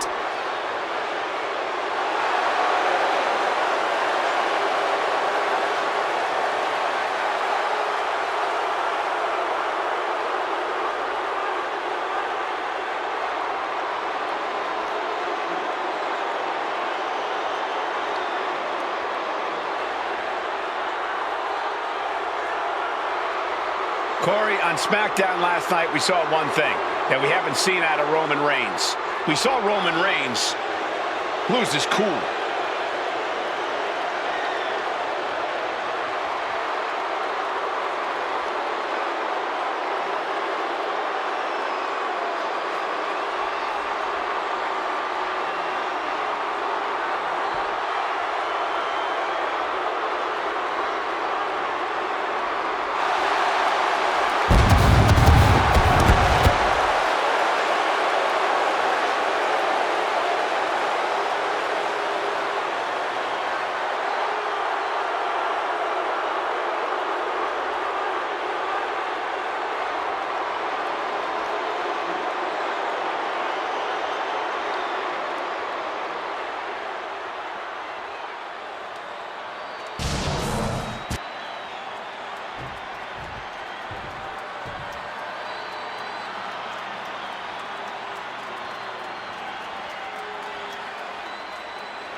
Look at this. Even more mind games from Rollins. As we heard that music pop right there, the Shield, you can't help but have a little nostalgia. You can't help but think back to the glory days of when the Shield would go to town, beating everybody down. Until that man right there, Seth freaking Rollins, decided to tear it apart. Seth Rollins says he knows Roman Reigns so well. He knows how to prey on the insecurities of the Universal Champion. He knew there was one thing that Reigns will never get over, and that is that Seth Rollins chose to end the Shield. The infamous blow to the back of Roman Reigns with a steel chair many years ago, which broke up perhaps the greatest faction in WWE history. Well, tonight, Rollins will use that to get in the head of the champ and win the Universal title.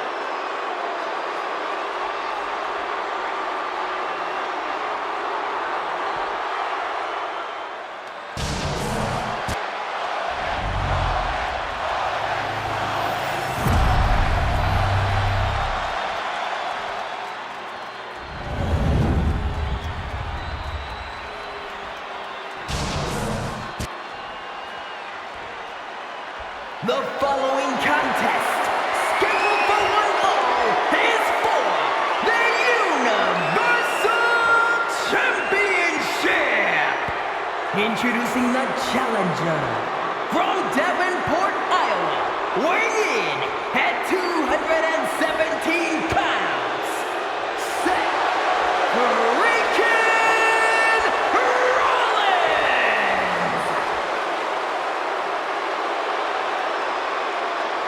And his opponent from Pensacola, Florida, weighing in at 265 pounds, he is the Universal Champion, Roman Reigns.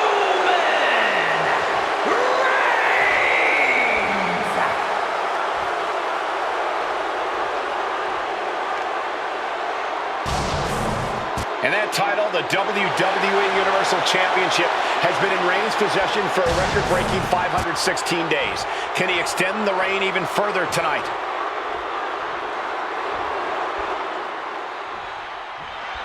The Royal Rumble Premium Live event kicks off with a match between two former brothers. Roman Reigns in his record 516-day reign as Universal Champion versus Seth Rollins, donned in the old gear that they used to wear in the Shield. Rollins looks very comfortable in that tactical vest yet again. But he's even more comfortable inside the head of the Tribal Chief. We haven't seen Roman with this type of look, this type of confusion in 500+ days. Even before Seth put his gear on, he came into this match with a clear-cut advantage. You're right, Cole. 1 week ago on SmackDown, Seth Rollins and Kevin Owens defeated the Usos. As a result, Jimmy and Jay are barred from ringside. It was an all-or-nothing move, as Rollins would have lost his title opportunity had that match gone the other way. It just proves that Seth freaking Rollins will take every freaking risk to win. Roman certainly seems out of his comfort zone right now, guys. Reigns and his comfort zone aren't even in the same zip code tonight, Cole. Unless he can snap out of it fast, he's going to make a mistake that Rollins will capitalize on. Reigns just imposing his will right now. And you can see Seth is being run into the ground by Roman. Gentlemen, for 17 months, Roman Reigns has dominated. He had special counsel and cousins to help him stay in control, to keep his cool, to concentrate on the business at hand. But now Paul Heyman is gone and the Usos are barred from ringside.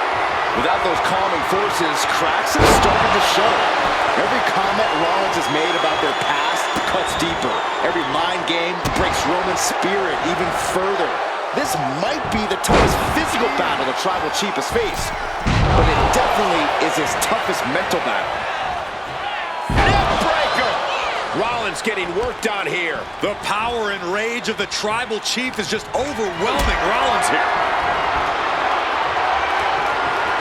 This is a situation you want to avoid. Big powerbomb! Seth Rollins says he knows Roman Reigns so well, says he knows how to prey on the insecurities of the Universal Champion. Rollins knew there was one thing that Roman Reigns could never, ever get over, that it was Seth Rollins who chose to end the Shield. That blow to the back of Roman Reigns with a steel chair so many years ago broke up perhaps the greatest faction. O'Connor rolls, shoulders are down. This might be it.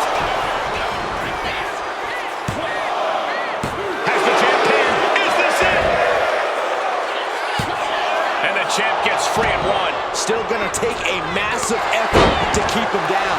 Roman being the aggressor. Roman seems tapped into his endless reserve of strength. Just disrespectful. The Tribal Chief has been dominant over the last 516 days since he captured the Universal Championship. Month after month, he's dominated every top contender on the SmackDown roster. Roman Reigns has beaten big names over the last year and a half. But Braun Strowman, Rey Mysterio, the Demon Finn Balor, even John Cena.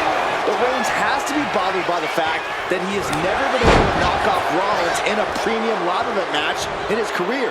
Never successfully defended a title against Rollins. Indeed, two of the biggest PLE losses of Roman Reigns' career have been at the hands of Seth freaking Rollins. At Money in the Bank in 2016, Rollins defeated Reigns for the WWE title. And a year prior to that, Rollins committed the heist of the century and used the Money in the Bank to steal Roman's WWE Championship in the main event of WrestleMania. And a stomp to the gut. The stomp has been so effective for Rollins, but he might have an even more dangerous move this night with the pedigree. Indeed, the pedigree made famous by a man who's been part of the story since the beginning. Triple H, the man who manipulated Rollins into turning on the Shield, became something of a father figure for Rollins. And judging by the cerebral approach Rollins has taken tonight, he indeed knows how to play the game. And taking even more damage to his head here. He might want to start protecting himself better.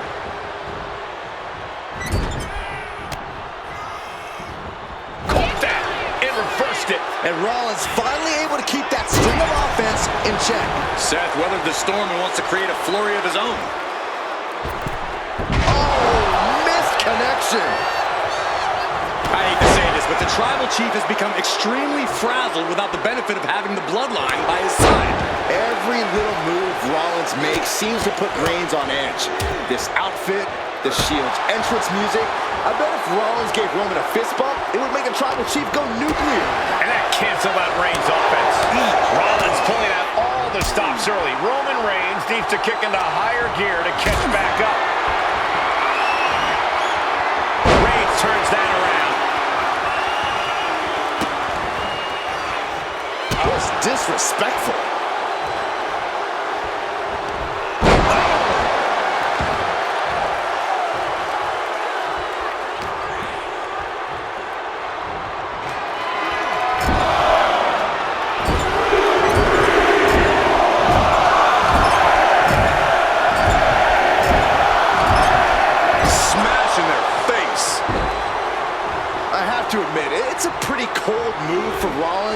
To just take the years of history the Shield had and turn it into a joke here tonight. It's appalling, Saxton. Rollins has always treated that sacred history as a joke. Now we know that Roman Reigns is a loyal man, a family man. What Seth Rollins did to his family 8 years ago was cowardly. Now it's time for Rollins to pay. Reigns heads up. This is gonna be good. Lift off. Whoa, what a landing. No matter who you are, when you crash on the floor, a searing pain races through your body. Oh, gets blasted into the steel steps.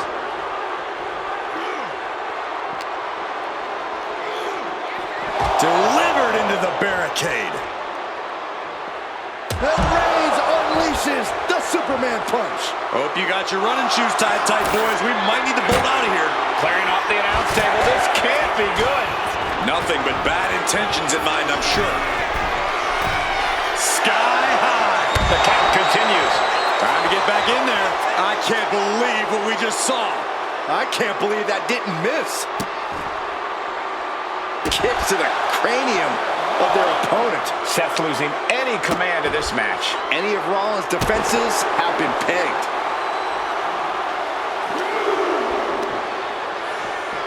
And now thrown back into the ring. From Rollins. The referee got hit inadvertently. Clothesline to the back of the neck. Ooh, treading all over their opponent. And a stop to the gut, too.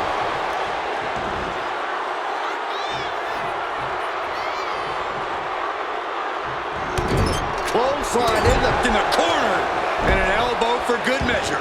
Making way towards the top rope. Blast off. Misses big time. Split blade by Rollins. He got out of dodge just. Hit to the gut by Rollins. Up high. The stomp connects. The challenger clearing a path to the title. I'm absolutely stunned, a display of near superhuman resilience. After seeing that, it's hard to imagine what it's going to take to keep this competitor down. Hey guys, on most nights Rollins would have just ended this, but not tonight. Escapes out of that attack.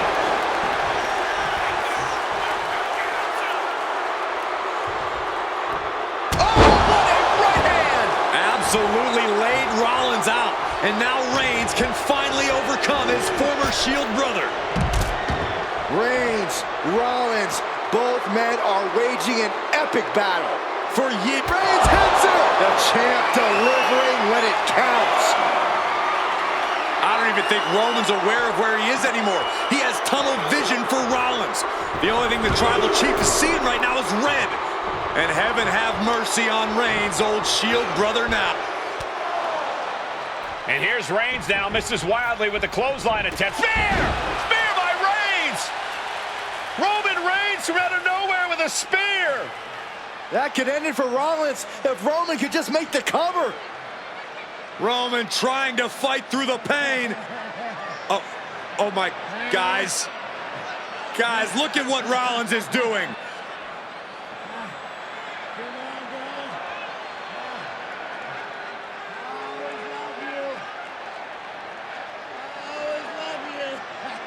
After all these two have been through, Rollins wants that Shield fist bump. Reigns shaking it off as Rollins continues to try to play mind games. Yeah, but that may have triggered a litany of emotions within the Tribal Chief. Reigns unsure of what to do.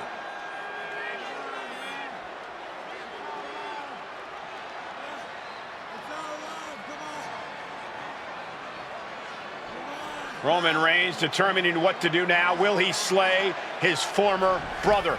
Reigns now. Look, gonna lock in the guillotine. Submission well, there's move your locked answer. In. Submission move locked in. Rollins in major peril right now. Rollins looking like he's starting to fade.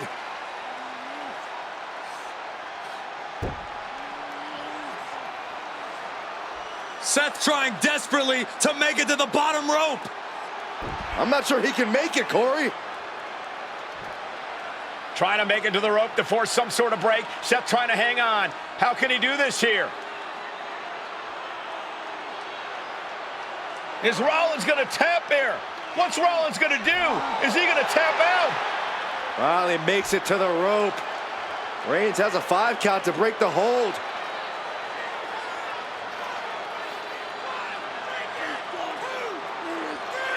And Reigns breaks the hold here. Roman breaks the hold, and this match continues. It just shows you how locked in Roman Reigns is to winning this match.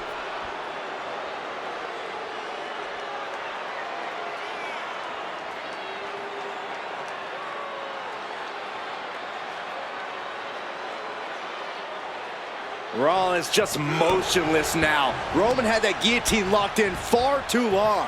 Well, the oxygen slowly circulating through Seth again, but I feel it's just a matter of time. The fun and games Rollins has been playing has pushed the Tribal Chief past his boiling point. And now propped up in the corner.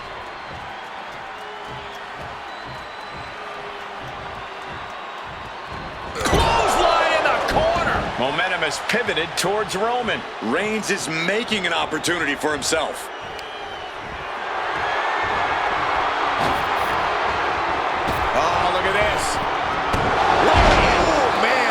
Inside out.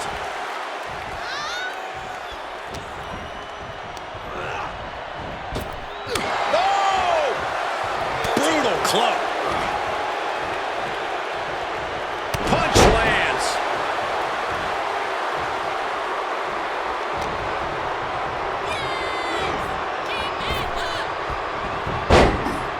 And he counters. And cover. New champ incoming. And he kicks out of the pin and one. Somehow still in this fight. Not down and out yet. And knew what was coming there. And into the corner he goes. Oh, Superman punch! Reigns not done yet. And a spear. That could be enough to continue the reign. For the pin. And Reigns retains the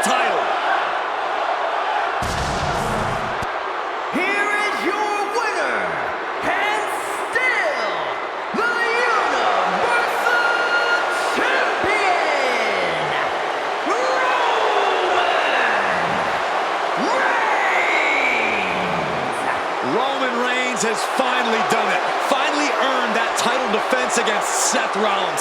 Finally exercised the ghost of the Shield. It looks like a huge weight has been lifted from the shoulders of the Tribal Chief. Roman may never forgive Rollins, but now he can forget it.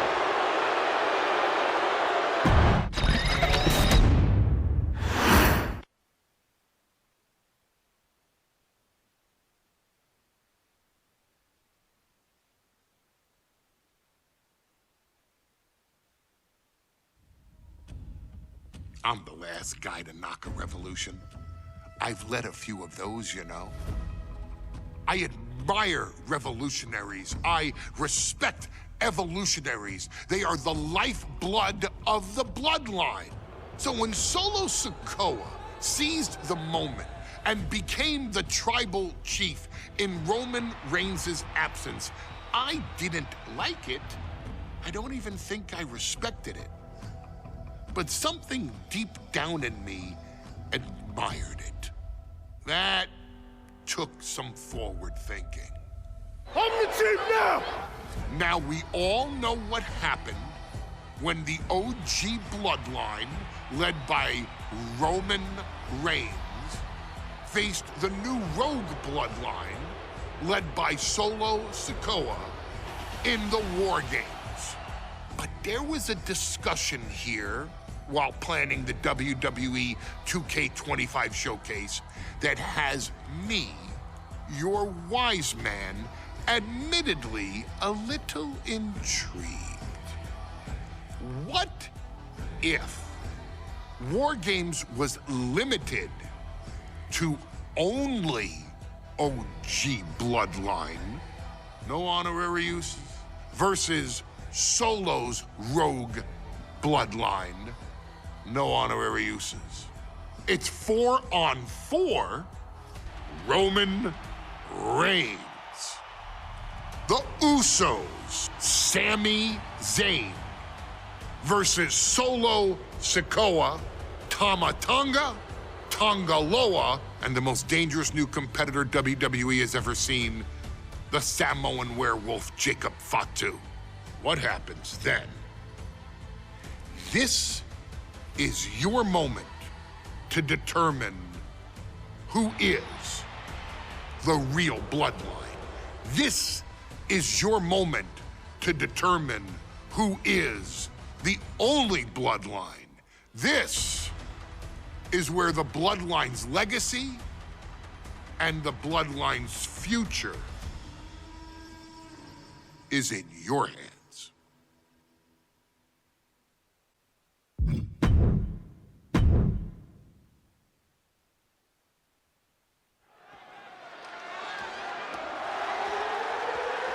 The following contest is the men's War Games match. The rules of the match are as follows. Two teams will be contained in separate cages, with one member of each team starting the match. At regular intervals, alternating members from each team will be released to enter the match. The team with the advantage will be the first to have a member released into the match. Once all competitors have entered, War Games officially begins! The match can be won by pinfall or submission. Exiting the cage will result in a forfeit. And now, let the War Games begin!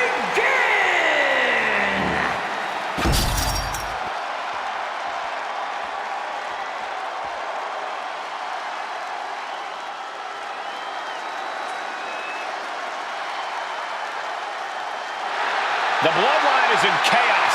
This wrestling dynasty is on the brink of collapse. This conflict goes far beyond acknowledgement, Michael.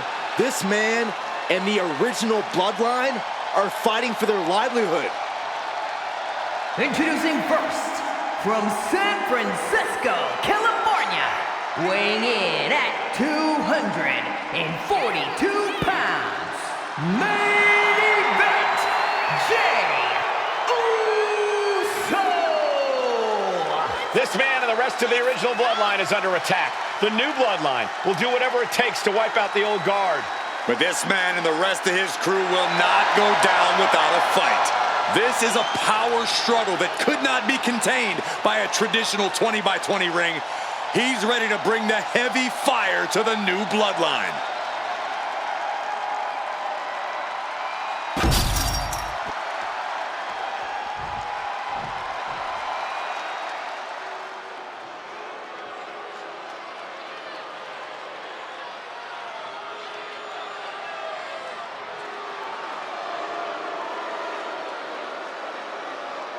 The original Bloodline was created with the wisdom of the elders, but this man and the new Bloodline are destroying what was built. Well, this conflict was unfathomable until now. The new Bloodline is ready to hunt. And from Sacramento, California, weighing in at 285 pounds, the Samoan Werewolf, Chaiypobza. The new Bloodline does not live by a code. They do not act with honor. This man says the OG Bloodline will suffer the consequences of their disloyalty. We are looking at a heavy hitter with pure malice in his eyes. And he's looking to make his name at the expense of the old guard of the Bloodline. The OG Bloodline have never faced a threat like this. The island of relevancy is no more. The OG Bloodline is fighting bloodthirsty savages who will feast on whatever they can. There will be no hesitation in pulling the trigger, and the OGs have got to match that ferocity. And gentlemen, it is time for Bloodline War Games. Roman Reigns, the Usos, and Sami Zayn versus Solo Sikoa, Tama Tonga, Tonga Loa, and Jacob Fatu. Both of these sides have a deep and abiding hatred for one another. Solo felt he was held down. His crew never called up during Roman's time as the tribal chief. But most of the men on Roman's side were unceremoniously removed from the Bloodline courtesy of Solo Sikoa. And those who weren't have faced continued attacks from the new Bloodline. And the winners tonight are very likely to be considered the true Bloodline by the WWE Universe. Let's see who comes out on top tonight. Trapped in the corner, unleashing the headbutts, bludgeoning their opponent. Solo Sikoa's group at a decided disadvantage. His side has less experience inside this structure. But look at how young and hungry Team Solo is. In particular, Tama Tonga is a real wild card. He's like a hyena locked in a cage with a bunch of raw meat. I even asked Tama backstage if he was looking forward to this match, and he just said to me, yeah. Great journalism there, Byron. Thanks, Michael. Dragged around into a neck breaker. And Jacob with the wherewithal to counter. The count has started, and one team is about to have the odds in their favor. Before War Games officially starts, what do you guys think is the key to the old school Bloodline coming out on top? Every one of these men is a proven main eventer, Michael, but that won't be enough if they can't stay on the same page. Yeah, and given how united Solo's team is, I don't think even the Mount Rushmore of WWE can handle the new Bloodline. Roman and his crew need to remember what bonded them, what made their team Uzi, and work as a real team. Just one last time. Sami Zayn grew so much as a member of the Bloodline, it really gave him a sense of self-worth. Yeah, but part of that self-worth came from defying Roman, from defeating the Usos, which begs the question, and I wish there was a better way to phrase this. Is Sami Zayn still Uzi? I think he is, Corey. Sami seems elated to be fighting alongside Jay and even Jimmy. Those are his dogs. Ooh, pinpointing the trachea. Jacob Fatu taking the upper hand in a big way. Jacob Fatu is determined right now. Just lift off. Oh, man, he laid it rough there. Oh, with authority. Jey Uso not looking so good here. Yeah, he's just running on fumes now. I think tonight is going to be a breakout performance for Jacob Fatu. So much raw talent in that young man. Every Bloodline member, new and old, is a generational athlete. But Jacob seems to be a step ahead of every... Sorry! Big splash! His this War Games just got Uzi, Zayn, joining the original Bloodline side. Oh, piercing the throat. What's Jacob Fatu's intentions here? What a DDT! Wow. And it can be all over for Jay. Oh, what a headbutt. On the mark. The finishing touches could be coming Jay's way here. That'll be a bit tough for Jay to stand up amongst this team. Some close allies, but some enemies he's yet to forgive. We've seen the wars that Jay has waged with his cousin Roman, with his brother Jimmy, but he needs to put that aside tonight. And Jay has the title wins and big victories that earned him the main event moniker. But if he's the one to put away the new Bloodline, he will truly be the main event of War Games. Super kick! Double axe handle connects. Producing a trampling. Oh, feet tackle. So precise with the super kick. Super kick! Oh, what a club. Axe handle finds the mark. If there's one man here with the most to prove, it's got to be Tonga Loa. We've often seen that the man with the most to prove ends up being the difference maker in War Games. Many folks think Tonga Loa is just a foot soldier for Solo. Set up for a second time. Tonga. We're going to get wild inside War Games alongside his Bloodline. That's using your head. And now officially in the fray. It pays to be coming in and have more friends than foes in the cage. And he's got cartoon birds swirling over his head right now for sure. All these attacks to the head. He's going to end up with a lot more than a splitting headache if this match goes on for much longer.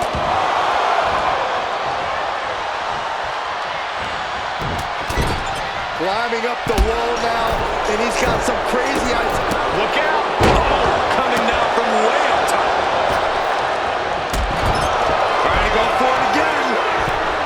Absolutely spiked. DDT. Jacob about to end this fight. Old Bloodline, new Bloodline. Both sides engaging in a brutal battle. Every one of these men is fighting with every fiber in their being to be considered the true Bloodline. He tosses him over and into the other ring. Getting to his feet, but he doesn't know what's waiting. Look at the height. Climbing the cage, but that makes absolutely no... Both wrists captured. Counting down the seconds as this match gets up high. Right where he wants him. There's the buzzer. Up high. 8 men in this war, but one seems to be fighting his own internal battle. That man, Jimmy Uso. He's currently on Team Roman, but this might be an instance of the enemy of my enemy is my friend. Jimmy had clashes with Roman. He went to war with his brother Jay, but the men who put Jimmy on the shelf for months stand across the ring. Jimmy's out for every member of Solo's squad tonight, and he'll deal with the rest of his fractured family later. And guys, this is what War Games is all about. Both bloodlines leaving it all in the ring. The old guard and new school trading their biggest shots in one of the most dangerous environments in all of WWE.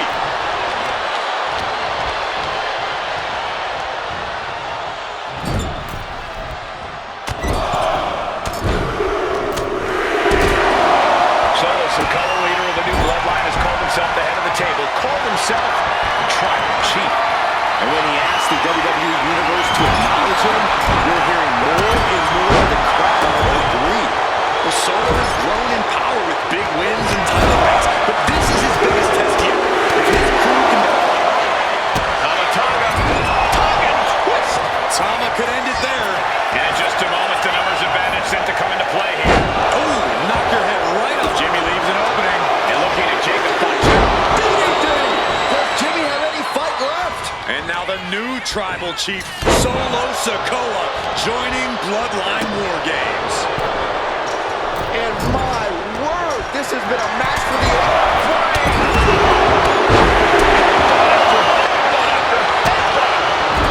into the cage now, and the numbers advantage is locked in.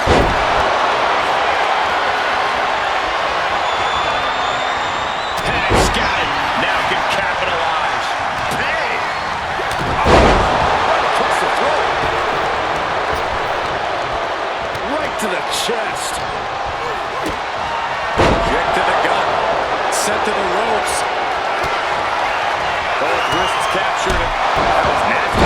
Tonga Loa put it.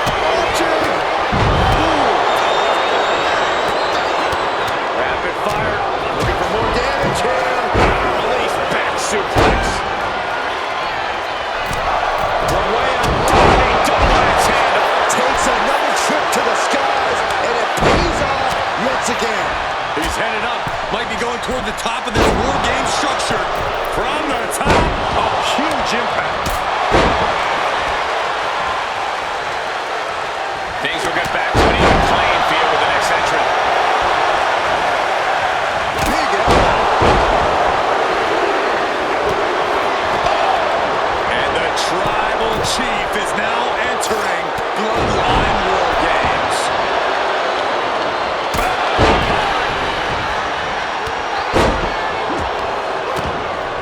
Looking for something under the apron before entering. Coming in with the heavy hardware to even the odds. Looking out of the ring for reinforcements. He might be the smartest man in the ring right now, ensuring himself a bit of an edge.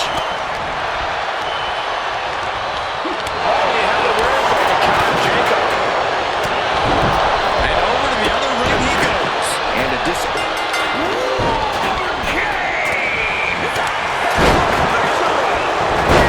He's officially begun as the last couple shoulders down. Jacob going to end it here. Oh, man, he is more than fired up right now.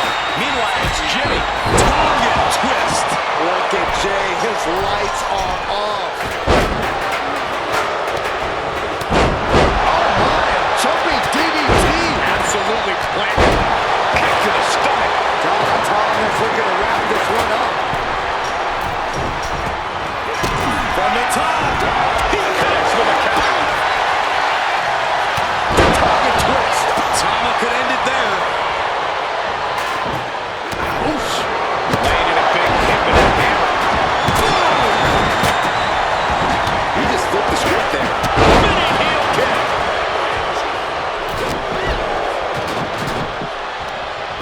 Superboy takedown. Oh, no, wait a minute. Still hit. He's been put through the ringer tonight. Sammy with a big hook. That's going to keep Sikoa down. Sammy isn't going to like what's about to come his way. Looking for yet another exclamation. DDT. Does that finish Sammy off? And the pin should be over for Tonga Loa. Quick count out after one. He refuses to stay down. Pure instinct. The dominant Target's been acquired once more. Here's the cover. This could put a stop to Zayn. And now Jimmy Uso. Two. And shoulders down. Trying to end it. And he kicks out of the pin and one. No time. Tonga Loa trying to secure the victory.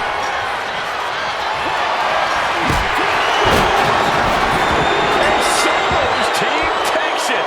All hail the true Bloodline. Here are your winners, Solo Sikoa, Tonga, Tonga Loa, and Jacob Fatu, the new Bloodline. You want to know which version of the Bloodline is superior? Well, there's your answer. Solo's crew prevailed inside War Games. These four men are true family. Each of them fought with that same bit of hunger and attitude we once saw in Roman's old crew. But now we know that Solo Sikoa, Tonga Loa, Tama Tonga, and Jacob Fatu are the one true Bloodline.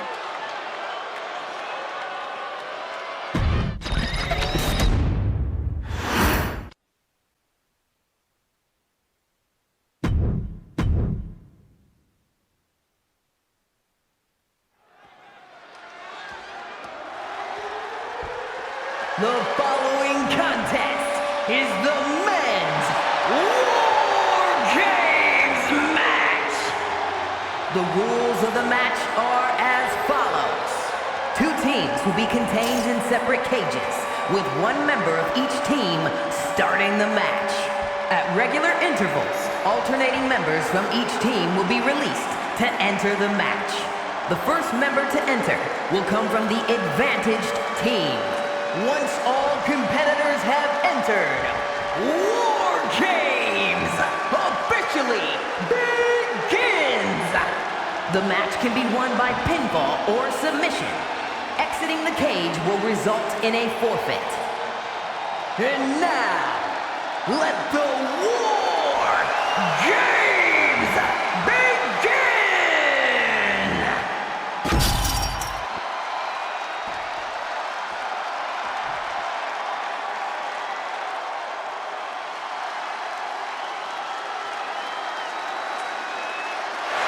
The Bloodline is in chaos. This wrestling dynasty is on the brink of collapse. This conflict goes far beyond acknowledgement, Michael. This man and the original Bloodline are fighting for their livelihood.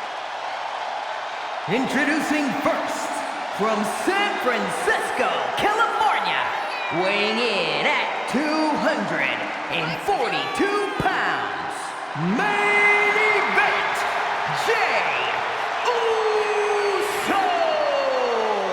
This man and the rest of the original Bloodline is under attack. The new Bloodline will do whatever it takes to wipe out the old guard.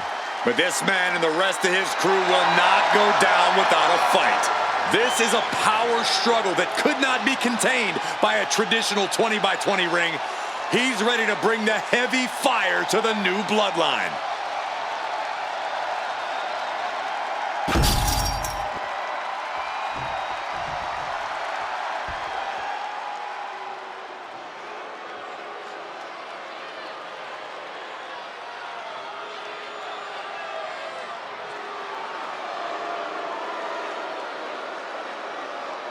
The original Bloodline was created with the wisdom of the elders, but this man and the new Bloodline are destroying what was built. Well, this conflict was unfathomable until now. The new Bloodline is ready to hunt. And from Sacramento, California, weighing in at 285 pounds, the Samoan werewolf, Chaiypobza. The new Bloodline does not live by a code. They do not act with honor. This man says the OG Bloodline will suffer the consequences of their disloyalty. We are looking at a heavy hitter with pure malice in his eyes. And he's looking to make his name at the expense of the old guard of the Bloodline. The OG Bloodline have never faced a threat like this. The island of relevancy is no more. The OG Bloodline is fighting bloodthirsty savages who will feast on whatever they can. There will be no hesitation in pulling the trigger, and the OGs have got to match that ferocity. And gentlemen, it is time for Bloodline War Games. Roman Reigns, the Usos, and Sami Zayn versus Solo Sikoa, Tama Tonga, Tonga Loa, and Jacob Fatu. Both of these sides have a deep and abiding hatred for one another. Solo felt he was held down. His crew never called up during Roman's time as the tribal chief. But most of the men on Roman's side were unceremoniously removed from the Bloodline courtesy of Solo Sikoa. And those who weren't have faced continued attacks from the new Bloodline.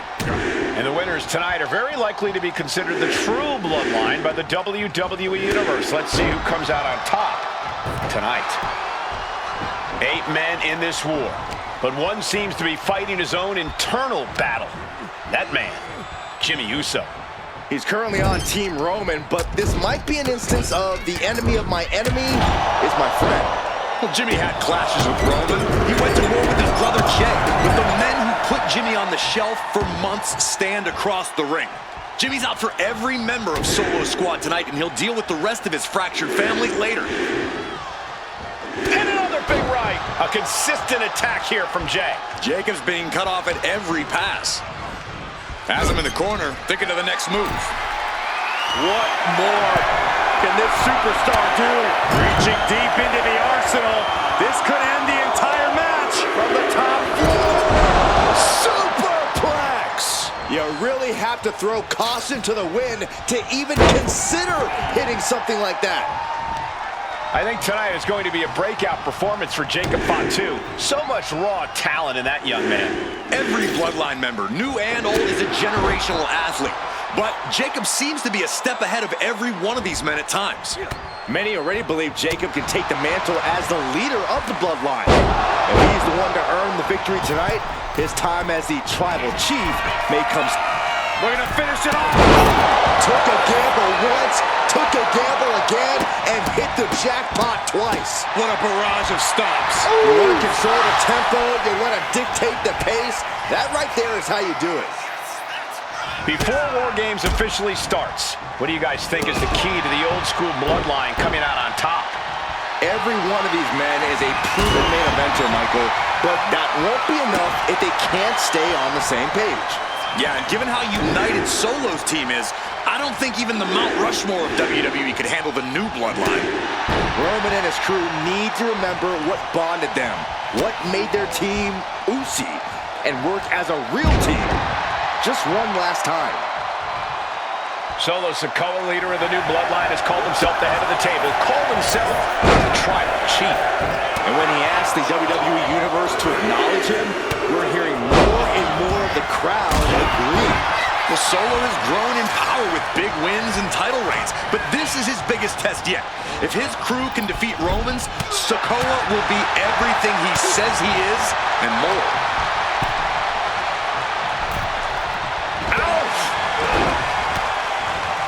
Down with a snapmare. Catapulting down on the opponent. Oh!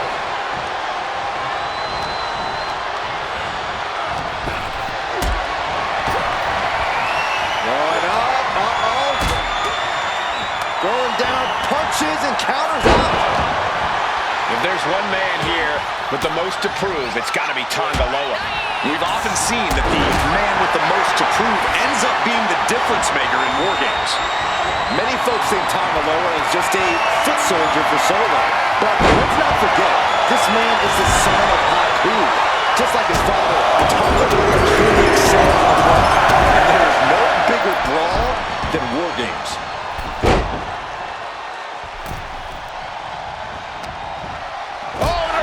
Super kick! From behind, nasty.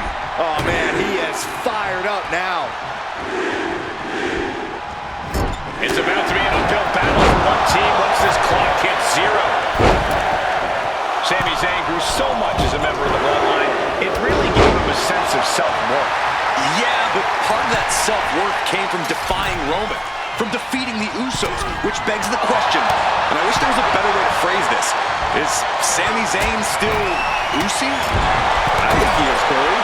Sami seems elated to be fighting alongside Jay and even Jimmy. Those are his dogs. Earth-shaking power slam. Manages to reverse. Oh, clothesline. Going for it again. Implanted by the DDT. Jacob about to end this fight. Gotta be a bit tough for Jay to stand up amongst this team. Some close allies, but some enemies he's yet to forgive. We've seen the war that Jay has waged with his cousin Roman, with his brother Jimmy, but he needs to put that aside tonight. And Jay has the title wins and big victories that earned him the main event moniker. But if he's the one to put away the new Bloodline, he will truly be the main event of War Games. Tonga Loa has taken a lot of damage on his face, and it's showing now. With non-stop blows. It seems like this match is becoming something of an uphill battle for him. Old Bloodline, new Bloodline, both sides engaging in a brutal battle. We're gonna finish it. Taking steps toward the top. Uso. Well-placed punch, ugly, but effective response. Solo Sikoa's group at a decided disadvantage. His side has less experience inside this structure. But look at how young and hungry Team top rope. Now here's Jey Uso. Can Chaiypobza Fatu come back from that? Wait a second. He's going up the wall. The extreme top rope. He is leaving nothing to chance with these even teams. He's making sure to add any weapon at his disposal. And guys, this is what War Games is all about. Both bloodlines leaving it all in the ring. The old guard and new school trading their biggest shots in one of the most dangerous environments in all of WWE. OG Bloodline leader Roman Reigns has so much on the line in this one, guys. Oh, absolutely, Michael. Solo Sikoa took his spot at the head of the table. He says he's the new tribal chief. And that is Roman's legacy. Those names, this group, they mean something. But the bloodline represents all that Roman has built in his career. And he needs to take it back tonight. And his core remains the focus here. Every blow taking more of his breath away. Tamatanga able to avoid impact. We've got a numbers advantage incoming as the countdown is about to run out.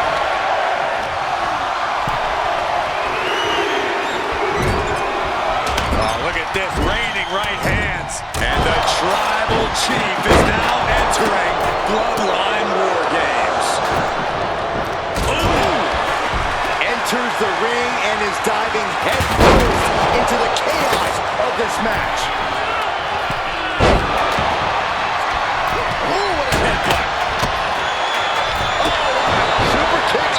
Super kick.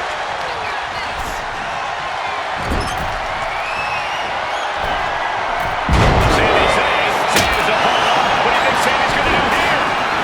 Sami Zayn, opponent, looking for a suplex. Oh, no. This place is going insane. Ground beneath my feet is shaking. And it's a long way down from the top of the War Games structure.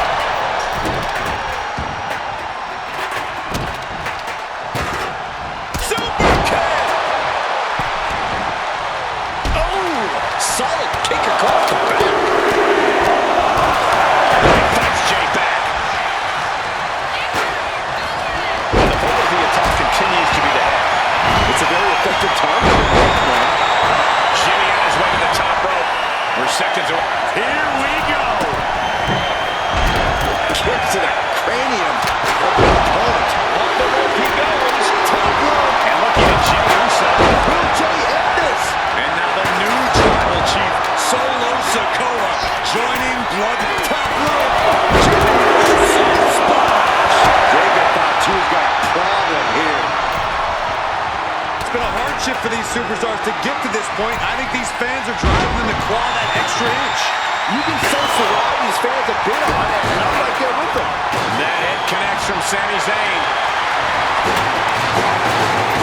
Got the leg. Elbow drop with authority. Having trouble making it to a vertical base, and it looks like it's only going to get worse. Golly, what destruction. Vicious side. Going chest slam. Oh, look at this here, guys. Look at this. Power bomb. Oh, look at this. Raining right hands. Does not stop blows. So ruthless. And so much damage has been done to the head here. This is looking grim. Yeah, I wonder what the use of this.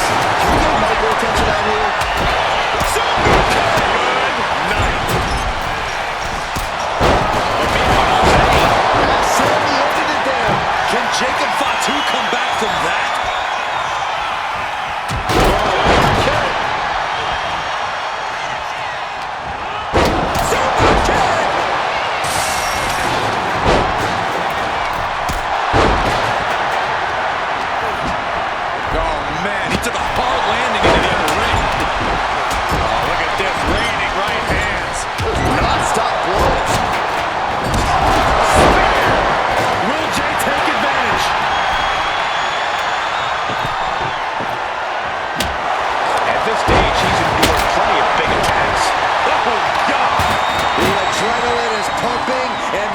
WWE Universe is on his side.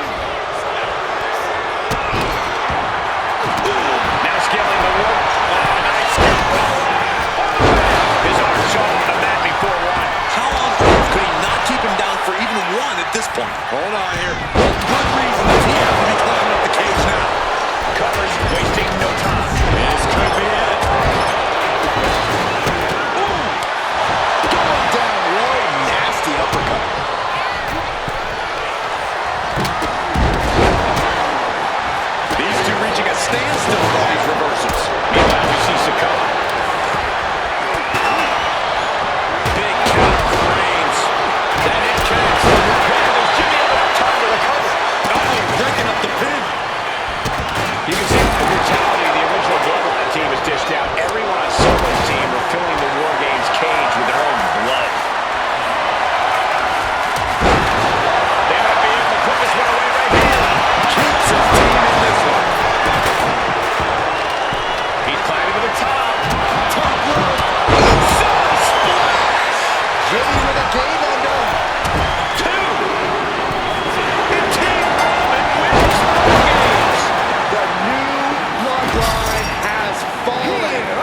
Unbelievable. Roman's original Bloodline crew found a way to work together and reestablish their dominance. You may not know who your brother or enemy is by their last name, but when you're in battle, look to your left, look to your right. That's family. And this is the one true Bloodline.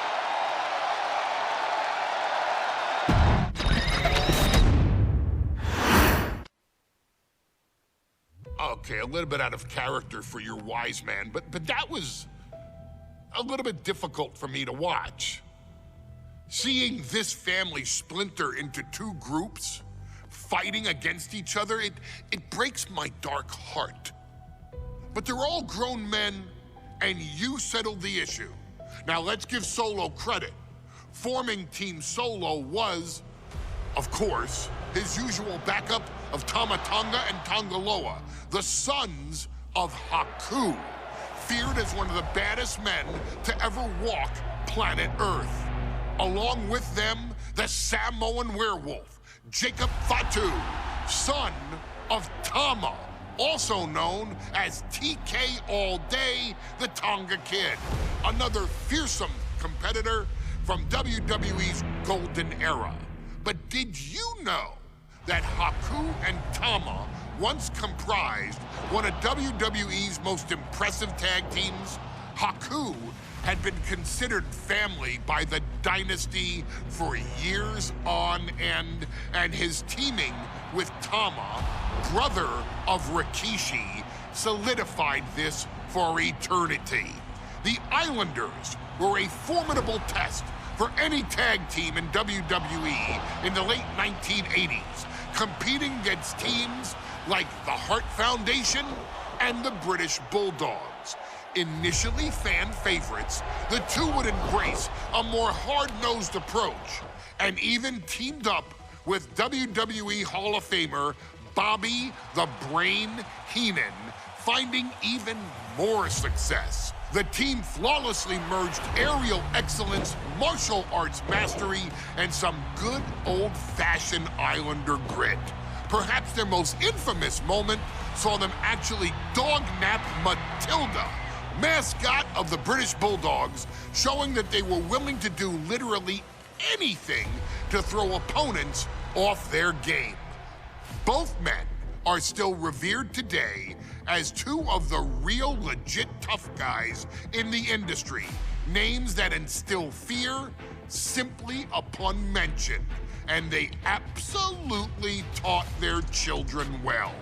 Tama Tonga and Tonga Loa both loved to slowly brutalize an opponent in the traditional Haku style, while Jacob Fatu hurls his body at opponents from all angles with reckless abandon, much like Islander Tama in his TK All Day heyday. For their inclusion in the 2K25 showcase, we find the Islanders in a dream match, taking on another team that has mastered the air, ground fighting, and has their own brand of swag that keeps opponents guessing at all times. Ladies and gentlemen, I'm talking about the Street Profits. Montez Ford and Angelo Dawkins have put together one hell of a run in WWE, and the perennial tag team champions are going to find themselves in an unfamiliar setting, taking on Haku and Tama in a best 2 out of 3 falls match. Anyone can sneak a win out, but Haku and Tama often competed in this type of match to fully demonstrate the superiority to their opponents. And you can bet that they're out to do the same thing to Angelo and Tez. So get out there and showcase the tag team mastery that the Islanders used to terrorize their opponents. Lift your party cups and take one last sip for the Street Profits. And don't worry, no one will hold you responsible for the damage you and the Islanders caused them, because I assure you, the Islanders can handle the smoke.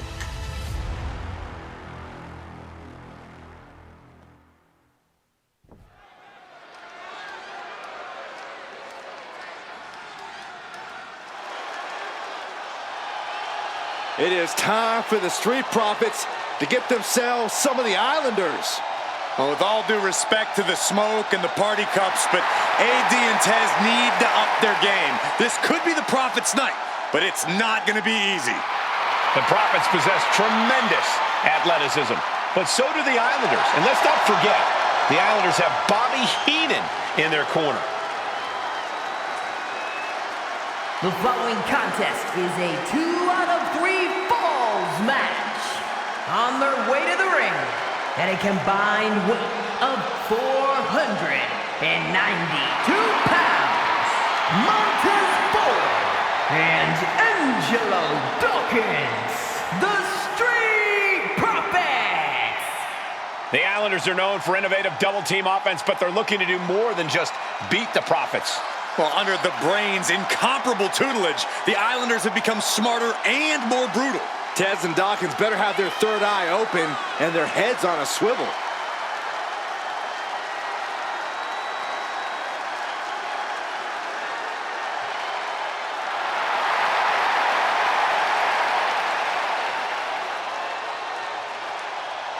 I expect to see expert-level tag teamwork from both the Profits and the Islanders, with supreme athleticism from all 4 competitors.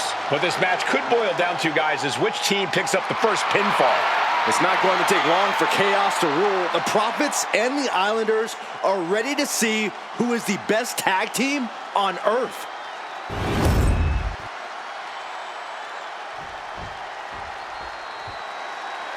The Street Profits had better be ready for what's coming. Tez and Dawkins have to be ready to deal with any shortcut the Islanders can find. And their opponents, accompanied by Bobby Heenan, at a combined weight of 499 pounds, Tama and Haku, the Islanders. We know the Islanders are as vicious as they come, but the Street Profits excel in all forms of chaos. Yeah, Corey, but the Islanders have a plan and will stop at nothing to carry that out.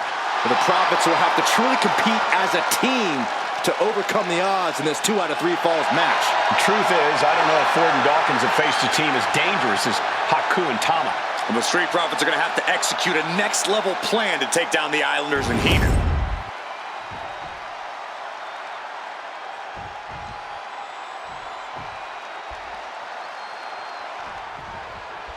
The Islanders versus the Street Profits in a best-of-3 falls match. This matchup represents 2 teams who want to rule the tag team division and have sharpened their offensive arsenals so one move can put away any opponent.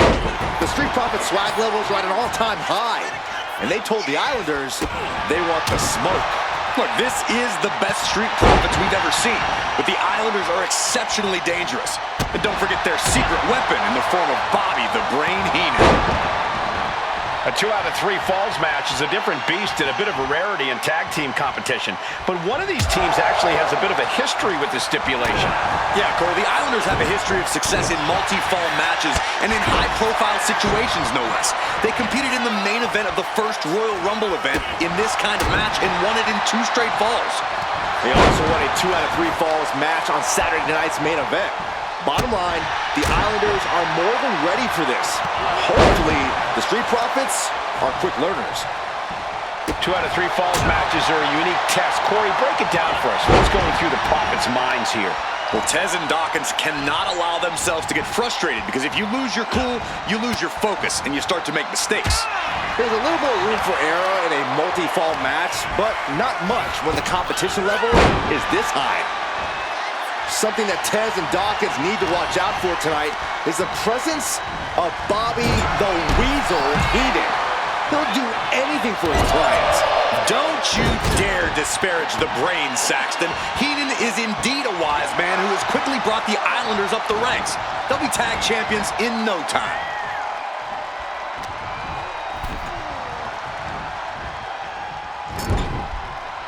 Lighting up the chest. Then a knee right to the throat. And there is no other term for that than just cheap. A cheap shot.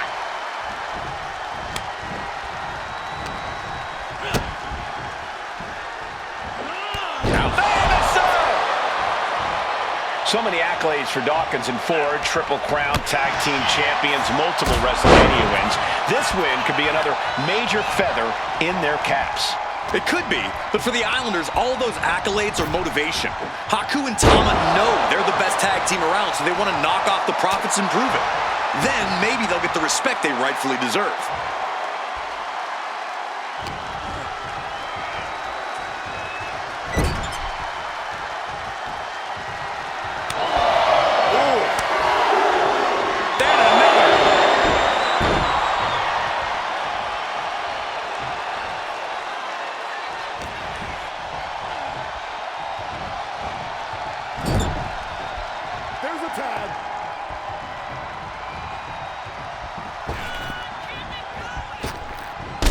Driving the elbow. We're watching two great teams at work right now, but with the talent at this level in the ring, you have to wonder, are there any possible breakout singles stars here? Every one of these men has that sort of potential, Michael. I mean, from the top. Good Lord, taking flight. I can't believe what we just saw. I can't believe that didn't miss. And he gets delivered back into the ring. Oh, debilitating elbow drop.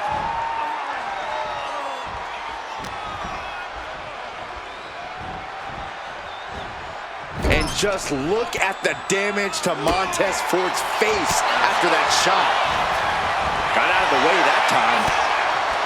Look, I get that the Islanders are brutal, but when I look at Haku, I kind of see something royal about him. Are you kidding me, Saxton? Haku's a big, mean dude who loves to brawl. Nothing about him says royalty. Though Bobby Heenan does seem intent on taking the Islanders to the top of WWE, perhaps becoming king of the ring, is on that path.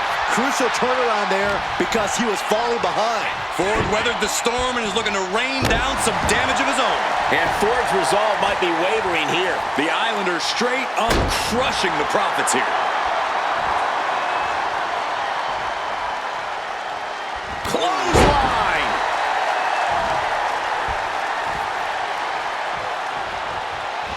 Oh, damage to the body.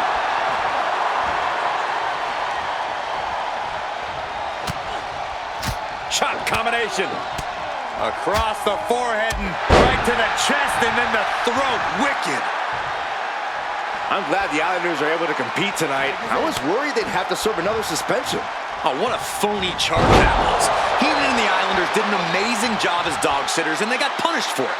Then again, the corrupt president who handed out that suspension also vacated the WWE Championship for no good reason.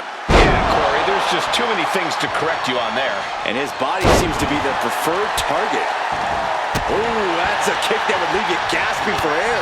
Oh, and it's reversed. Put into the corner. What could be next?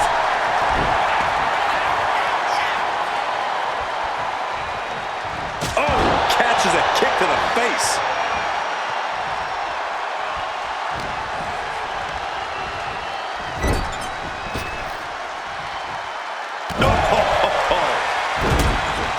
This is a big night for the Street Profits. Their party cups are filled to the brim tonight.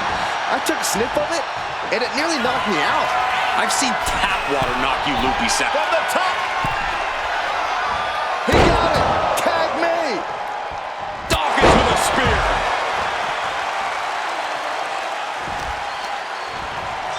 Serious damage to the arm being inflicted here. Already he's taken on some damage. And that is Dawkins' intensity starting to ratchet up. And he turned it around.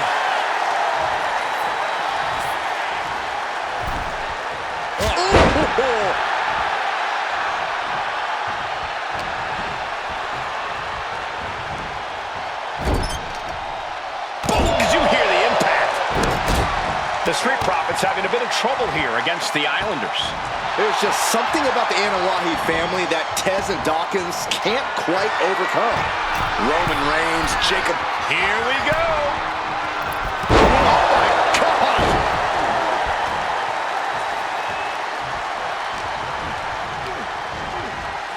Placed him in the corner here. Running hip attack. What impact? Oh, a knee. Lights out. Great sequence of offense from Haku. The Islanders putting a beating on the Street Profits. And there's the tag. It's about time. That holds back Ford's attack.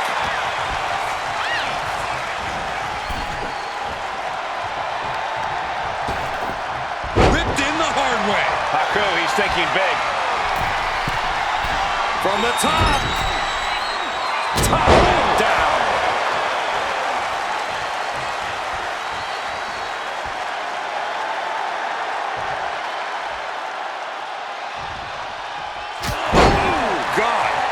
Montez Ford finds himself on the defensive. And I don't think anything can stop Haku now. Up and over, all the way to the floor. Flying. Look out below! You gotta be a certain kind of crazy to even think about attempting that kind of offense, but I can't say it didn't pay off. We thought it was going to be the Street Profits going to the air this often. The Islanders beating Angelo and Montez at their own game now. Watch out! Flying headbutt! The Profits are down and the Islanders are about to reap the rewards. Will it be?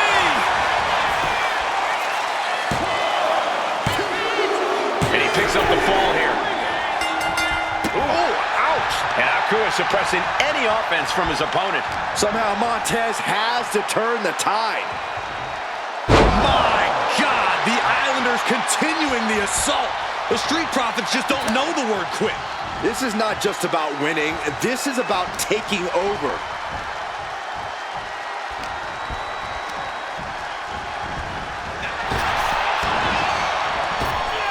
Series of counters here. Who will finally capitalize? No way! Slingshot crossbody? That was ridiculous. Unbelievable athleticism. Just going for it all and landing a direct hit. And he throws the opposition back into the ring. Making his way to the top here. Launching. Big impact.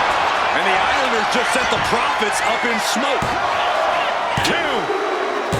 Second fall for the Islanders. And they beat the Profits. Here are your winners. Tama and Haku, the Islanders. What a matchup. The Islanders met the Street Profits at every turn in the air and the ground. This loss is going to hurt Dawkins and Ford for a long time. Look, we saw tremendous tag teams do what they do best, but only one could win. And the Islanders stepped up and got the job done. Tama and Haku just proved they are the best tag team of any era.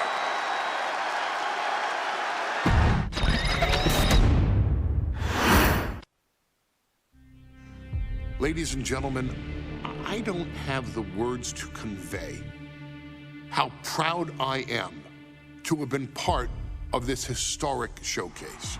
Having worked alongside this family, this bloodline, for so many decades, reliving moments that I got to experience firsthand has been a privilege of the highest order. Introducing you to WWE legends that I hold in such high esteem, and also spotlighting the modern day greatness their descendants have provided you in recent years, all to pay tribute to the greatest wrestling family I have ever known, has truly been my privilege. To be successful in this industry is a 1 in a billion chance.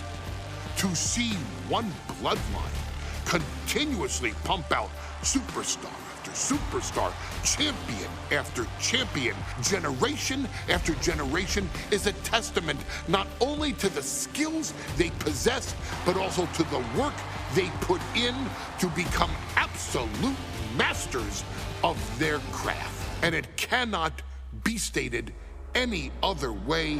This dynasty, this family, this bloodline has mastered every single solitary aspect of professional wrestling. And by reliving their magnificent history, you've begun your path of mastery as well. You've conquered former champions, righted some very egregious historical wrongs, survived war games, and even settled the question as to who the true tribal chief really is. You've unlocked WWE legends who are now ready to unleash their special brand of offense on current WWE superstars who didn't think they'd ever have to face these classic competitors like Haku or the Wild Samoans. It wasn't easy, and you definitely had to get a little oozy along the way. But you showed that bloodline spirit and determination, and now you stand at the top of the mountain. On behalf of WWE and the 2K families, we all thank you so very much for playing. And on behalf of every fan of this beautiful performance art known as professional wrestling, we thank you, the Anoa'i, Fatu, and Maivia clans, for decades of entertainment and generations of pure brilliance, for creating greatness with your hard work and sharing it with all of us so freely. Before we go, we do have one last surprise for you at home. Now that you've showcased your skills and earned a spot as an honorary Uce, it's time for you to choose who rules your WWE universe as the tribal chief. Is Roman Reigns still your tribal chief, or have you thrown in with the attempted coup by Solo Sikoa? Do you want to see Tamina finally rule over everyone, or is it TK all day, every day, don't you say? Regardless of who you choose, you've earned the right to acknowledge your tribal chief.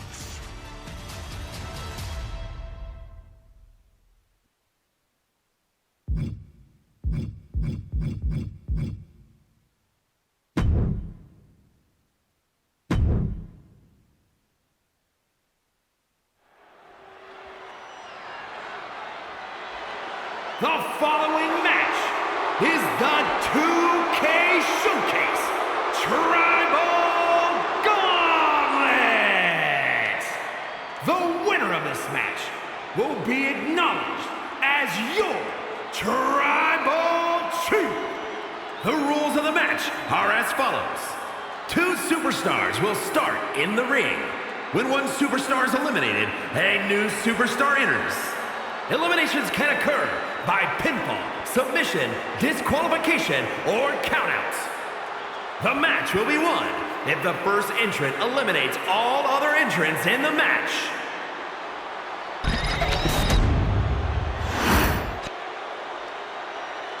The Bloodline Gauntlet match begins here, gentlemen, with our first entrant. A superstar with a daunting challenge ahead.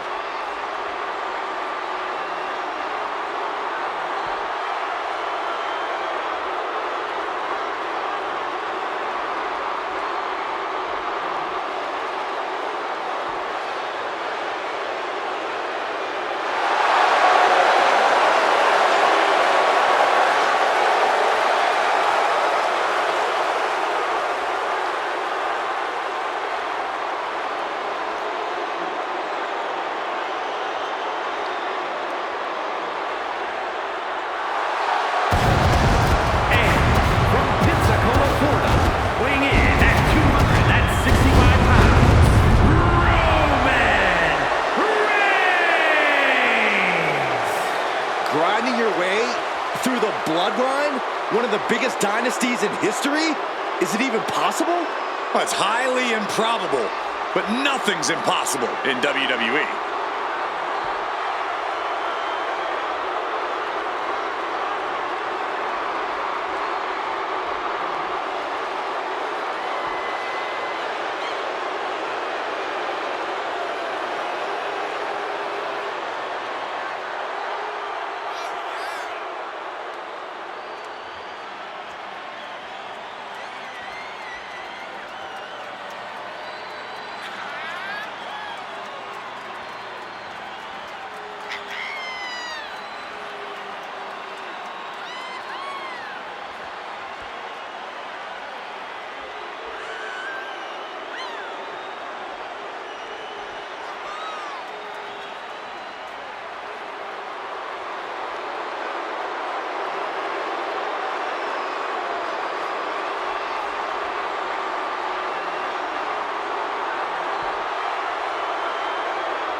It requires incredible courage to take on the Bloodline. And there's no tougher challenge than taking on the entire Bloodline in a gauntlet match. Can't imagine what's going on inside this superstar's head.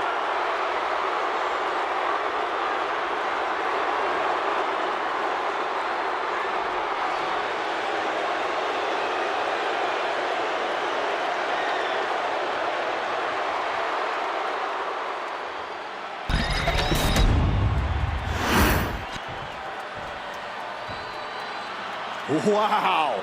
How's this for an opening opponent in a gauntlet match? Makes you want to throw in the towel before the bell even rings.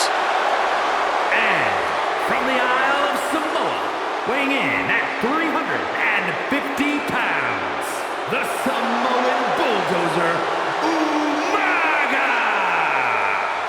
And on the other side of this first hurdle, just one of the Bloodline's most savage and powerful members. The Bloodline starting things off with a bang, looking to make short work of this challenger.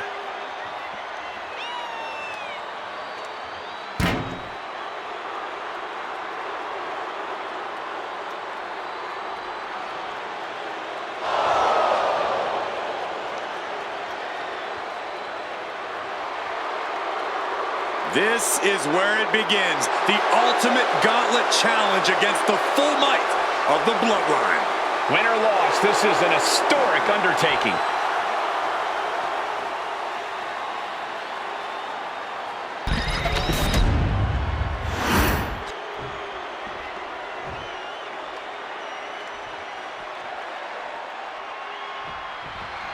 History being made right here. The most prestigious family in the history of our business is at war with one of their own members, and tonight will be a battle to set order to the entire Bloodline.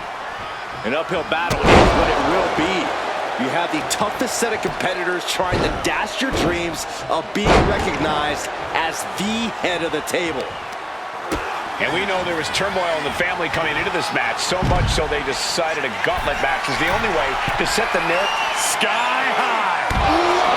Putting it all on the line and coming up big with a breathtaking move.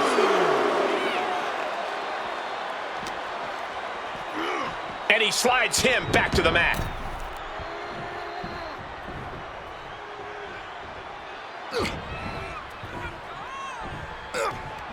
What a shot, man.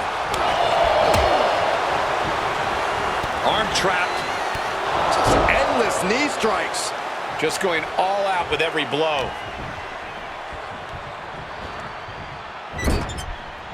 Oh, look at this, raining right hands. No escape from these punches. And we know the lineup we are seeing tonight is exceptionally talented. Each one is capable of taking anybody to their breaking point. Yeah, but I think our prime challenger has a chip on their shoulder. As dangerous as this lineup looks, I do believe the most dangerous individual is the one who's taking them all on. I don't know if Umaga can withstand much more of this. And Roman might just have more in store. Many gauntlet matches have happened in WWE, but with this one being all Bloodline, is there anything special a combatant should consider?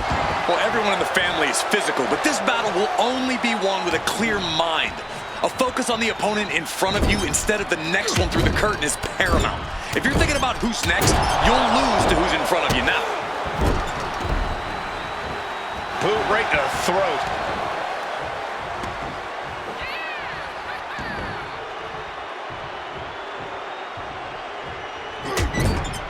Trapped in the corner. Non-stop blows. Roman cannot be stopped here. Umaga has to find a way to turn things around. He looks absolutely get. Oh, Roman Reigns locked and loaded, measuring his opponent. Here we go. Bam! Reigns got all of it.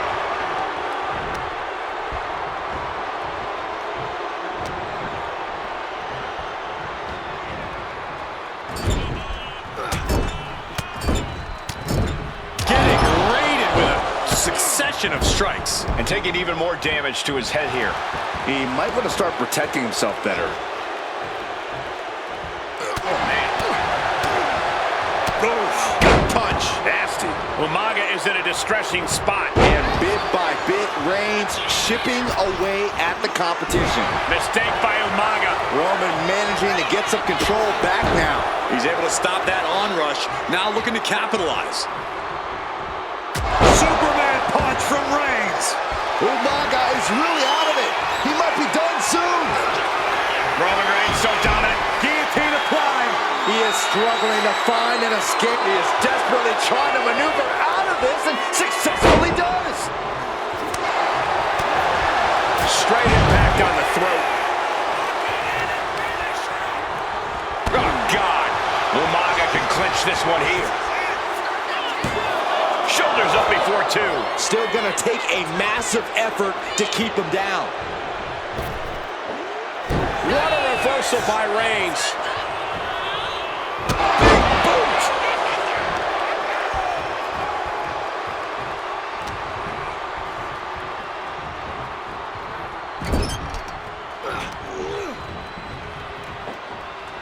Scoop slam. Setting course to the top turnbuckle. Oh, look out. Oh, just squashing their opponent. Oh, what a kick to the face. Oh, my God. Here comes Reigns. The spear by Reigns. And Umaga's laid out. Cover. Two. There it is. Umaga has been eliminated.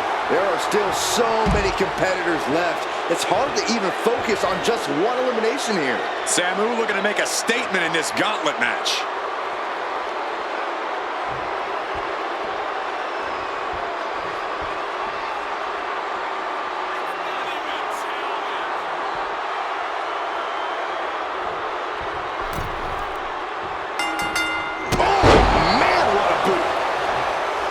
Let's not lose the reason for this match, the right, no, the honor to have sole possession of the seat that stands at the head of the table.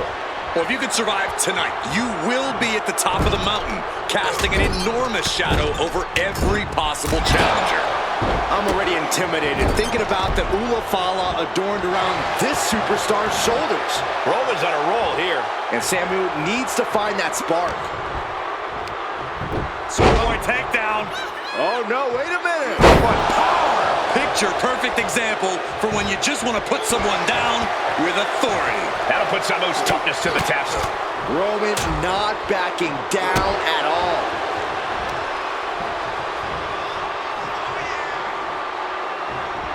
And Reigns unleashes the Superman punch. Oh, Roman Reigns about to put his opponent away.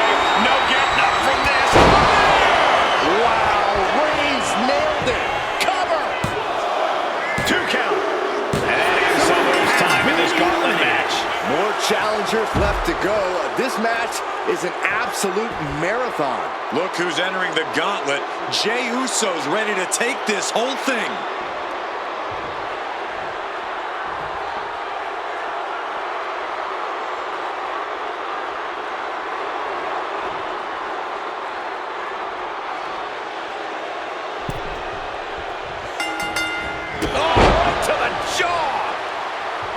And as cruel as this match might seem, let's not forget, this is family.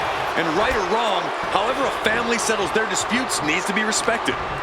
Well, one can even ask if this is a fight to fix a family or a night to control an entire business. It's hard to say, Byron, when the family business is all about taking flight through the air and connects. From up top, right onto the target outside. That is kicking things into a whole new gear. That hit connects from Roman Reigns. Oh, that is going to leave a mark. These superstars are ready to take this fight wherever it wants to go. Even from the top. Whoa, look out. The 1-2 punch of high risk, high reward. Oh, that was just malicious. Insulting. And now Jey is getting beaten down. Reigns is picking up steam. And gets tossed back into the mat.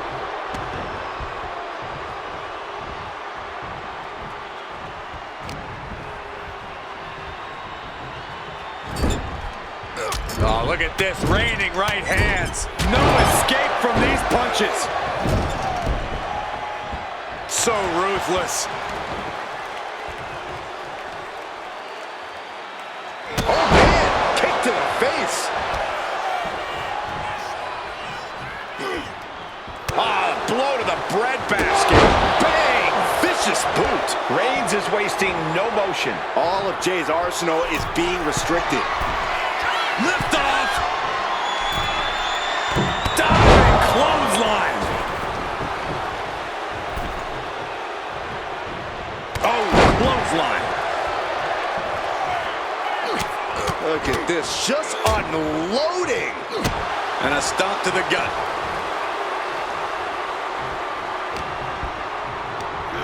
Oh, and Jey Uso goes for a quick ride.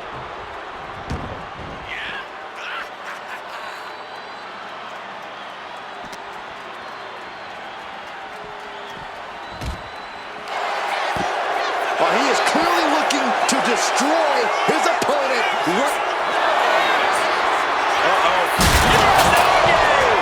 And our announce table just disintegrated before our very eyes. This is madness. This is WWE, Saxton. Anything can happen.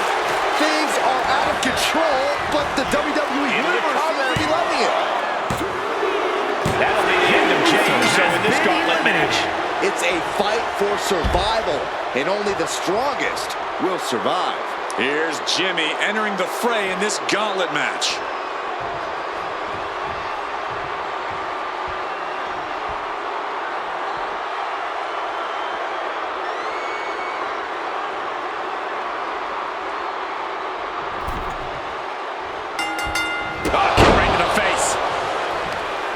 Corey, there's more than family pride on the line tonight. Everyone in WWE is watching, wanting to know this challenge can be conquered.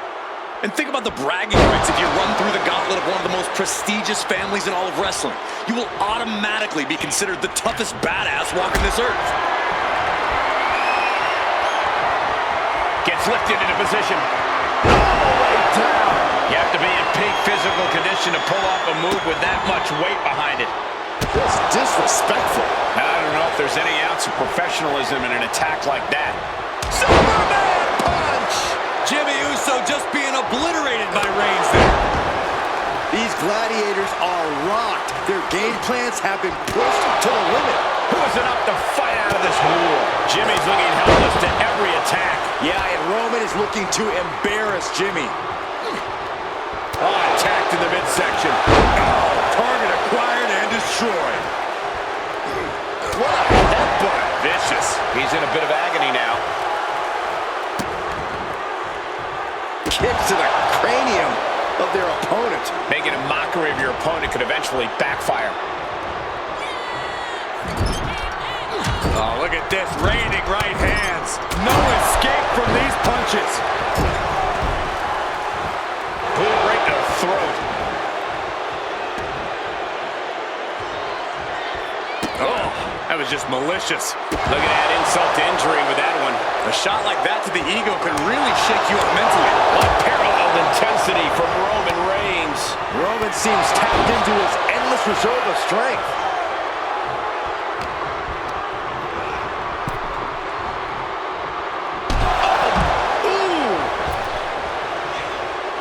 And now he's going to the top rope.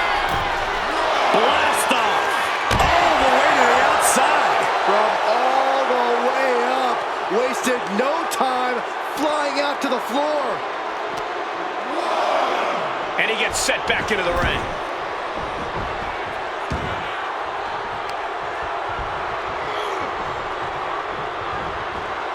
Superman punch from Rick. The Tribal Chief has acquired the target. This impact. Jimmy with a cause for alarm. Cover. 2. And that's it. Jimmy Uso is gone. His time in this gauntlet match is over. Still early in this gauntlet match. We still have 5 more contestants on the list. Looks like Jax is eager to enter this gauntlet.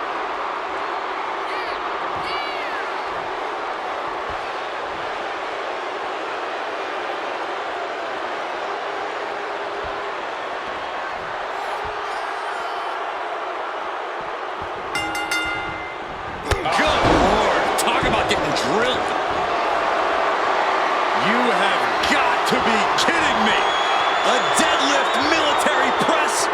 This is unreal power. And face first they go.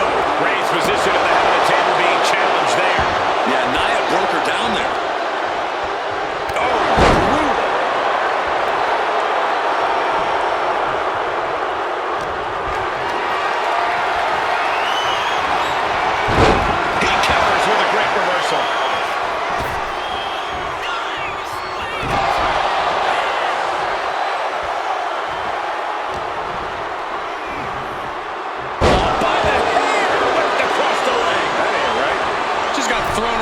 sack of you-know-what. Turning the tables.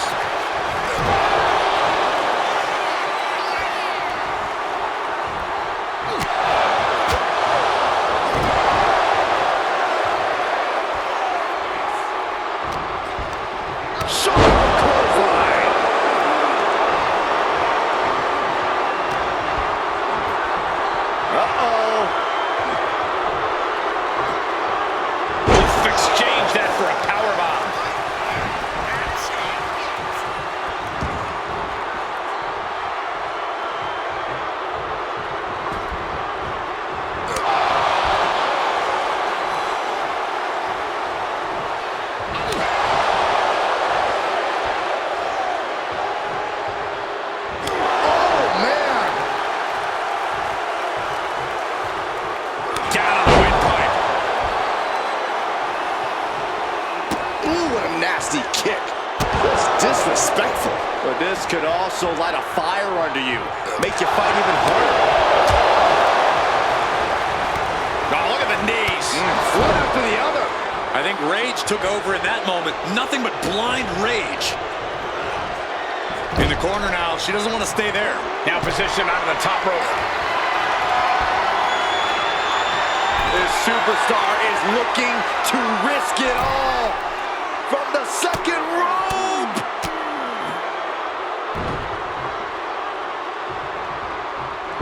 Powerbomb!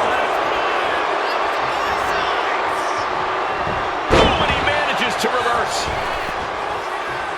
Reigns plans in motion. Up high. Oh, went for it all, but gets nothing. She's pumping herself up, reaching out for that burst of energy.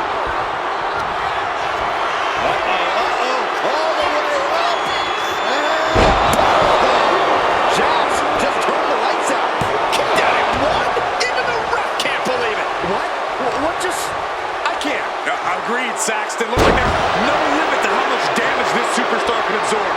Nia Jax expected her hand to be raised by now, but she's going to have to try a little harder. The roar of this crowd has been building, and they are in a fever pitch right now. You can feel the anticipation growing with every second that ticks past in this match. Reigns in the corner, ready to strike. Oh, she was ready with the counter.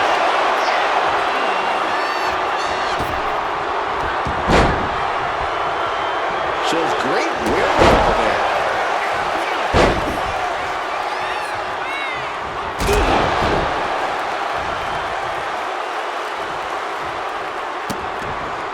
Vicious kicks to the cranium of their... Reigns has identified the target. Stand back. Jax looks absolutely out of it. Cover. 2 count. It wasn't enough. She kicked out. Nia Jax refuses to quit.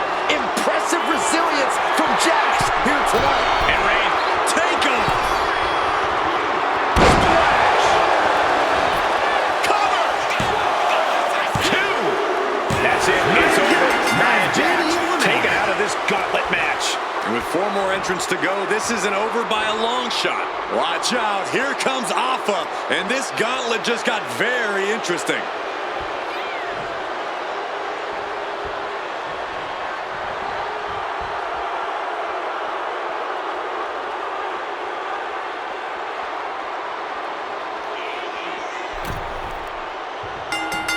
Punishing boot. Things now not going well for Alpha. Alpha's getting shut down at every turn.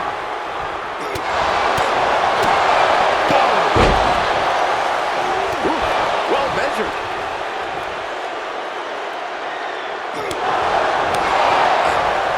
He right to the midsection. Setting them up for the Falcon Arrow. His stamina is getting tested here. Big boot over the top and hit the floor hard. I don't know what you're thinking when you... Take off. Whoa, what a landing. Coming down on their opponent like a sack of bricks. Whip back into the ring.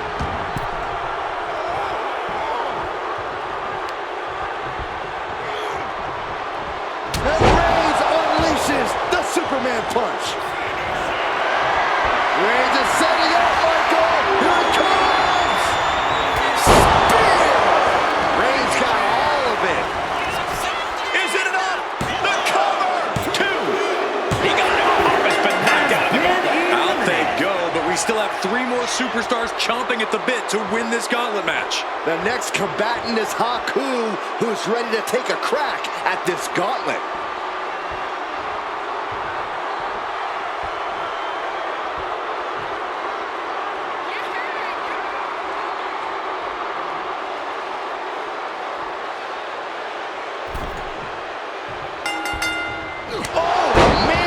Esophagus. At this point in the gauntlet, are you gentlemen stunned by how long this combatant has been able to survive? Look, you should never underestimate the fire of a Samoan. In any other circumstance, I wouldn't be surprised. But if you look at the caliber of relatives already eliminated, you can't help but be impressed. What energy in this arena tonight. I'm getting goosebumps. And Reigns got turned around there. Big boot to the gut, and a clubbing forearm. And Reigns reverses. Oh, God, what a shot to the face. He's starting to feel the results of this pounding. Yeah, Reigns brought the fight in a major way on that exchange. I don't think there was anything necessary about that. Rapid fire Samoan drop. Sky high. Using all their body weight. Massive damage to the whole body. And a stop to the gut, too. Ooh, what a nasty kick. Kick to the cranium of their opponent. But I guarantee they're going to take great umbrage with that offense. Moving him onto the top turnbuckle. This game's about winning at any and all costs. This competitor knows exactly what they want to do. Perched on the top rope. Here it is! Superplex! Reigns really having his way right here. Overwhelming attacks for Roman now. From the top. Lands the splash.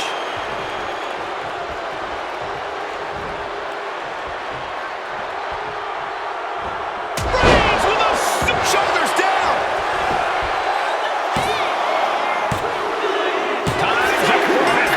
No longer running the gauntlet. And now with just 2 more entrants to go in this gauntlet, anything can happen. Oh, this gauntlet just got more interesting with Naomi entering the match.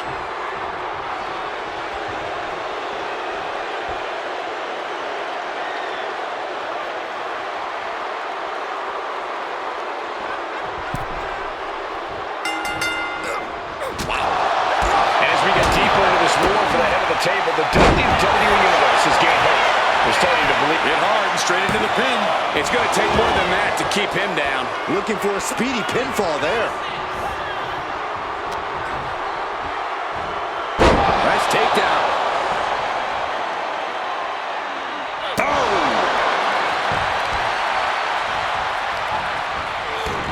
One step ahead there.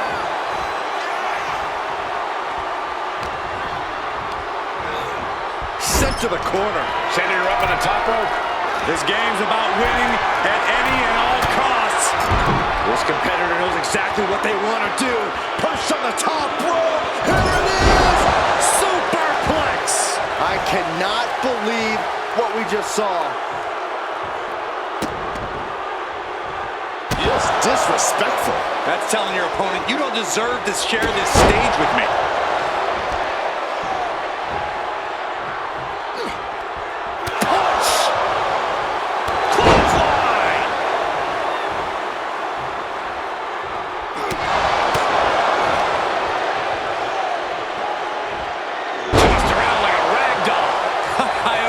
Can't believe we just saw a human being tossed like that.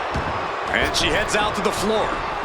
Obviously was in need of a breather. Just a continuous rush being faced by Naomi. Naomi needs to be resourceful in this situation. And now thrown back into the ring. Oh, foot just stomping down. Oh, right to the side of the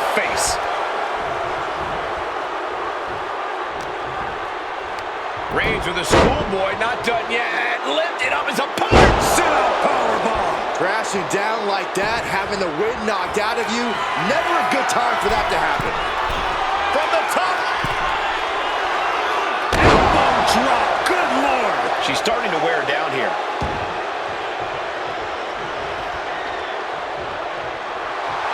Right about now, Roman Reigns demands acknowledgement.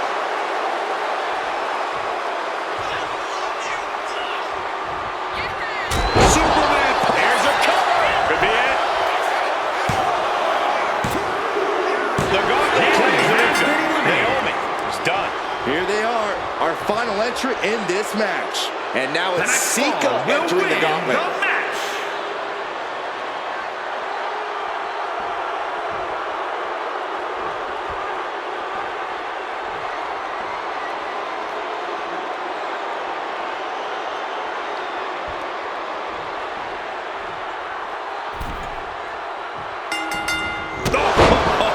Foot, meet face. One final adversary stands in the way. The road has been tumultuous, but the finish line is in sight. Finish the job on your fellow brethren, and there will be no question as to who sits at the head of the table. To the sky! Oh, man, what a splash. Completely flattened, and that should do it. That has to do it. Yikes, that'll either wake you up or knock you out. Roman Reigns has just taken command. And bit by bit, Reigns chipping away at the competition. And he counters. He's managing to get some control back now. Incredible opportunity if he can collect his bearings here. Big boot. Vicious. And Sika just got torn down there.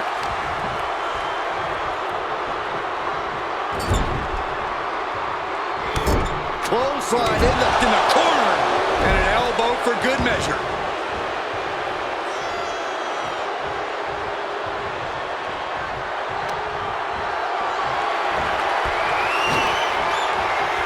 Oh, look at this.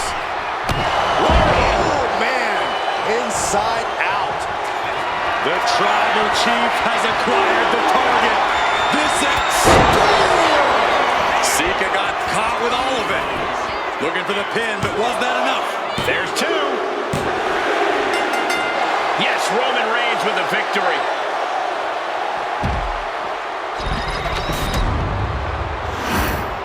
The winner of this match, and officially, your tribal chief, Roman Reigns. The battlefield was laid out. The gauntlet was fierce. Pain will live tomorrow. Scars will remain for life. But in this family, you will rule your own kin from a seat at the head of the table.